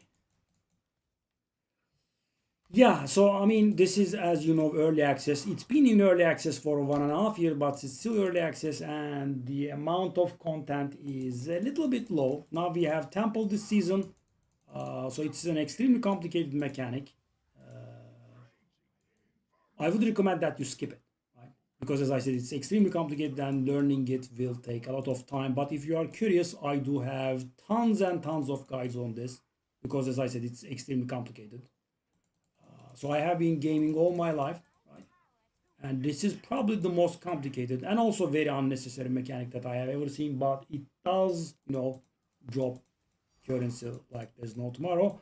However, getting this kind of setup done is both very complicated and takes a ton of work. Yeah, most people don't arrive at this kind of setup. But I have a full step-by-step guide, and when I say a full step-by-step guide, I mean 4 videos, because as I said, complicated. Actually 5 videos, I think.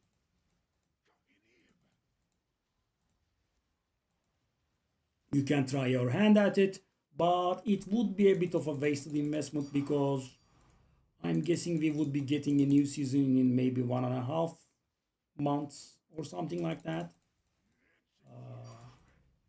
But yeah, if you want to try it for the challenge, of course, generator. Shall I pick it up? I kind of don't need, but let's just do.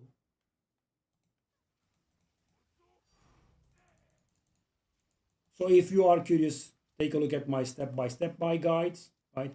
I just go over it, literally one by one. I put this room, then put this room. Because the thing is, I don't know how experienced you are at the temple, but probably not too much, because you said you just started. So the thing is, you cannot, start your temple and put the rooms in this order, okay? So there are complicated text involved here. So for example, what you will be able to do is you can do this column, then you can do this symmetry, you can do this armor, you can do this garrison, you can do this spy master, and you can do this garrison. But after that, it won't allow you to put the spy master here, right? So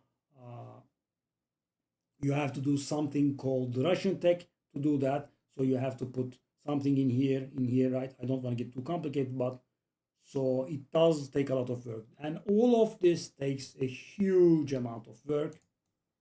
But yeah, in the end, it is very, lucrative, as you just saw.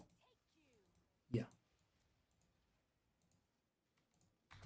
I mean, so the thing is, I think in season 5 it will still exist, but it will be on a much lesser form. So anything that you invest in here will be mostly wasted.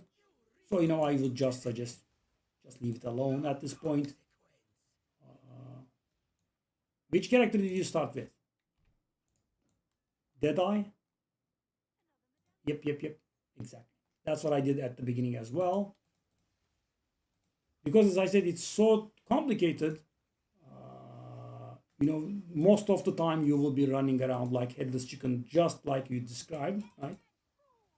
I was doing the exact same, and I saw that the pro players had temples like this and they were making good money, but I was intimidated to start, because take a look at this. How are you going to do this, right? And as I said, it doesn't go like this, right? You just do not do these rooms in order.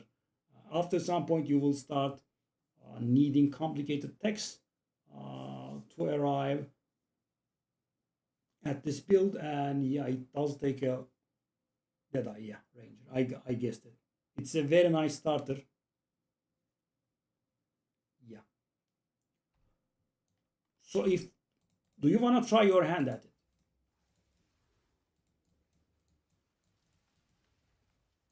So it's a nice challenge, but it would, as I said, mostly be wasted. But I mean, we do have over 1 month left in this season.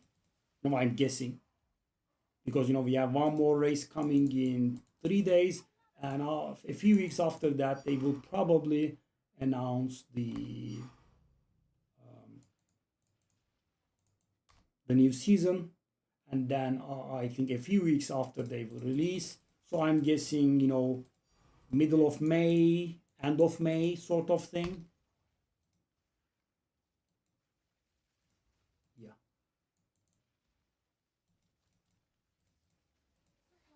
I mean, if you are curious, at least for some culture, if you want, you can culture on this.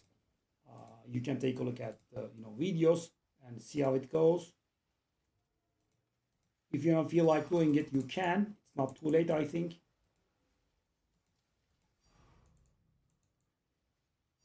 If you want to do this, the best character to do it with is the Blood Mage.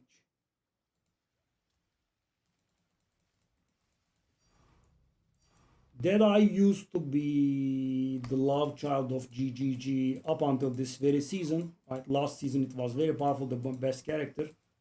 I played it a lot. This season it's been nerfed to hell, and I think Pathfinder is better. You know, that's the other ranger ascension, in case you don't know. What level are you, by the way? 80s or something like that?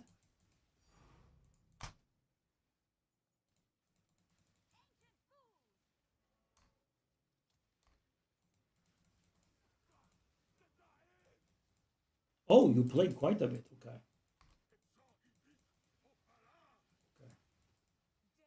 And what are you playing? Lightning arrow?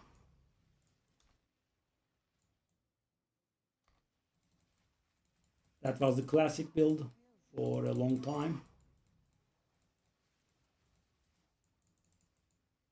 By the way, this place also gives the insane amount of XP. So for example, I could get you to 94 in a single run.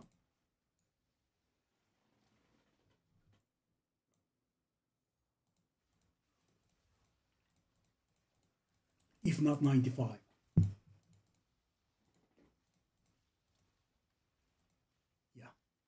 So it used to be the top build for season 1 and then also season 3, but yeah, they didn't like it sticking around for so long, so this season they killed it quite hard. You wanna see a good item? Take a look at my staff. Come on, stop doing it. By the way, I have a very strict filter now, and let me try to show you the loot on the ground. Right? And when I say let me try, because you know there is a chance I could crash. There is that much loot on the ground. How's this? You see this? You know, I dare not move. Yeah. So the thing is,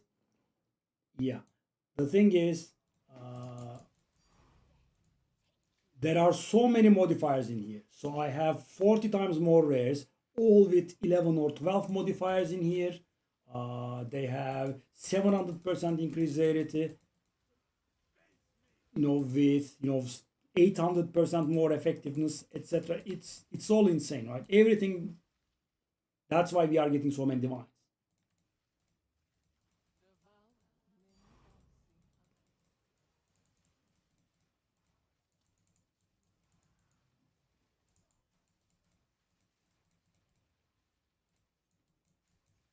I know there is a practice called leeching in here. I'm sure you know, but I want to explain for the temple. So right now, I have a very strict filter, and I'm actually hiding and not looting a lot of good loot, like perfect exalt orbs. I don't loot them, right? Greater chaos orbs. I don't loot them. What I loot is, the big ones, Inakara's lock, mirror, right?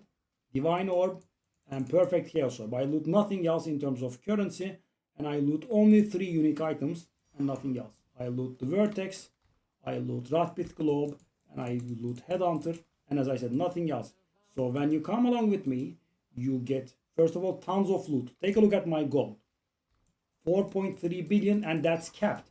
There is a gold cap, and I'm actually at it. So having done this place for so long, so you get a ton of gold, you get a ton of XP, and you get everything that I don't loot. And also, it's customary to give those people a share, because just by being present in here, you actually make me get more loot. So as I said, it's customary to tip people for joining. So that's actually a good method when you are building a little bit of currency. You join these, you get a ton of gold, you get a ton of currency from the ground. Someone said they got like 90 annulment in a single run. Orb of annulment are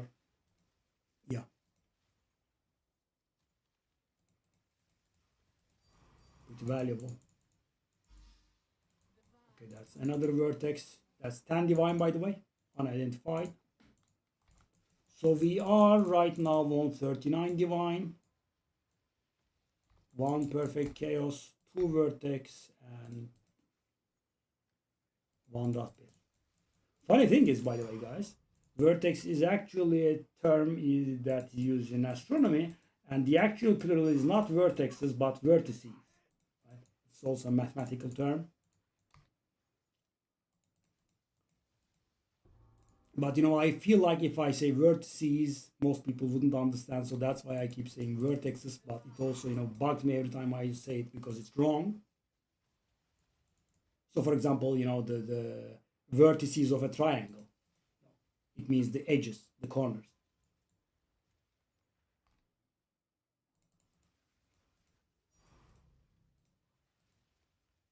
Oh, yes, insane. 350 divine a run. I would get like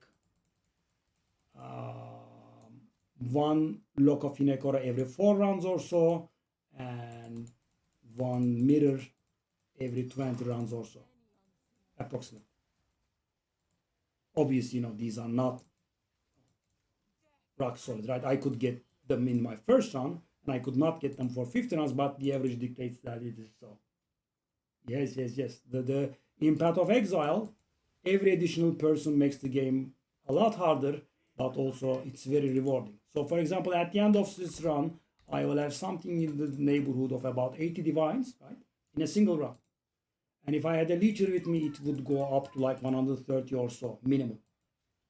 So just by being present and doing nothing, you had like 50 divines or thereabouts to my profit. And that's why it's customary to tip those people. But obviously they would have to know what they are doing. They should not be dying. They should not be going overly greedy and staying behind, because the extra loot that comes from having leeches in here only helps you if they are near you, right? If they are like 6 rooms behind looting every single piece of garbage that drops, then they are not helping. So yeah, it's a bit of a contested issue. So the leeches has to be good, right? If they die all the time, you will need to revive them, because GGG being idiots. If you die in a temple, you are not allowed to revive unless everyone dies. So, for example, I'm here, you're in the room behind, and one of these nasty, stealthy bastards teleported to you and killed you. You are not able to release, and I'm not able to come to you because I'm in this room. The doors are locked. I will have to clear this room and go back to revive you.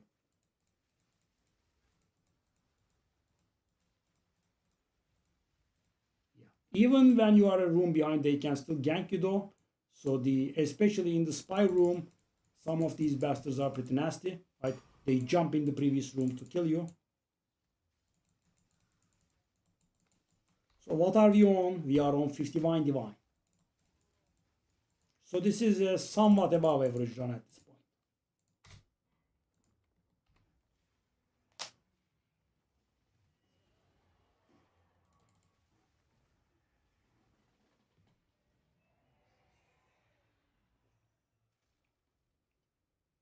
Very nice of you to drop by. Thank you. Genuine viewer. So, I am in the streaming business for actually a very long time, like 11 years or so. And, I didn't always have such a small channel. I actually had a somewhat big channel back then, but, the main game I was playing was annoying me, to put it very mildly. So I did a language and a game change. Yeah, that's when the channel shrink quite a bit. And, long story short, I was not getting genuine viewers for some time. I was getting my old guys, but not really many new people. So yeah, welcome. I was playing Hearthstone in Turkish.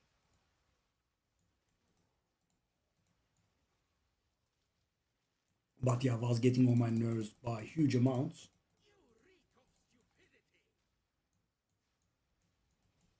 You ever play? I'm guessing you have at least heard of it.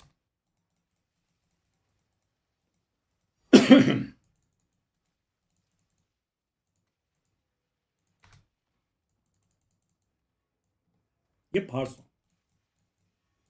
Indeed.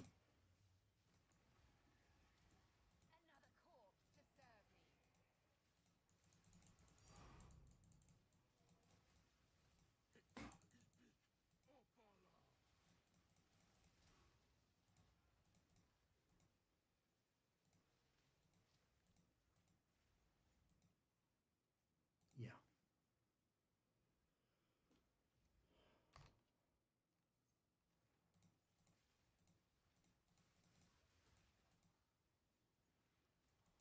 I mean, I really would like to get into detail with games that I play, and I like sharing my knowledge with the people. So I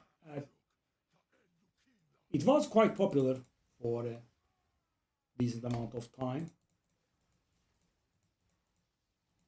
but as I said, it was wearing me down.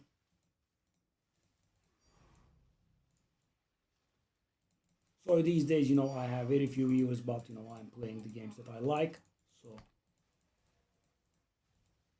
hopefully, it's gonna grow one day. But yeah, we'll see how it goes. Obviously, the Path of Exile season is gonna do me some good when it finally comes. Also waiting for the Diablo 4 expansion. I believe that would be in a little less than 3 weeks. Yeah, yeah. So it was like a job at a lot of points, and most of the time it was not paying like a job. So because if it was paying like a job, I would tuck my tail between my legs and still play. But it was not like that, and it was annoying me to heaven and beyond. I was like, I don't want to endure this anymore. It's not just worth it.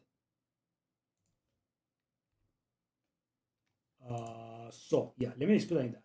So in ARPG games, right, the season are universal. So every 3 4 months, whatever it is, right, you get a new season, a new mechanic, where everything gets not actually wiped, but everything gets transferred to a seasonal, eternal, sorry, not seasonal, standard or eternal realm. It's termed different in different games, but it's the same thing. So everything that you have will get transferred to the standard realm. That's the term in Path of Exile. In Diablo, the term is eternal. But as I said, this is literally the same thing. So you will not lose anything. However, it will migrate to a standard realm. And if you wanna play the seasonal, yeah, you will have to start from scratch. Everything gets wiped. The entire economy gets wiped. No, everyone gets wiped. And as you can imagine, the seasonal play is the default game mode, right? I mean, 99% of people that will start from scratch in the season because that's where most of the players are. That's where a shiny new mechanic is. So people go for that. Yeah. So yeah, you are right. But if you are worried that your character will get deleted, no, nothing will get deleted. But as I said, they will migrate to the standard realm.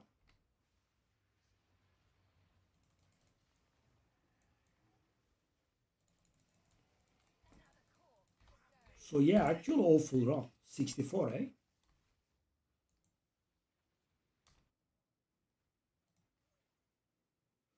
So this season powerful build is the Blood Mage that casts Comets with cast on critical. I don't know if you know those kinds of gems. So there are some really original designs in Path of Exile. So when you do a certain action, uh, the gems in those skills gain energy, and when the energy reaches a certain amount, the skill in the said gem triggers automatically. So for example, right now I have cast on critical, so every time I deal critical strikes with spark, it gains energy, and when the energy is full, it will trigger the comet, right? So why not cast comet but cast it in this way? Because comet has a terrible casting time, and you dodge that casting time by casting with cast on critical. And as you can see, I keep raining comets left and right, so it does get the energy quick enough. Okay, so we are done, and it was an awful run. 64 divines. Yeah, very below average. Let's write this down. I also have a huge file in which I write and everything. Just let me blind you for a second. As you can see, yeah, I keep track of this and I share it with you guys on the YouTube. Okay, so this is run number 158 solo. And we have 64 divines, which is garbage. We also had the altar in place. By the way, Kirit, are you here? It closed itself. These people are so dumb. It's insane. It's insane how dumb they are. So this is unfixed. Unreal, man.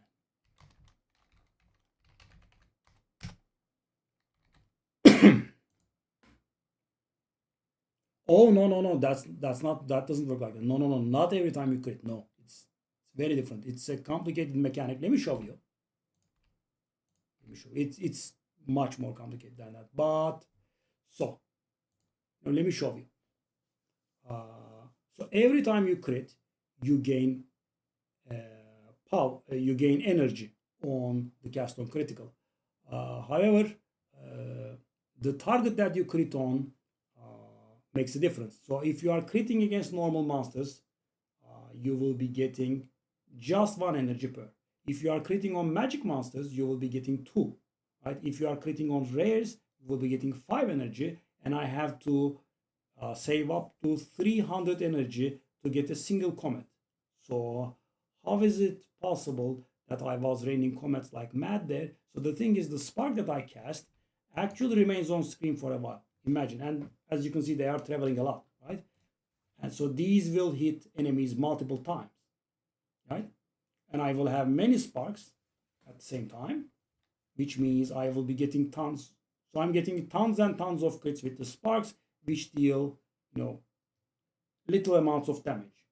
The bulk of my damage comes from the comets, which are then being cast. So, however, the problem is my comet does very high damage. Let me just show you. 1.6 million. That's actually a little bit low because I have rarity gear on me. So the problem is it's also level 40, which is very high. So the cost is extremely high. So you cannot really pay the mana for this, right? It is not manageable. Yeah. So what you do is, as a blood mage, I cast skills with my life. So I cast the skill with my life goes down, right? And when I hit, I life steal and the orb fills back up, right?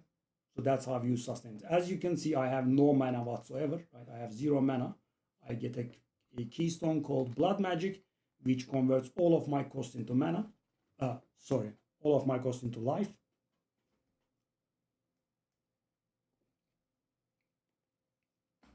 However, this is not easy to do because the comet is a whopping level 40, which is insane. What you have to do is you have to get a lot of cost reduction. So for example, on my glove, I have 25% increased life cost efficiency. On my helmet, I have 12% life cost efficiency. Yeah, to reduce the cost to a more manageable amount because, So for example, if your comet's cost is higher than your life, it will not ever cast it. Yeah, so the thing is, as a blood mage, you have lifesteal from spells. Normally, the lifesteal and the mana steal in this game works based on physical damage only. You cannot lifesteal with spells, right? However, this character is special, and I have this. 10% of spell damage is leached as life. That's how you stay afloat. That's why blood mage is the best. Because as I said, comet is the best skill to deal damage with. However, its cost is way too high. You cannot pay it ever. So you have to convert it into costing life. So there are other characters out there, but they essentially do the same thing, right? They convert comet's cost into life, and they get life steal from something, and that's how they sustain themselves. Oh yes, it is hitting for 1.8 million per million. Take a look at this. Let me show you. So total damage is 200 to 300,000. So 250,000 damage. So I'm life stealing 25,000 back. Yeah.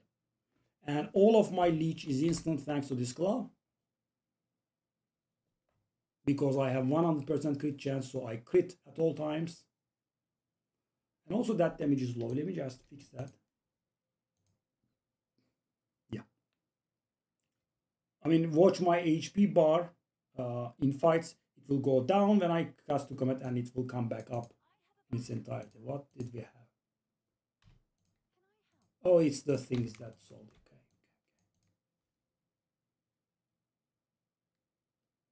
Okay. So it was 35 divines. Okay. Yeah, it's the best build there is for this season. And take a look at my wealth. Yeah, look a look. 20 mirrors. 10, 20, 30, and 35.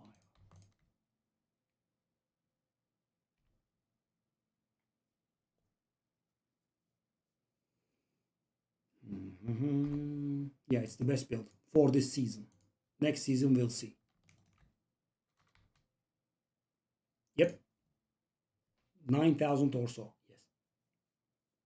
So I've got 20 mirrors and 8,000 divine. And the lock. Yeah. So I did a lot of temple. I traded a lot. I also, share my methods in the YouTube videos.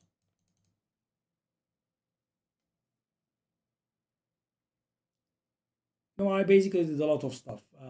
So, for example, I did sell a lot of jewels like this. I did sell a lot of Wrath Pit globes. I did sell a lot of Vertex. Now, at this point, I'm just done, right? I haven't been doing these for a long time. But yeah, you can see the sales here. Yeah.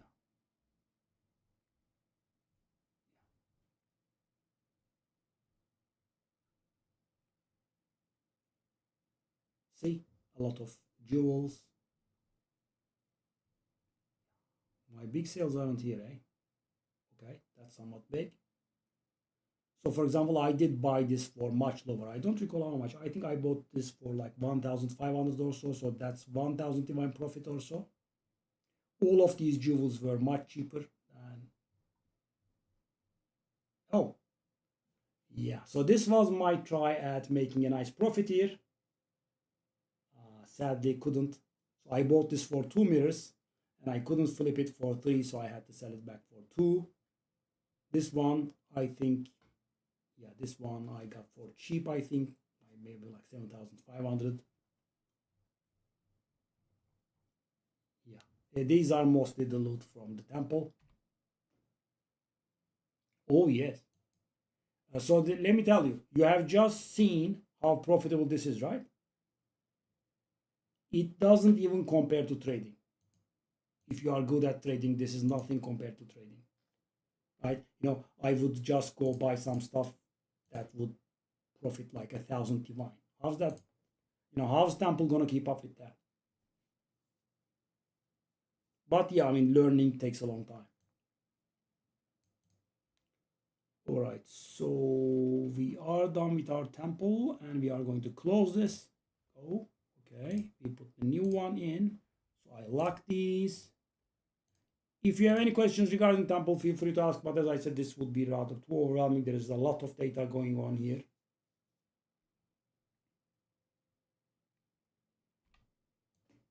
But if you were asking me how to arrive at this temple, the answer would be one word: painfully. Yeah, it is really painful. And the thing is,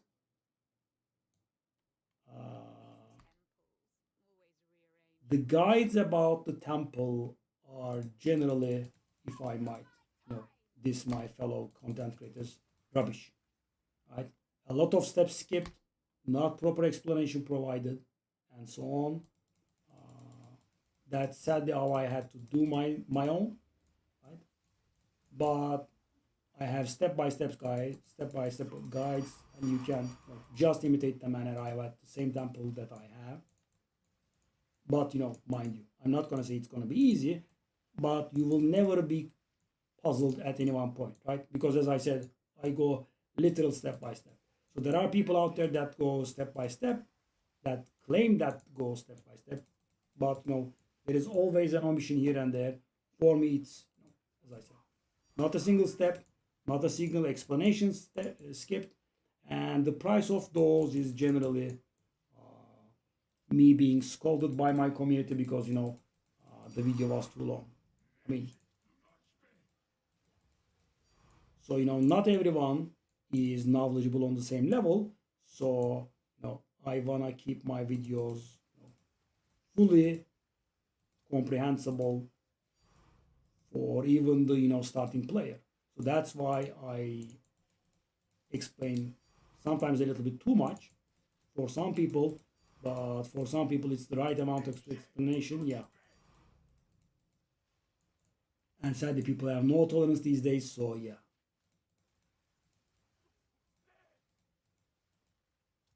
For example, I explained something and there is a comment in there that says this could have been a 2-minute video. Yeah. So funny. And this is the weirdest thing because I'm guessing they don't realize that it actually occurs to me that the video could have been shorter, right? I just don't explain and then the video will be shorter. Who is not able to think of that?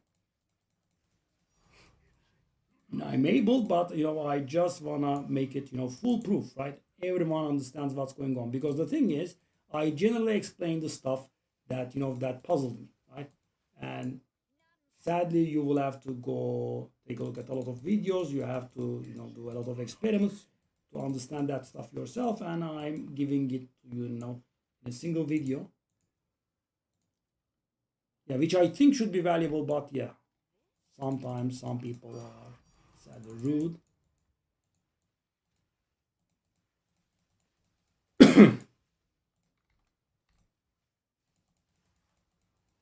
Yeah, basically in the temple, you cannot put every room next to every single room, right? So there are certain rooms that can be placed next to each room, right? And some of those synergize very well, some of those don't synergize very well, and sometimes you can have workarounds. So for example, you might have seen my garrison spy master, that sort of chain. As I said, normally you are not allowed to do that, but by doing a certain move you can actually do this, right? And it's not cheating or anything, right? You are just allowed to do that.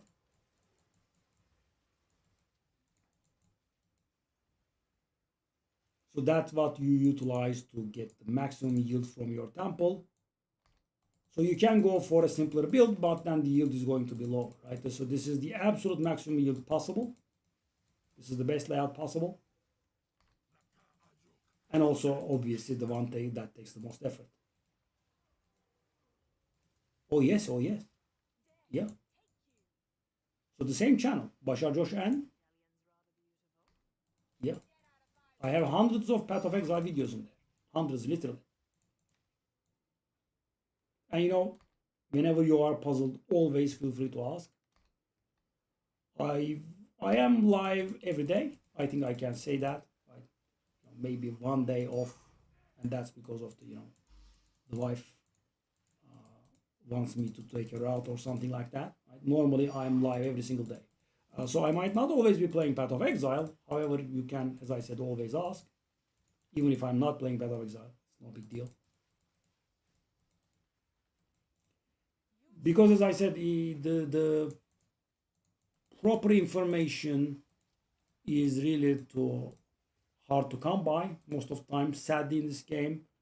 And I know how much I have suffered to arrive at it.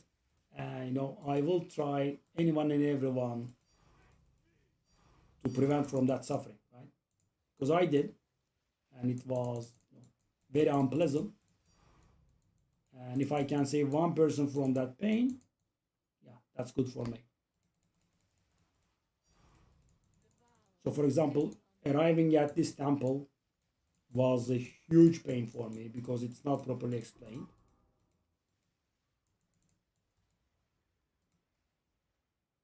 Yeah. Omission is the biggest sin in here, right? Lying.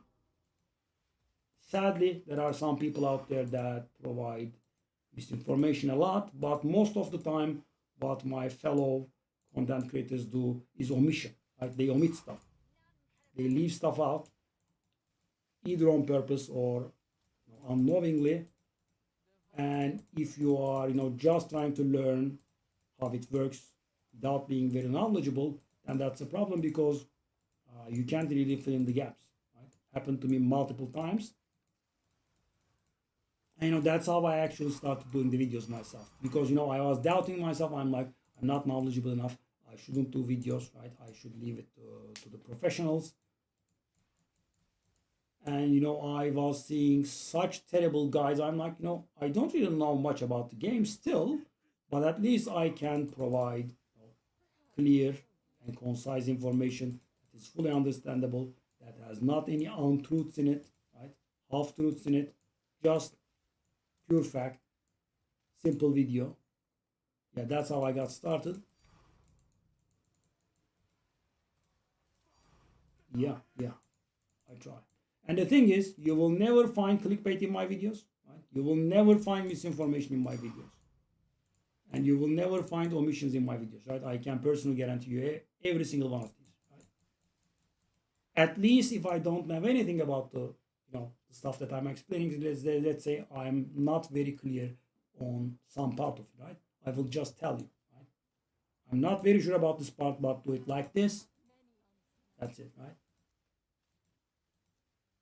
No garbage behavior.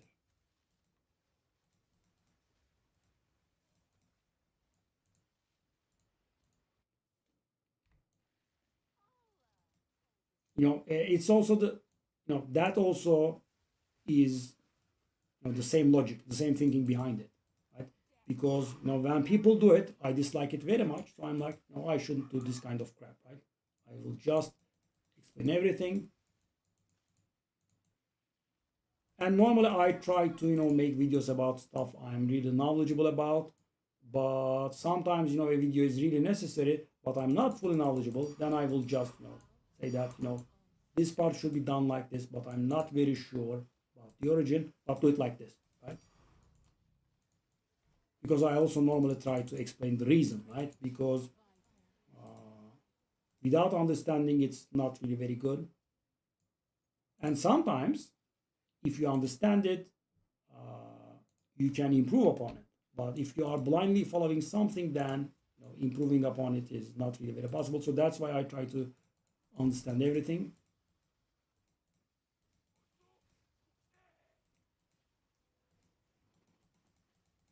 And when I do, I share it with you guys.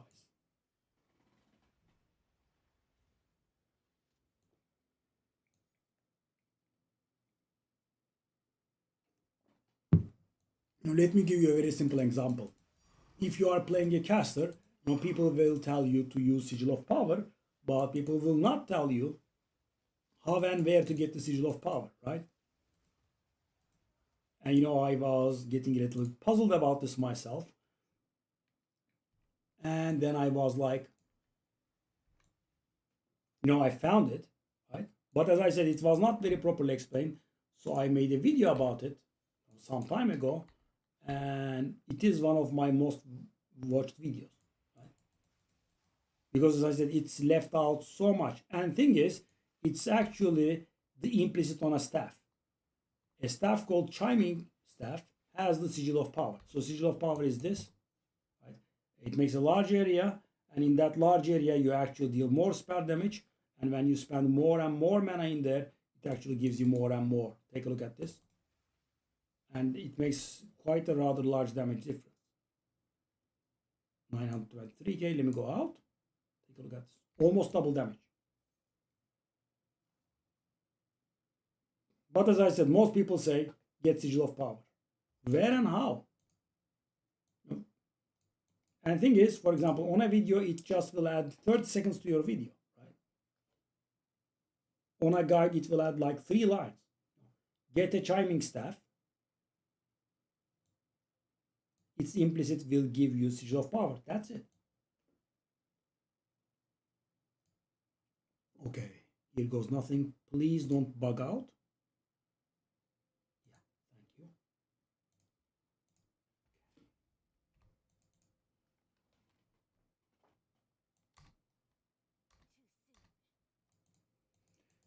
Let's go back to where we were.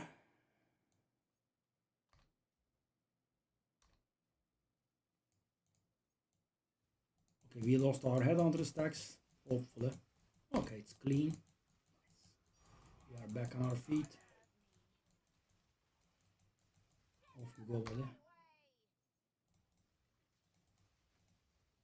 That's a very nice bit. And the thing is, you know, it might look a little bit complicated, but it's actually a single button. Just single.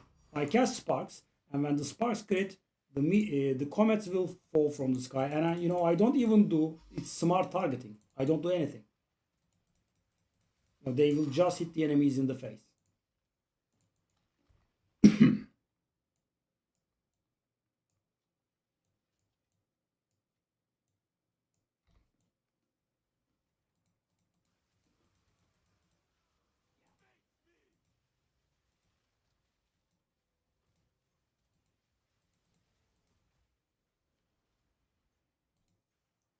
So about mapping, you said it could get boring. Generally, what you do is you target one of the mechanics, you know, abyss, you know, rituals, whatever it is, and maybe both breach, and you target farm. Said, whoa, so many. Whoa, really? I can't do anything with that anymore. You target farm the mechanic.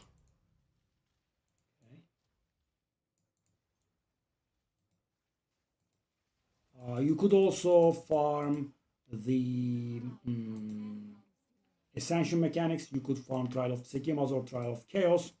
I don't know if you know, but both of them have some very valuable drops in them. When I said very valuable, I mean mirror level.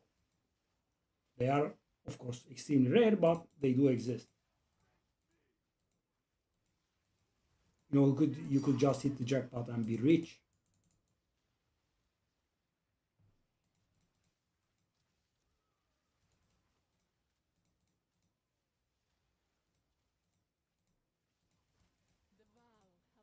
Trial of Chaos drops something called the Adorned, and the Trial of Sekimas drops something called the Last Flame. These are both, you know, multi-mirror level items.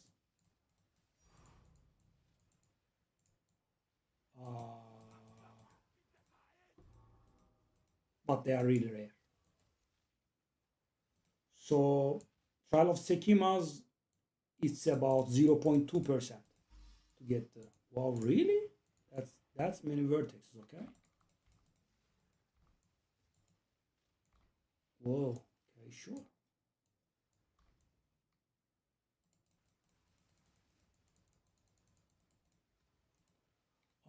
They are saying like 2% for the add-on, but I don't believe them. I think that's way too high. It should be less than 1%. But I haven't properly farmed Trial of Chaos really ever. But I might have done that place like 30 times maybe. Maybe. In the entirety of 4 seasons. Yeah, I don't like it too much. But Trial of Sekimas, I have more than 300 runs, I believe. Probably more. 400? I mean, of course, over 4 seasons, not this season specifically.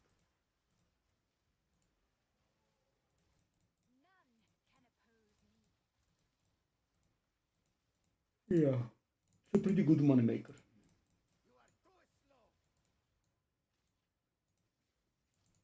Oh, I didn't click it.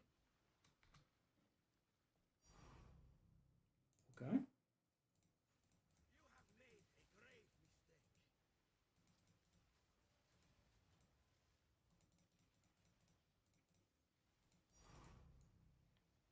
Ooh.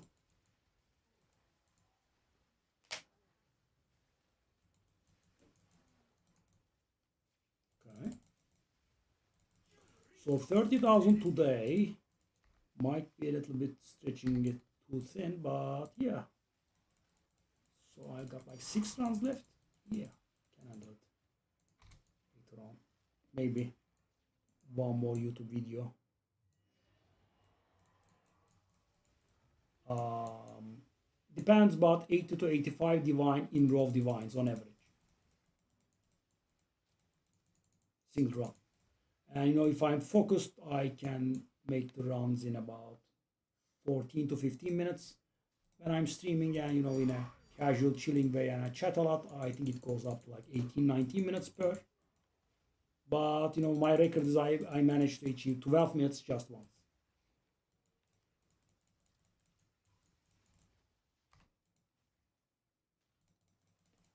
I mean, you'll see with your own eyes, I'm right now on 63, and these helmets are worth 10 divine each. So if you also take that into account, these helmets are worth 10 divine each, and the so offense are 7 divine each. So I think we got this much. So 57, so 130 divine or so up until now from this single one run. Okay, sure, of course. So when you do a wall orb on an item, right, there are different outcomes. One of the outcomes is do literal nothing. It's the most annoying outcome. It just corrupts the item and does nothing. So maps are a little bit different, waystones. So for waystones, it can bring them one tier down. It can bring them one tier up, which is the only method of obtaining. Oh my god, the rubber banding drives me insane. Sorry. So Headhunter does something very annoying that you try to move in one direction and it keeps you pulling you back repeatedly. Yeah, you just can't get there. Very annoying. Okay, so when you go with Waystone, as I said, it can bring the Waystone one tier up. It can bring the Waystone one tier down. It can do nothing. It will always corrupt. It can change the affixes into all into suffixes, all into prefixes, right?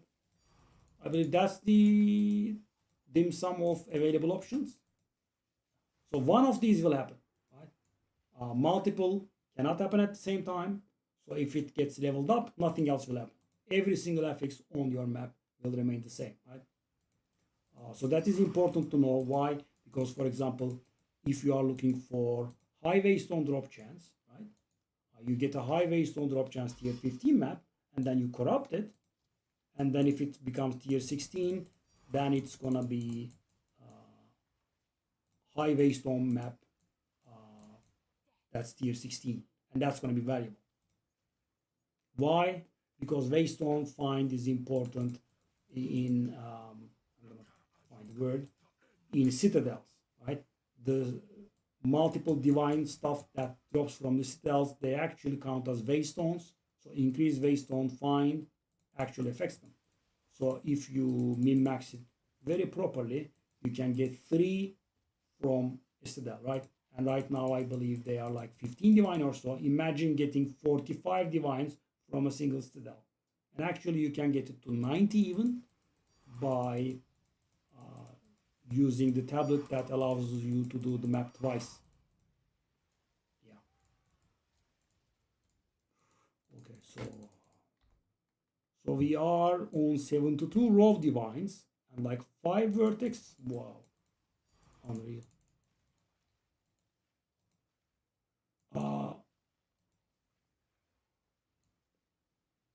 Yes, at Waystone 16 they will be valuable. I mean, even garbage tier 16 Waystones are valuable, yeah. And with good modifiers, they can be really valuable.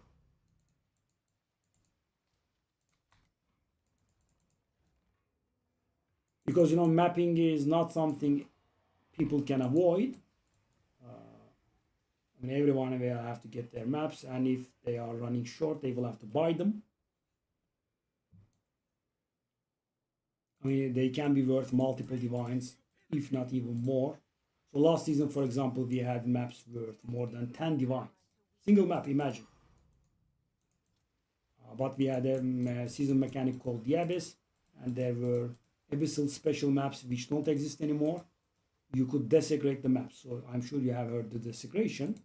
But last season we were allowed to desecrate the maps, and you could get really good maps, and they were worth a lot. Right? A friend of mine got a mirror selling those maps.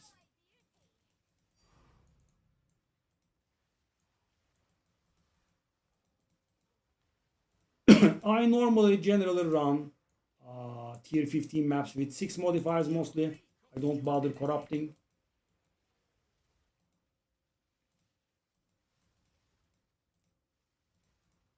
But if you are running some special situation in which you need tier 16 builds, that could be a good idea. Okay, another bad run in terms of divines only, 78 divines. However, we did get an insane amount of uniques. Yeah, also we got some perfect chaoses. This is also worth 4 divine. Yeah, but best outcome would generally be Waystone tier 16 if it's not a random map. If it's a random map, I'm sorry. If it's a random tier 15 map, the best outcome would really be it upgrades to tier 16. That's going to happen like 12% of the time, right? 1 out of 8, 10 maps would go up to tier 16. But keep in mind that they will also go down to tier 14, which will break them and they will not be valuable anymore, right? Or they will be very little. For example, pack size is very important for people that are farming ritual. Why? Because pack size means there will be more monsters inside, which means you will be killing more monsters near ritual altars, which means you'll be getting more favors. Very important. So the ritual people will go for pack size maps, right? Rarity maps are those are for people that farm the maps, right? The monsters in them.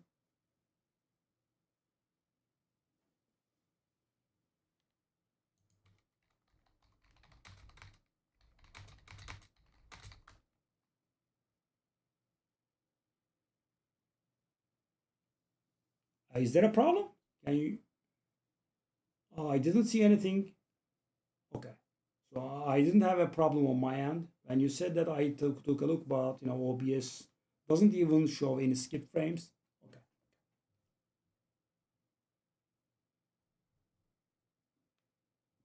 So I was you up zero. You can hear me, right?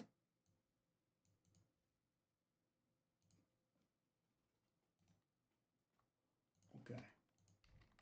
Now 78.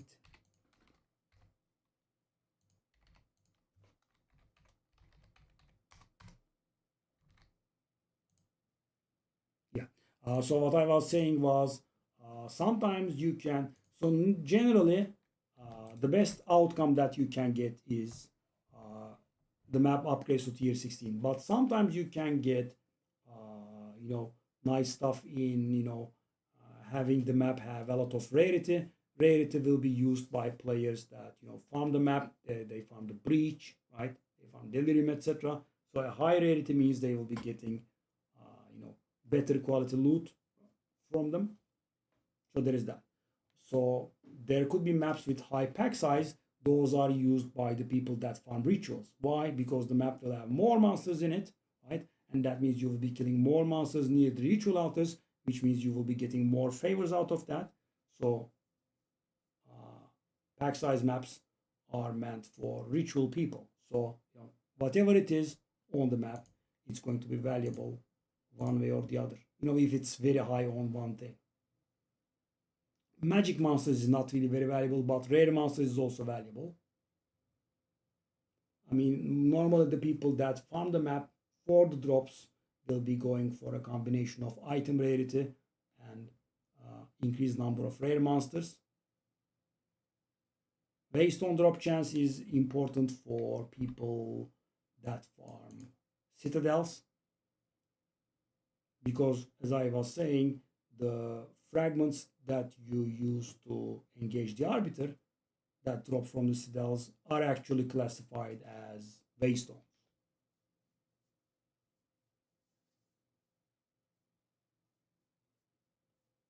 So, you have high waystone drop chance. There is a good chance that you can get. I mean, you will always be getting 2, and very rarely, if you are fully, specialized on it, you can get 3 even. Very hard though. Getting 3 also requires a little bit of luck, sadly. That's done with. So we are done with this temple. I close it. And in case you don't know, you have to do 3 maps in order to be able to run a temple. So I had run out of maps at the beginning of the stream. I saved my energy. And there we are. So yeah. Okay. I'll go do 1 map maybe.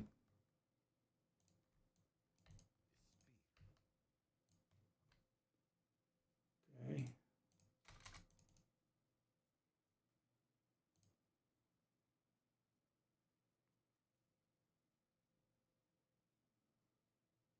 Whoop.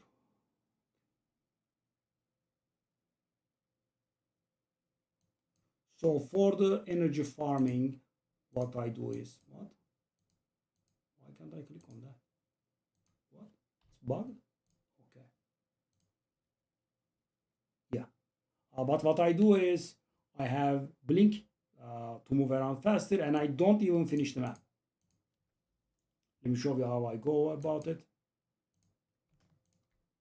So I don't waste time, right? I went in the map. Okay. So this is a map I know well. I know where the energy is going to spawn approximately. Let me see if I can impress you. Oh, it's bad. I have to get out of here. Can I get out, please? Oh, come on. What's this? What a weird spawn. Okay, finally got out. And it should be somewhere near. See, I found it immediately. Well, not very immediately, but... And that's it, I'm out. I got the energy for the temple. So every time you do this, you generally get 2. Sometimes you can get 3. And you need 6 energy to enter the temple. So, the rough ratio is 3 maps, 1 temple.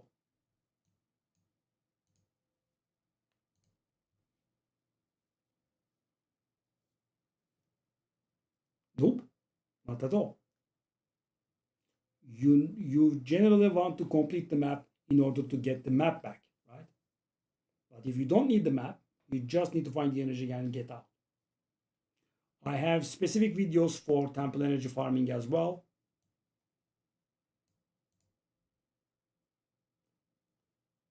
Okay, so we protect this one. And by the way, normally, if I were to run this temple, I would lose a ton of rooms in here. So what I do is there is a medallion called the protection medallion, or the actual name is Huatalotli. We players call it protection instead of pronouncing the whole Aztec name. What it does is it prevents these rooms from being destabilized, and these are actually at the end of a huge snake. Right? It's actually a single chain, and because the way that destabilization works is by protecting the end room of the snake, we actually are protecting all of them. Why? Because imagine this room is protected, right? So if the game tried to take this room away, it would break the chain that the protected room is on. So this one is not allowed, right? All of these rooms you see in here are not allowed. So I'm going to run this temple and I will not lose a single room, right? Because I have protected this one, and because I have too many, I also protected this one. Yeah, otherwise it's just gonna evaporate. And this is hard work, right? There is 50, 60 hours of work in here, minimum. So every time I run the temple, I am actually dependent on the temple dropping a good amount of protection medallions. That's why we have this huge Spy Master garrison chain that you see here, because Spy Master is the only room that has a high chance of dropping the protection medallion. So, the garrisons can drop it too, but the garrison can drop a lot of other medallions as well. The Spy Master is specialized for dropping, as I said, protection medallions.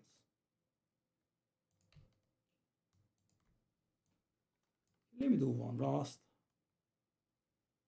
So we are like six runs away from hitting 30,000. I'm guessing it's not gonna take place.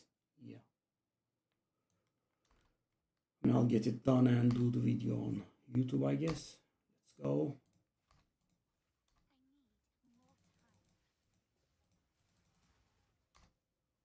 So just to take a look at the modifiers here, let me just show you. Humanoid monsters have 815% increased effectiveness, and most of the temple we have humanoid monsters. On top of it, 81% increased rarity, 4,300% of increased rares, 716 chance to have an additional modifier. That means they will have 10 to 11 modifiers, 1,000% increased rarity.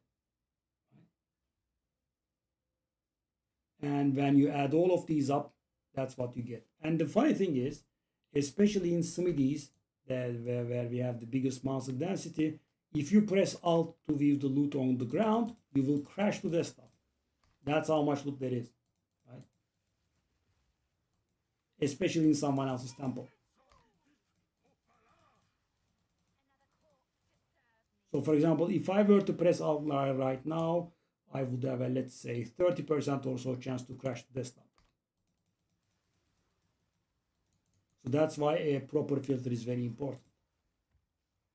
And accidentally pressing Alt in, smithies is very dangerous. And funny thing is, you need to press Alt to link items. So, you are having a chat while you're doing a temple, and then you want to link a friend, what you got, boom, DC. It's funny.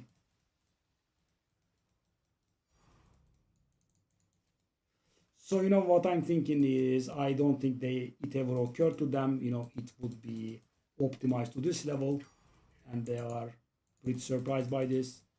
The game's economy is extremely skewed. Normally, a mirror would be like 2,000 divines, right? A divine would be like 2,500, 3,000 exalted instead of 200. Because they drop like candy in here, their value is much, much lower than normal.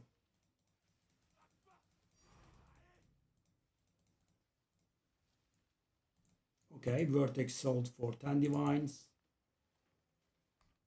We have a lot more.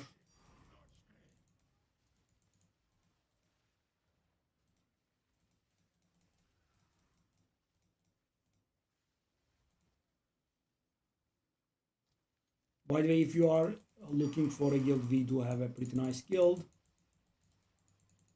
Very nice people in.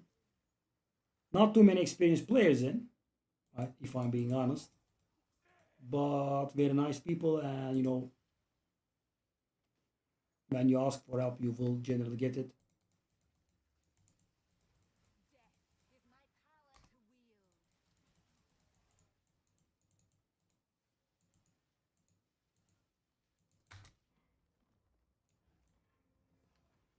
My clan experience in Path of Exile 2 up until this clan was, it would be dead, right? Not a single word would be spoken in the clan chat for ages. This one is pretty active, I like it. And at this point, even a single line in guild chat is allowed because, the season is almost over and there are no players left in the game. I haven't been playing Path of Exile on stream for a long time, so, I cooked up an excuse to get to 30,000 divines, so, I could stream Path of Exile today.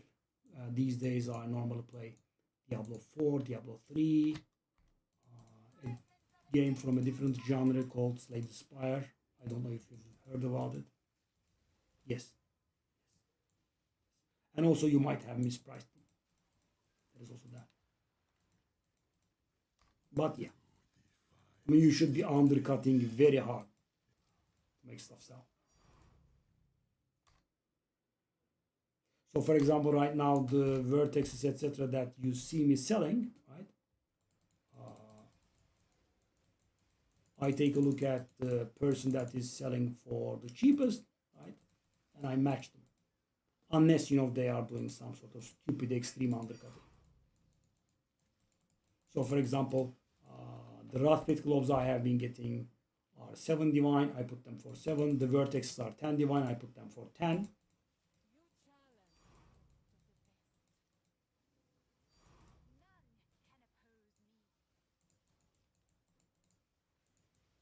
Yeah, I mean, trading is very hard to work out, sadly. I term it learning the item. You should be going. Generally, what you do is, you play a build and you learn its items, right? So, for example, you have, some sort of unique, and it actually gets more valuable when you get some blah blah on it. So you search for those on live search and buy them when they are cheaper than what you know that they will go for. Then that's basically flipping, right? You get started like that. So for example, this season, I was able to get my build done very barely, right? And I was very poor at the end, and I had a lot of jewel slots empty. So I made it a habit to search for jewels so I can find myself some jewels, and I noticed that people were selling decent jewels for ridiculously cheap very constantly, right? And I'm like, why do I not keep this live search up, right? And buy the jewels from people for cheap, and then sell them at a profit. And let me tell you, I must have profited by 2 to 3 mirrors over the entirety of the season. Now, not only I got myself decent jewels for cheap, I also profited a lot. And that's just one example, right?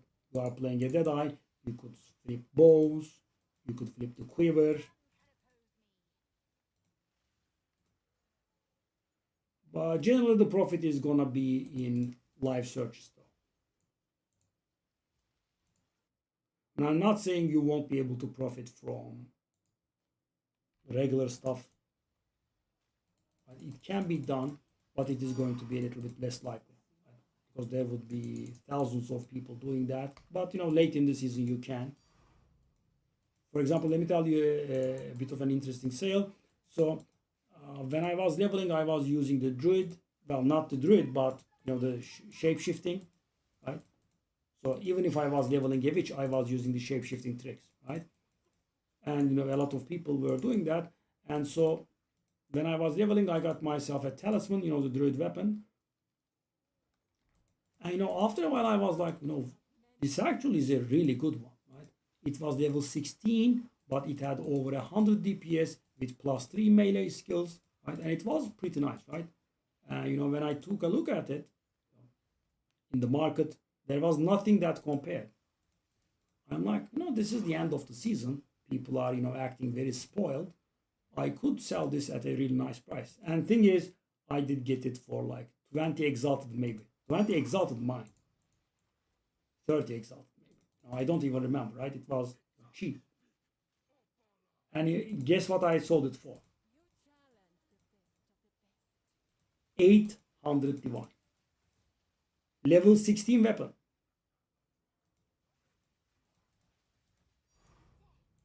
I was very surprised myself. I put it for 1,000, right? I forgot about it. 1 or 2 weeks later, I come and knock it off to 900, and a few weeks later, I knock it down 800. And I'm like, I get the divines from the sales tab. I'm like, that's a lot of divines. What did I sell? Then I take a look. I don't even understand after. I'm like, oh, it's that talisman. Yeah, it did sell for 800. Yeah, I could even show it to you. It should be in my sale history because I haven't been playing for nearly a month now. Yeah, but Berlin, as I said, 130 or so DPS, level 16 with +3 melee skills. It was insane. So I wanted to compare. I took a look at level 16 talismans, and the best was like 70-75 DPS. Insane.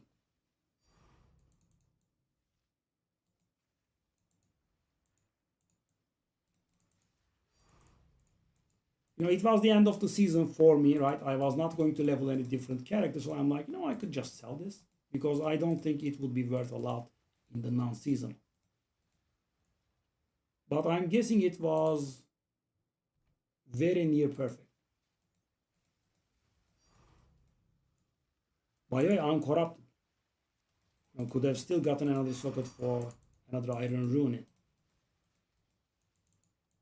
And you know, level 16 is the perfect time. Why? Because you take the unique one, Amor Mandragora, for Act 1, right? After Act 1 is done, you want to replace your talisman, and that's exactly when this guy comes in. So this is the first tier of talismans that you would replace Amor Mandragora with, and it's, no, I couldn't replace it up until level 34, and the one that I replaced it at level 34 was just a little bit better. That's how good it was.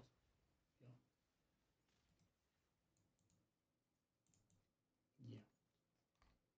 Let me show you all after the run.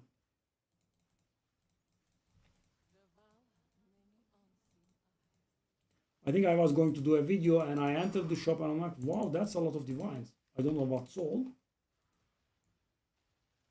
Whoa, getting so many protection medallions. I actually cannot use it.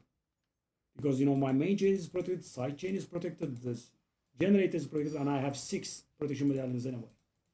Whoa. Whoa. So I got 4 protection medallions in this many rooms? Wow. Okay. That's a rough bit. So that's 71. I saw them unidentified to save time.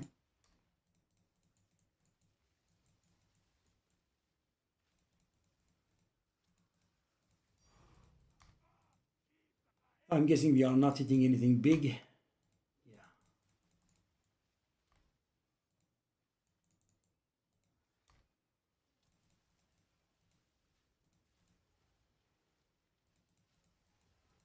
So Haba, I don't know if you're still here, but so if you would wonder what the problem would be with this, is that if you have this kind of temple, you need to be really powerful because, you know, in Path of Exile, you never get without giving, right? And what you give here is, I mean, in order to get so much loot, you have to make these monsters very powerful, right? So these are really nasty monsters. You have to have a really good character. I had a friend, yeah, I had a friend who had, you know, multi-mirror level Pathfinder, like Poison Pathfinder, very decent build, mirror weapon, and the rest of his gear was pretty nice, and he just couldn't do this place. So, you know, technically he was, but, you know, his mana strategy was relying on mana per kill, and the thing is, these guys are so tanky, he would need to fire multiple arrows to kill each one of them, and, you know, after like one room, he went out of mana. The flask spent everything gone. So while he was able to do it in theory, practically he couldn't, because it would take such a long time.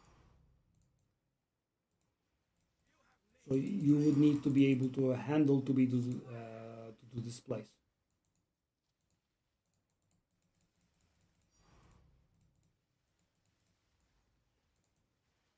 And Blood Mage is the character that can do it with ease, and also the cheapest. So cheapest, of course, is relative. So the problem is this character is overly and vastly popular, and that means the stuff that's being used in this build is very expensive.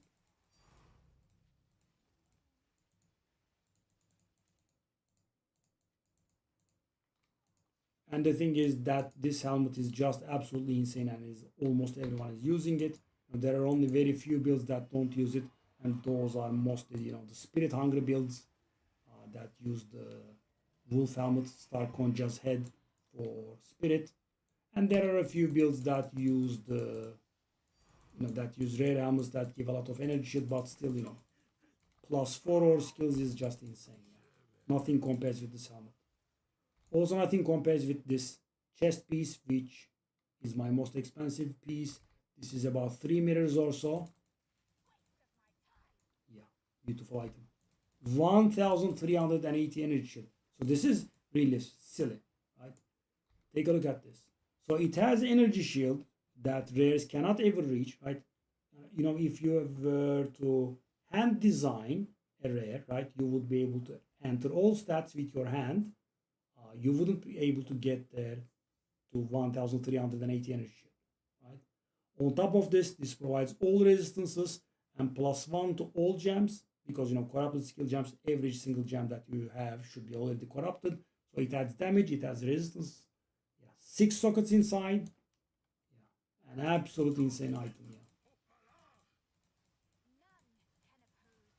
Yeah. I mean, I have never seen mirrors, but I did see the beautiful 800 divines for a level 16 talisman. I'm going to show it to you as soon as the run ends. Could also, and the thing is, if a twin gear was mirror reverted, that talisman was. Because as I said, when I looked at it, the nearest one was 70 or 75 DPS. I don't remember the exact amount, but mine was over 100.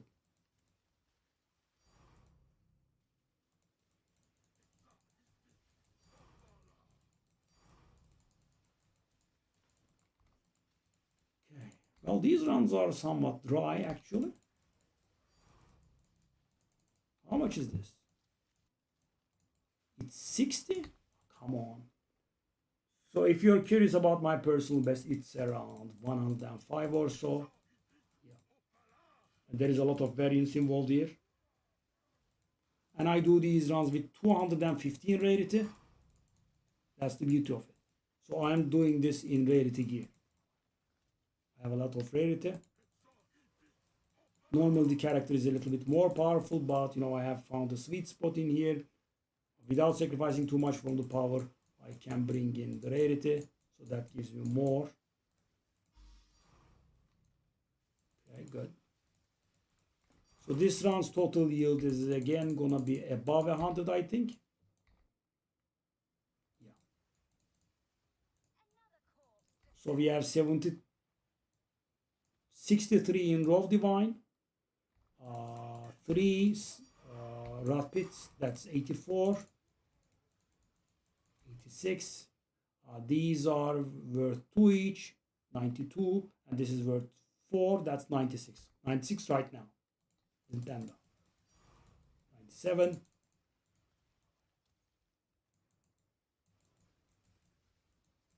Should definitely exceed 100. Yeah. I generally keep track in, raw divines, but if I take the other stuff into account, it's definitely going to exceed.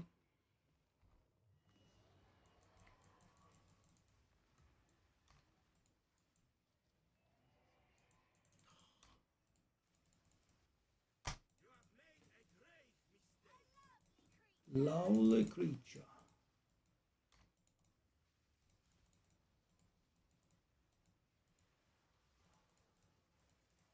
Done with. Not done with. It's gonna make me eat my words and not gonna arrive at 100.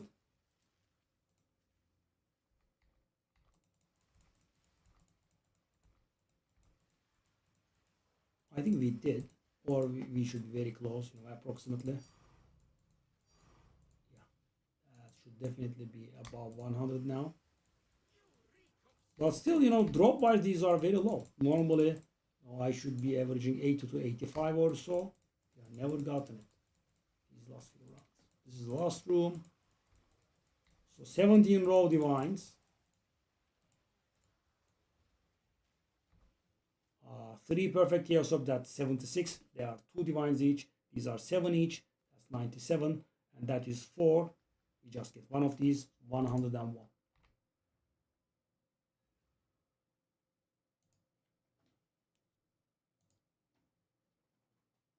But yeah, as you can see, the ring does not really keep track of those. It just counts raw divines. So yeah, so season final goal for me is getting this number up to 30,000.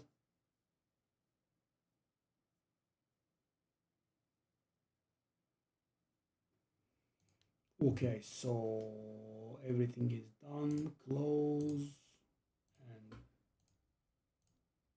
lock, lock. So let's keep track of this.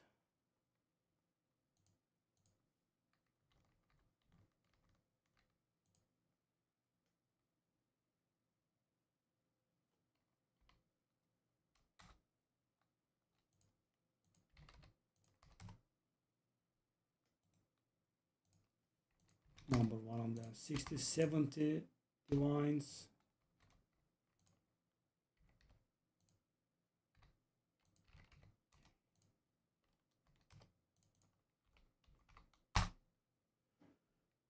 Okay. Let's get to the hideout.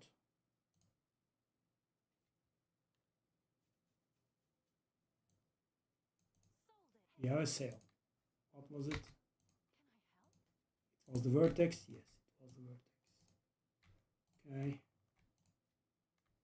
So let's grab this stuff and sell them.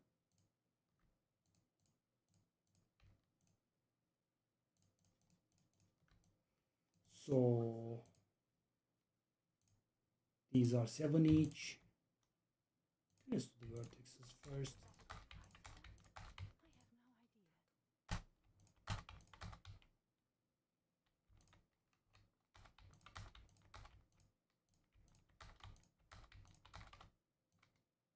Okay.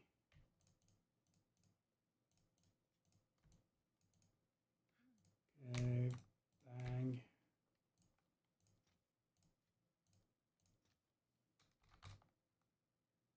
Yeah. That should be a quick sale.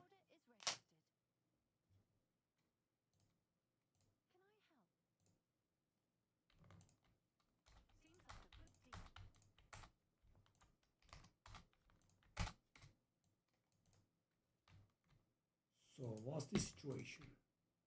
We've got, okay, I guess we have enough for a mirror nearly, if you want.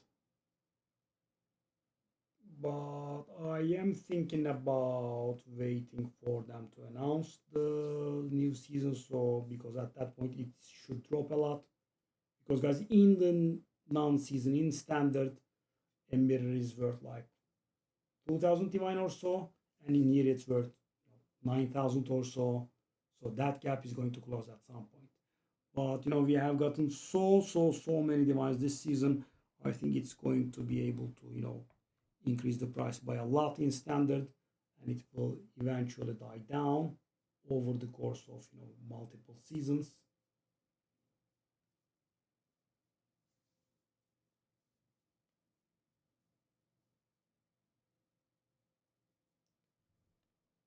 Ooh.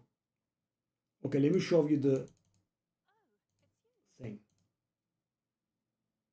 There we are.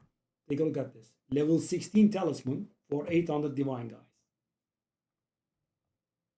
Now take a look at the damage. Doesn't show it, right?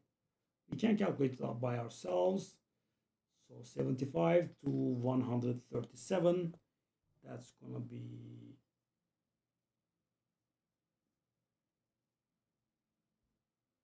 212. That's gonna be 106 on average. So yeah, almost 150 DPS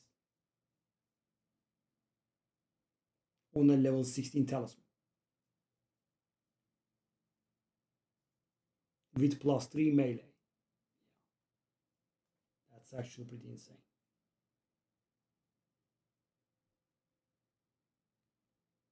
It sold for more than this Julia. Yeah, so we should, yeah, 8,200 divine. So yeah, I think I'm just gonna wait and get the mirror after. I mean, after doing that much grind, I guess we are allowed to get one more mirror.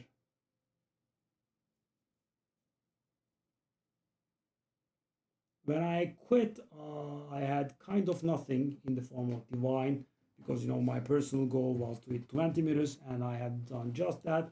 But I had some leftover stuff in here. They slowly sold. I also did a few flips or something like that. Yeah. Let me actually try something.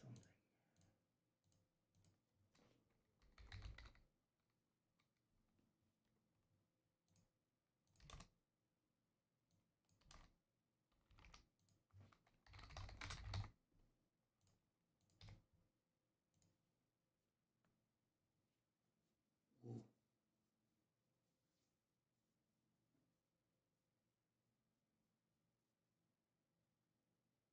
Let me try something. small flip just for the heck of it.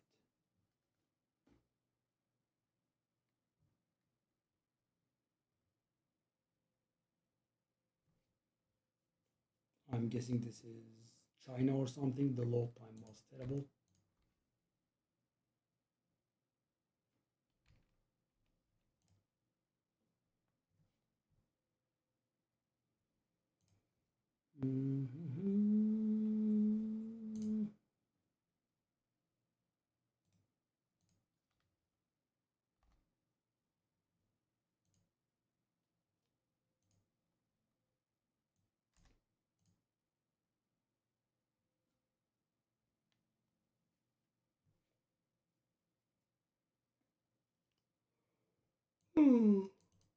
I mean, that's gonna be a 90 divine profit. Not too bad if it works.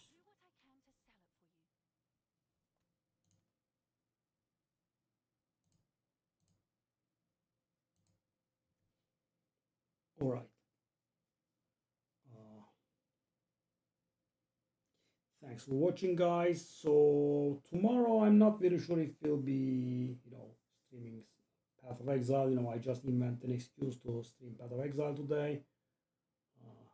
I'm actually quite done. Oh, my pleasure. And as I said, feel free to come to the stream and ask questions. I'm live during these hours mostly. I start like 5 hours earlier than this, and you could also ask stuff on the YouTube, right? And when I'm live on Path of Exile again, I could take you for a spin in the temple if you want to see it. And good night. See you, and nice to meet you.